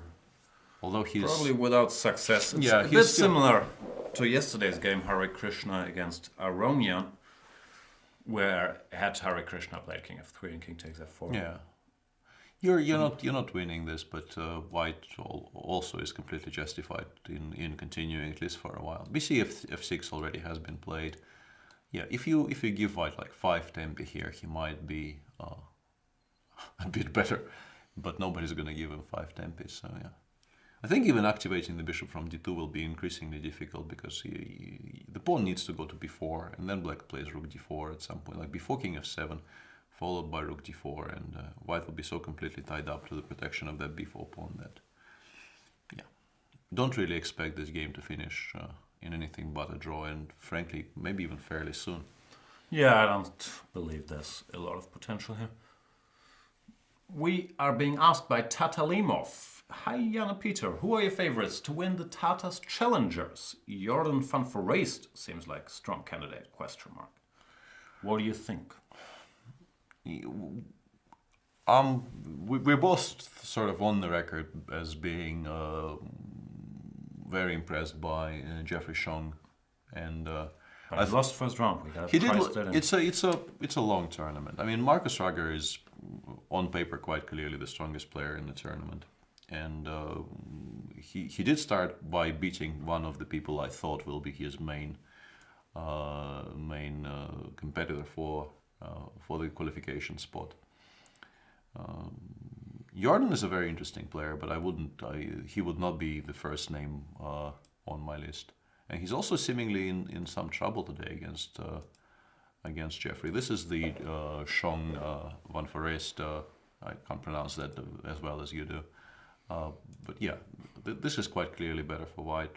Might not be winning, but definitely safely better for White here. And, pawn up. Yeah. And it is a 13-round tournament, so of course losing against your direct competitor in round 1 is not ideal, but I wouldn't write Jeffrey off at all. And I believe it's a very balanced field. Lots of 26, 50-ish, young-ish players. Rager, of course, a bit higher rated and won the first game, so he's obviously up there.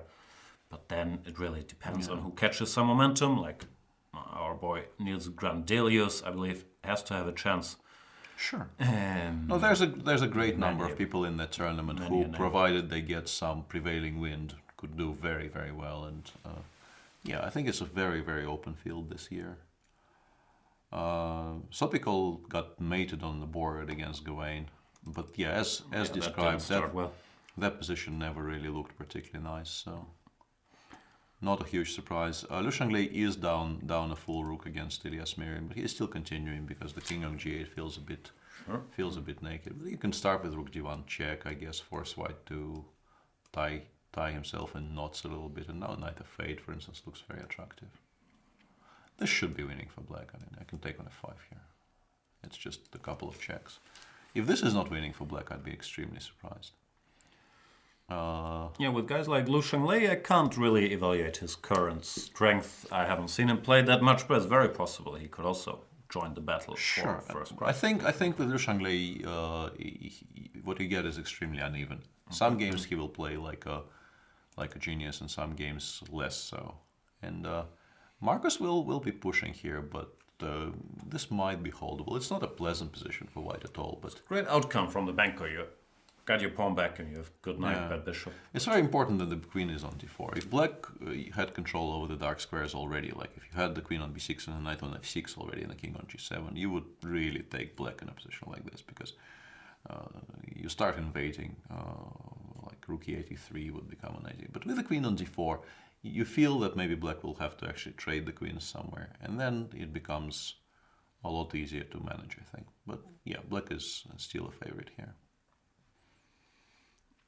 People are asking if Radek ever got a winning position against Magnus. Not only did he have a winning position against him, he won a very interesting and impressive game against him in one of the earlier editions of the same tournament. So you can also see these tidbits of information from these little cartoons I often bring up. Magnus won 2 games, 0 draws, and lost 1. Radek similarly won 1 and lost 2, no draws. There's also a question, is Radek a second to Anand? Or was? He certainly was. I've asked the same question earlier. I'm not sure what the current status is, but they've worked together a lot, Radek and Vishy, both big opening experts. And yes.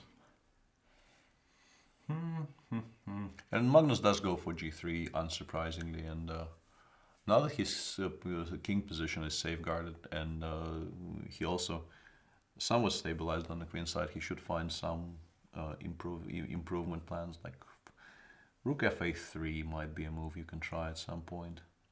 What you don't want to happen is for the entire queen side to disappear, because winning 3 against 2 on one side will be difficult. Although it kind of depends on the piece constellations, because f7 might be very weak. It's move 39, so Radek almost made it to the time control, which is probably good news for him, because earlier it looked even scarier and there was 6 moves to go. He hasn't collapsed, but I still don't like his chances one bit. Anish, yeah, this is... Yeah, it will continue for a bit, but yeah, there's not a lot you can do here. King f7, king e6, h5, just not the most exciting position in the world. We haven't touched Luki's game in a while. I was going to the Indian clash for a second, because... Yeah, and Adiban is completely fearless. There's not a lot of people who would actually would have gone for this. And he did what the machine was suggesting: just take this and go with the king towards safety. And now king e6, king d6, I suspect. What does white do? Don't know. Knight h4, but yeah, I can play king d6 anyway.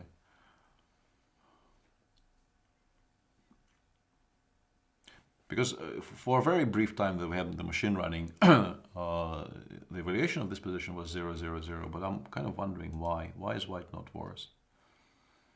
Because you can attack the f6 pawn, apparently. Introducing some jumps. Yeah, it's actually awkward to protect, because rook f8, knight g6, and rook f7, knight e5 both look very, very awkward. Yeah, so apparently this is... computer stuff. Yeah, this is... But this actually is... Well, at least visually, this has to be preferable for white. Yeah, this looks nice. Yeah. We'll keep you posted. For now, Harry has to be precise too. And this is move 39, so coming close to the first time control. So I think we'll wait until every single game reaches time control and take a somewhat deserved break. Canadians might disagree. Canadians but, never disagree. Canadians are very agreeable people. Whoa. I will now proceed to pander. More slight. How was that a slight? What do you mean slight? Very agreeable people. Do you know the meaning of the word agreeable? Yeah. How is that a slight then? I'll have Canadians answer that question.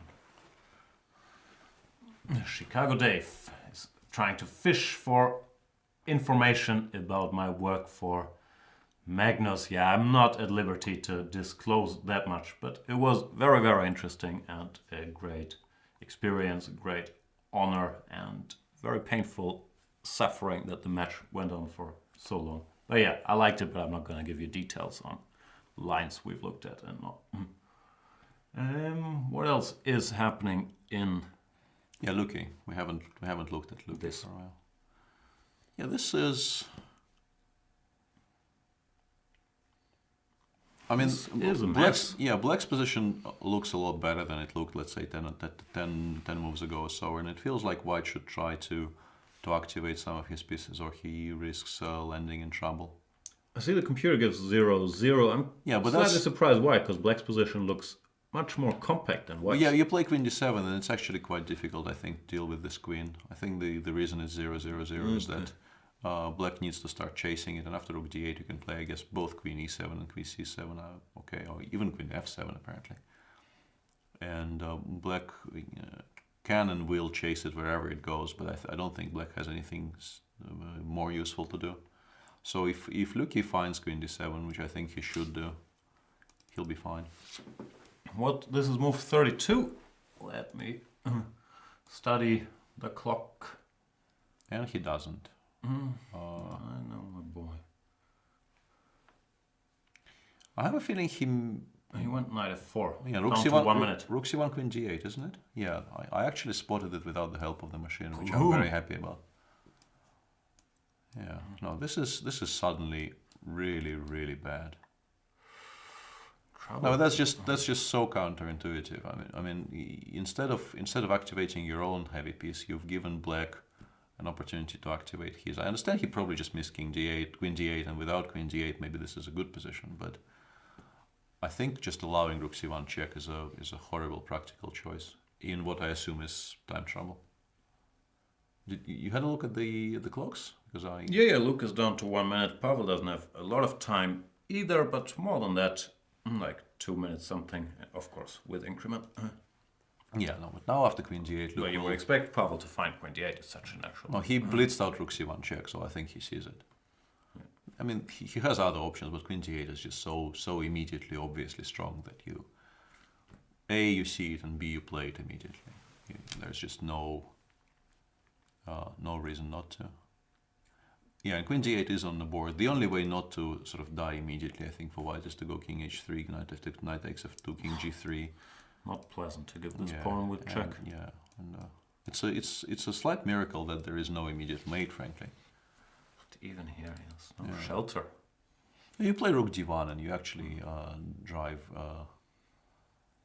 this away. I get curious here. Like, I have the machine running, so it says it doesn't work, but this wasn't so easy. In practical terms, you probably do this.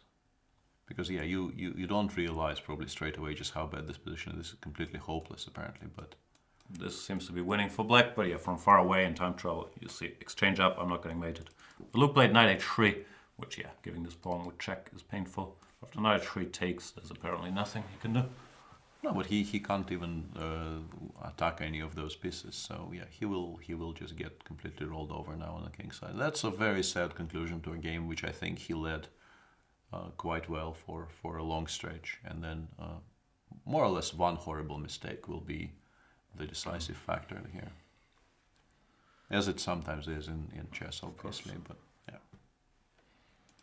yeah, good start to the tournament for Pavel Eljanov. If he wins this, he's at 2 out of 2. Yeah, he is. He will continue leading with a perfect score, and well, I mean, we know he's good, and he's proven time and again over the course of the past couple of years how reliably strong he is. But I hyped him up during Norway Chess, but he didn't do well there. He collapsed at some point. Yeah, he was 3 out of 9 or something. Yeah, he was doing very well for a while, and then I think he lost the last 3. Yeah, that was somewhat painful. And actually, his streak of losses coincided with him sharing car rides with me to the venue. And probably. Yeah, I asked him about that. He said no, he's not into superstition and all that, but I still. Yeah, no, I very, very seriously think it was your fault. Yeah, I after the first one, when the next day the organizers once again suggested we might go together, I very seriously asked him if he. I mean, I could wait for the next one, but he said no, it's unwise. I wouldn't have done that in his spot. Could not agree more. He's done everything right today, and he will take over the lead in this tournament. Shall we stay here, or shall we go to Magnus? Most moves win. Rook C2 is the most obvious one, because Rook takes F2 will just. I mean, there's no way to defend against that, and then Black just gives mate. There's no counterplay. It's the biggest problem with the pieces tied up like this. So he's gonna win. Let's go to Mag. This is a rook f4 apparently was very strong on the previous move with the idea of queen f3, but Magnus played queen d1 instead. I guess he is now threatening c3 followed by rook takes a4, which is also pretty decent. I have a feeling that the probably, and this is now time control actually, so it's interesting that he made the 41st move so quickly, and there was a story in New York where he made the 41st move very fast because I think he was worried. Yeah, he was worried his scorekeeping wasn't precise and he might lose on time, and that almost cost him game 5. That was game 5, right? And once again he plays a move really fast in move 41, and but it's here not the strongest according to the machine, but yeah. you don't feel like the price of a single move is very high here. Sure. It's like, okay, this is weak, this is weak, this is weak. You maneuver around until something gives rook d3, rook a3. And rook d7 in particular is a very strange choice to make. I guess Radek was down to seconds because why you would move the rook from from the one active idea you have in the position of attacking the c2 pawn. Why would you move it to a square where it does nothing? I'm not entirely sure. But just a tough position. Yep. Anish Giri's position is not tough, but is also not better. And now he is not even better. I mean, you can no longer even claim you're better because black is just more active. Yeah, because you have to defend your extra pawn. Yeah, everything will start hanging. This will rot. Yeah, and as a matter of fact, the machine's first line here is rook d1, d4.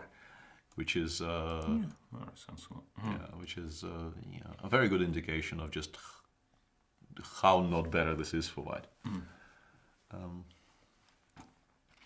King a3 has been just played. king f5 or bishop a6, frankly. I like this.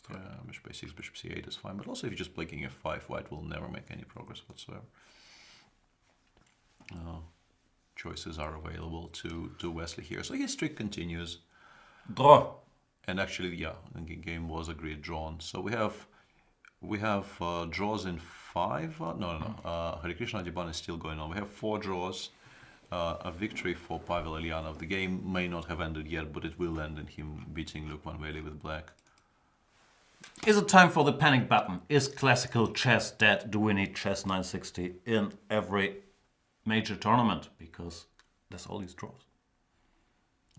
I would very much like to have more 960 tournaments available to all of us. I think we would all enjoy playing in them, but I don't think it is required to replace the classical. I don't want to repeat the whole spiel. I've been saying this for years. I'm a huge fan of 960 as a game, but I don't think it's a replacement. It should be an addition. And it's very sad that a couple of tournaments which had it as an option have disappeared due to sponsors going away. I don't like the game at all. 'Cause the only thing I do well in chess is memorize opening moves, and 960 takes it away. I do like the game 2048, but the 960, not a fan of. Yeah, and Jan is my mentor in 2048, and until I've spoken to him, I struggled at that, and I no longer do, for which I am eternally grateful. That is a sentiment I fully understand. How is Mr. Luke? Somewhat surprisingly, still in the Pavel game? did not play rook c2, which I honestly thought it's. I went rook c4. Yeah, he went rook c4, going for just a dry technical solution. And then Luki actually is now forcing him to calculate. He will calculate. I mean, he's very good at this, and he will calculate. And he made the correct move after e6. But it is a bit scary because here you suddenly need to pay attention. But knight g5 seems to be winning somehow. Knight g5, queen takes, and after e7. after e7, I guess you go rook h4, queen g4. Oh, this is checkmate actually. Yeah, that is even faster. Yeah. But also, can we check? I think this is after king g1 is less clear. But this is checkmate. Yeah, queen h4 is just checkmate, and queen g4 and rook f1. Yep. Unsurprisingly, this is still winning for black, but probably should not have been allowed. Probably the game should have been over by now, but it will be over reasonably soon. Doesn't matter. Yeah, queen g5 and. Yeah, they will wait for one more half move, and then I think we've officially reached the time. Queen takes g5 has been played, so we are okay. Knight h4. Whoa. King f5 was played by Adiban, and he probably missed. Draw offer? No, not a draw offer. I mean, from black? Yeah. No, I don't think he. No, but we had this position, right? That's what I mean. Yes, but king f5 is a weird decision, and knight h4. Now white is completely winning apparently. Oh, he blundered. Yeah, I think he thought he can play king g5, but now rook Rook g6 check is and just it's mate checkmate, in, yeah? mate in 3. Five. Knight f4 is good enough here. Yeah, so now he played king g4. Whoa, he played king Blundered g5. mate? Harry is gonna spot that. Yeah, Harry is not gonna miss mate in 3 with checks. I think very few people here would not spot mate in 3 with checks. Did Adiban think he can take on h4? Because I only just realized that you have bishop h3. I actually did not see bishop h3 as a move. And rook, and rook g3 is the only move that wins here, but it's not a difficult move to find once again. Why doesn't this one? Rook e3? Oh, yeah. Fair enough. Oh boy. So yeah, Harry's is also move 40, and he's blitzed it out. He didn't need time to calculate. Well, there's no other move he could have made there, but yeah. Well, so we have 2 games. Well, both of them still going on, but both of them about to finish. Harry is going to be on +1. Pavel Eljanov will be leading the tournament with +2, and we expect Magnus to eventually win his position as well. People in the chat, by the way, said that at big depth, this Norwegian supercomputer says that Queen D1 is an even stronger move than Rook F4. So Magnus has not exactly blundered.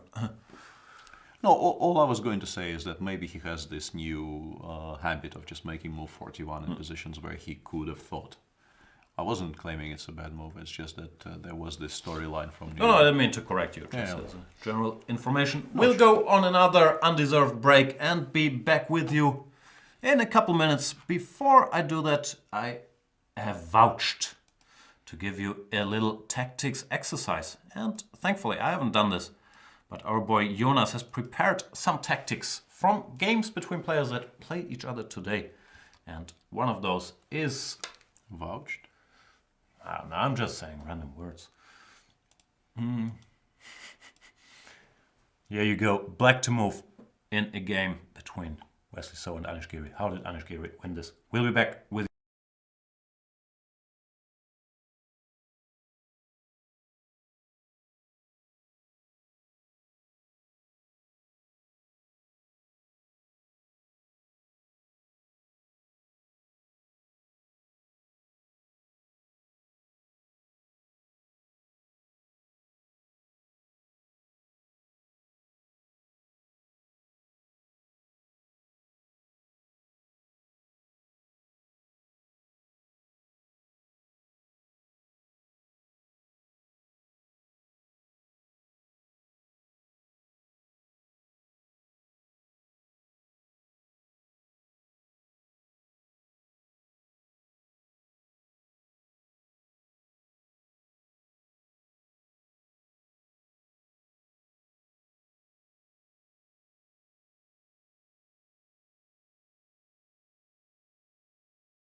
Welcome back, everybody. We are watching round number 2.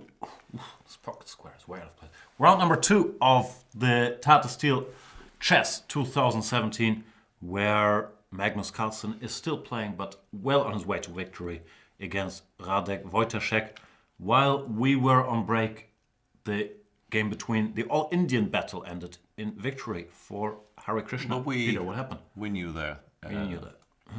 Well, it did proceed towards the position we described, where Rook G3 is actually the only move winning, but it's not a difficult move to find. Threatening Rook takes H3, which cannot be stopped. So we earlier said we did not think Adiban was a self-made man, but turns out we were wrong, because after knight h4 check he went for... he just missed knight h4. He's lost anyway. Yeah. No, after King E4, I mean, you kind of have to play King E4 now.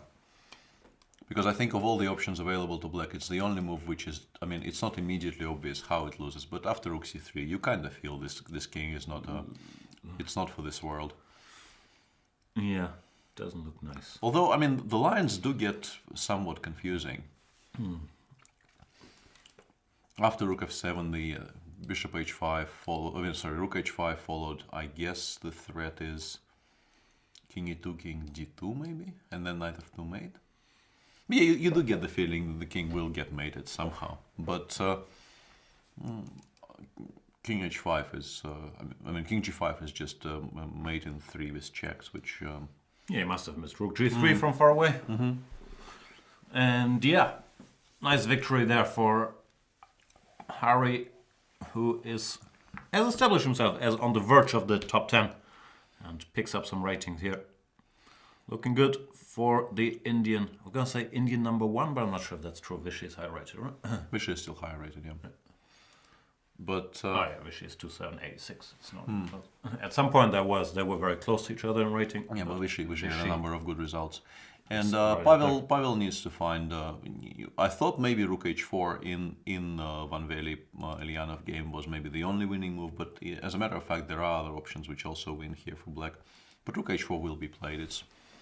It's quite obviously the strongest move in the position. E7, Queen G4 is immediate mate in about 3. So you need to stop it by playing Queen C7. That I think is the only way not to get mated immediately. And here, yeah, Rook H4 has been played. And you know, in a human game, you just play Queen G4, Queen G3. That's what I was thinking. You take everything and go King G6 and let's go home. Yeah, exactly. You take on H3 twice.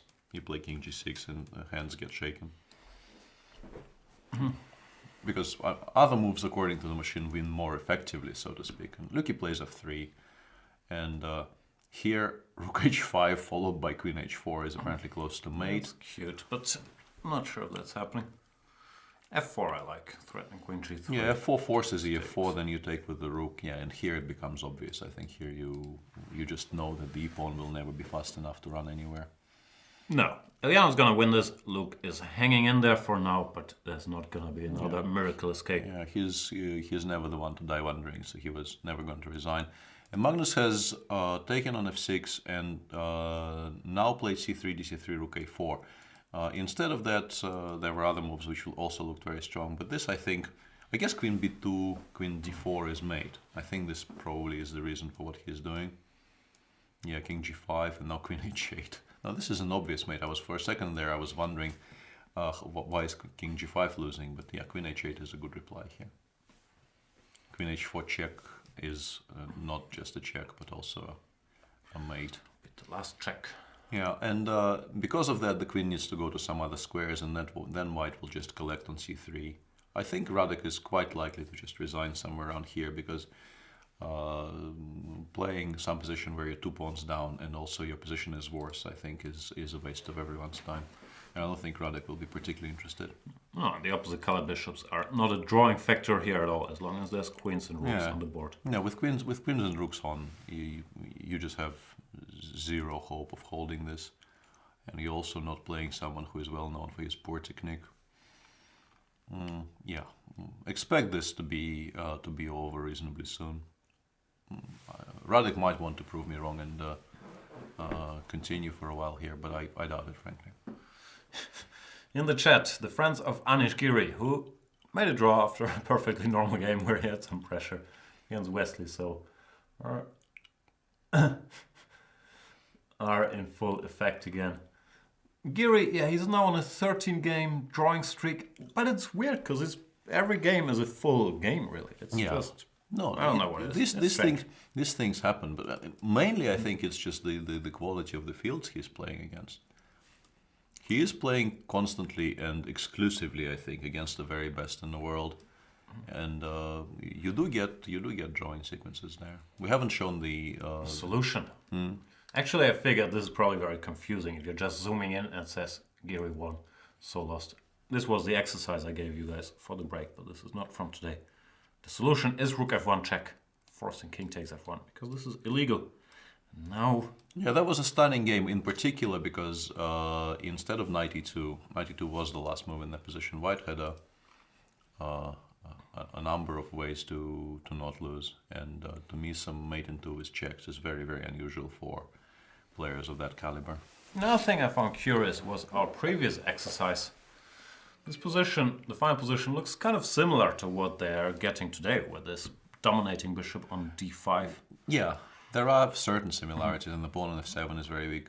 I understand it's not a dark square bishop, but still. Sure. So we might get a wrap here reasonably soon. Really depends on how optimistic. Yeah, Radek actually resigned. And unsurprisingly, as I was saying, Radek will not try to play a position 2 pawns down against Magnus. There's just no real point to it, and therefore we are waiting, I think, for the Wely Eljanov game to finish, and we will be more or less done for today. We'll do a highlight video probably on the Magnus games, which will be on YouTube and in the Chess24 news article coming out. But I think we can do our videos and make our movie, and then... That is very welcome news, obviously. Watch stormtroopers getting abused, because they're really bad shots from what I know about the Star Wars universe. We'll watch Rogue One. I'll be here tomorrow, but I think the show will be Lawrence Trent and you. So will be very interesting to hear what Lawrence Trent, who's been the manager of Fabian and Caruana for the last, 2 years, feels a while. My former broadcasting partner, the early days of Chess24, was just me and Lawrence. your future broadcasting partner as well. Are you leaving? I am leaving at some point. You mean during this tournament? Yes. Yeah, I was getting to that. The second half, Peter is playing Gibraltar. And it's going to be Lawrence and me, which I think the chess level might not benefit from that exchange. Some offense. I'm not entirely sure. Lawrence is a very, very enterprising chess player. He's actually... He's pretty good for an international master. Okay, I will let you have your fun there. I'm not joining in. What? You disagree with that statement? I actually played him in a Bundesliga game. I think it was last year, and yeah, it was a weird game. I think he was maybe trying too hard. I can never be accused of that. Magnus Carlson has said that his New Year's resolution is to become a better loser, and that he was gonna be extremely angry if he did not achieve that goal. But so far he hasn't lost in the new year, so no reason to test his newly found skills. Let's check if the Eljanov game is still going on, and no, it's not. Okay. Pavel Eljanov finished the game in the style we thought: f3, f4. Yeah, it's by far the easiest here. Opening the white king even further. Takes, queen c7, rook c4. Yeah. Mate will follow. For example. After queen g3, I think there's no mate, but once again, you can just take everything and go king g6. Yeah, and this is not a position you particularly need to continue. Yeah, even the immediate king g6. Yeah, there's just really no need to continue from here. Therefore, the entire round is finished in the Masters. Let's briefly visit the challengers, see what happened there. Let's first, if you don't mind, briefly go through the Masters results. So people who have not been able to be with us all day, what are you doing? It's a Sunday. There's not even the work excuse. Skip church, watch chess has long been my Sunday motto. But for now, here are the results. Magnus Carlsen won against Wojtaszek. Nice controlled game with an interesting opening idea, question mark, a3, e5, knight f5. Sure, theoreticians out there will investigate. Anish Giri, Wesley So was a draw after a theoretical discussion in this endgame. I don't think it really ever strayed too far away from it quality. probably never really left that assessment. And Rapport Karjakin was a bit of an offbeat game where you do feel that maybe Sergei missed an opportunity somewhere, because in the final position you no longer really feel he has a way in, but early in the game it did feel like he might have some breaks available to him, possible sacrifices of material which may have been very promising. Nepomniachtchi and Karjakin, nothing much happened. Might be some interesting theoretical nuances here. I don't have a clue in this Scotch, but in the end they found a move repetition, or they played a move repetition, which is very much in the spirit of the position. The game ended. Eljanov, we've seen one. He wasn't better all the way. Something went very wrong for Luke in the nearing time travel. Yeah, even in the run-up to this position, Luke probably didn't play the very best moves, but not playing Queen d7 here is just... I think time trouble got to him. Allowing Black to activate everything at once by doing that, it's just plain wrong. I guess he moved Queen d8, missed Queen d8. The only way you do this is if you miss Queen d8. So Pavel Eljanov, our tournament leader, 2 out of 2. Wely continued his solid play, which he demonstrated last year in Wijk. Starts with 2 draws against very strong opposition, held Levan Aronian to a draw. And Hare Krishna defeated Adiban in a weird game where, out of the opening, we thought Adiban was doing very well. But then Mr. Hare managed to complicate things here after h4. Bishop g4 was okay. What Adiban did was also okay, but it got very messy. And after rook h6, king f5 just loses on the spot, and there were some moves here available to Black which should probably hold with precise play, but king f5 is not one of them. Absolument. That is all the games? Yeah, we have Eljanov on 2 out of 2, and Magnus and Hare Krishna are on +1. C'est vrai. Let's visit the challenger briefly before we must go all the way down. This is already today's games. So Smirin beat Liu Shanglei with Black. We briefly touched on that game because Liu Shanglei tried playing a brilliant attacking game and ended up being 2 rooks down in the final position, which is... I don't believe you. You need more pieces. Yeah, this is not ideal. Dobrov Tari ended in a draw. Was a very exciting Grunfeld in which I think at some point Black was doing excellently well, and then later on in the game Dobrov was completely winning, but failed to convert a very good position into a full point. Jeffrey Chong is still playing his game against Jordan Van Forest, and he's trying to convert his extra pawn, but it's still might not be that easy because of this rook on b2, which is constantly creating problems. And Hansen Bock was a potentially theoretically important draw in the bishop g5, queen e2, Nailorf. And the game between Niels and Erwin Lemmy finished in some kind of repetition in an endgame, which does look fairly equal. That's it for today. Neuromancer says, Jan and Lawrence at Tromsø Olympia was my favorite chess broadcast ever. Thank you so much. The old days, 2014. Time goes by. Eh? Time does go by. Before we go, not by, but our ways, let's briefly talk about what's in store tomorrow. It's Adiban versus Aronian. Then there is Eljanov Hare Krishna, the leader, against one of his... The clash of the early leaders. Sergei Karjakin is fighting against Luke van Wely. Once again, he will smell blood in the water, and generally he should be, favored to out-prepare Luke, and probably will get a good position out of the opening. This is not a given, but it's something that is, I think, reasonably likely to happen. So he will be once again very interested in tomorrow's game. Wesley is white against Richard Rapport. A clash of diametrically opposite styles, if there ever was one. a player who seems to be playing extremely solid chess in every single game against a player who goes out of his way not to play solid chess in every single game. But often the adventurous guys like Rapport, they struggle with someone who's very solid, very correct, like Yes. Wesley. We've seen it in the games Rapport had against Eljanov, for example, another very correct player. So I believe Wesley has tomorrow marked on his calendar. Absolutely. Radek will have white against Danish to look forward to after losing to Magnus today.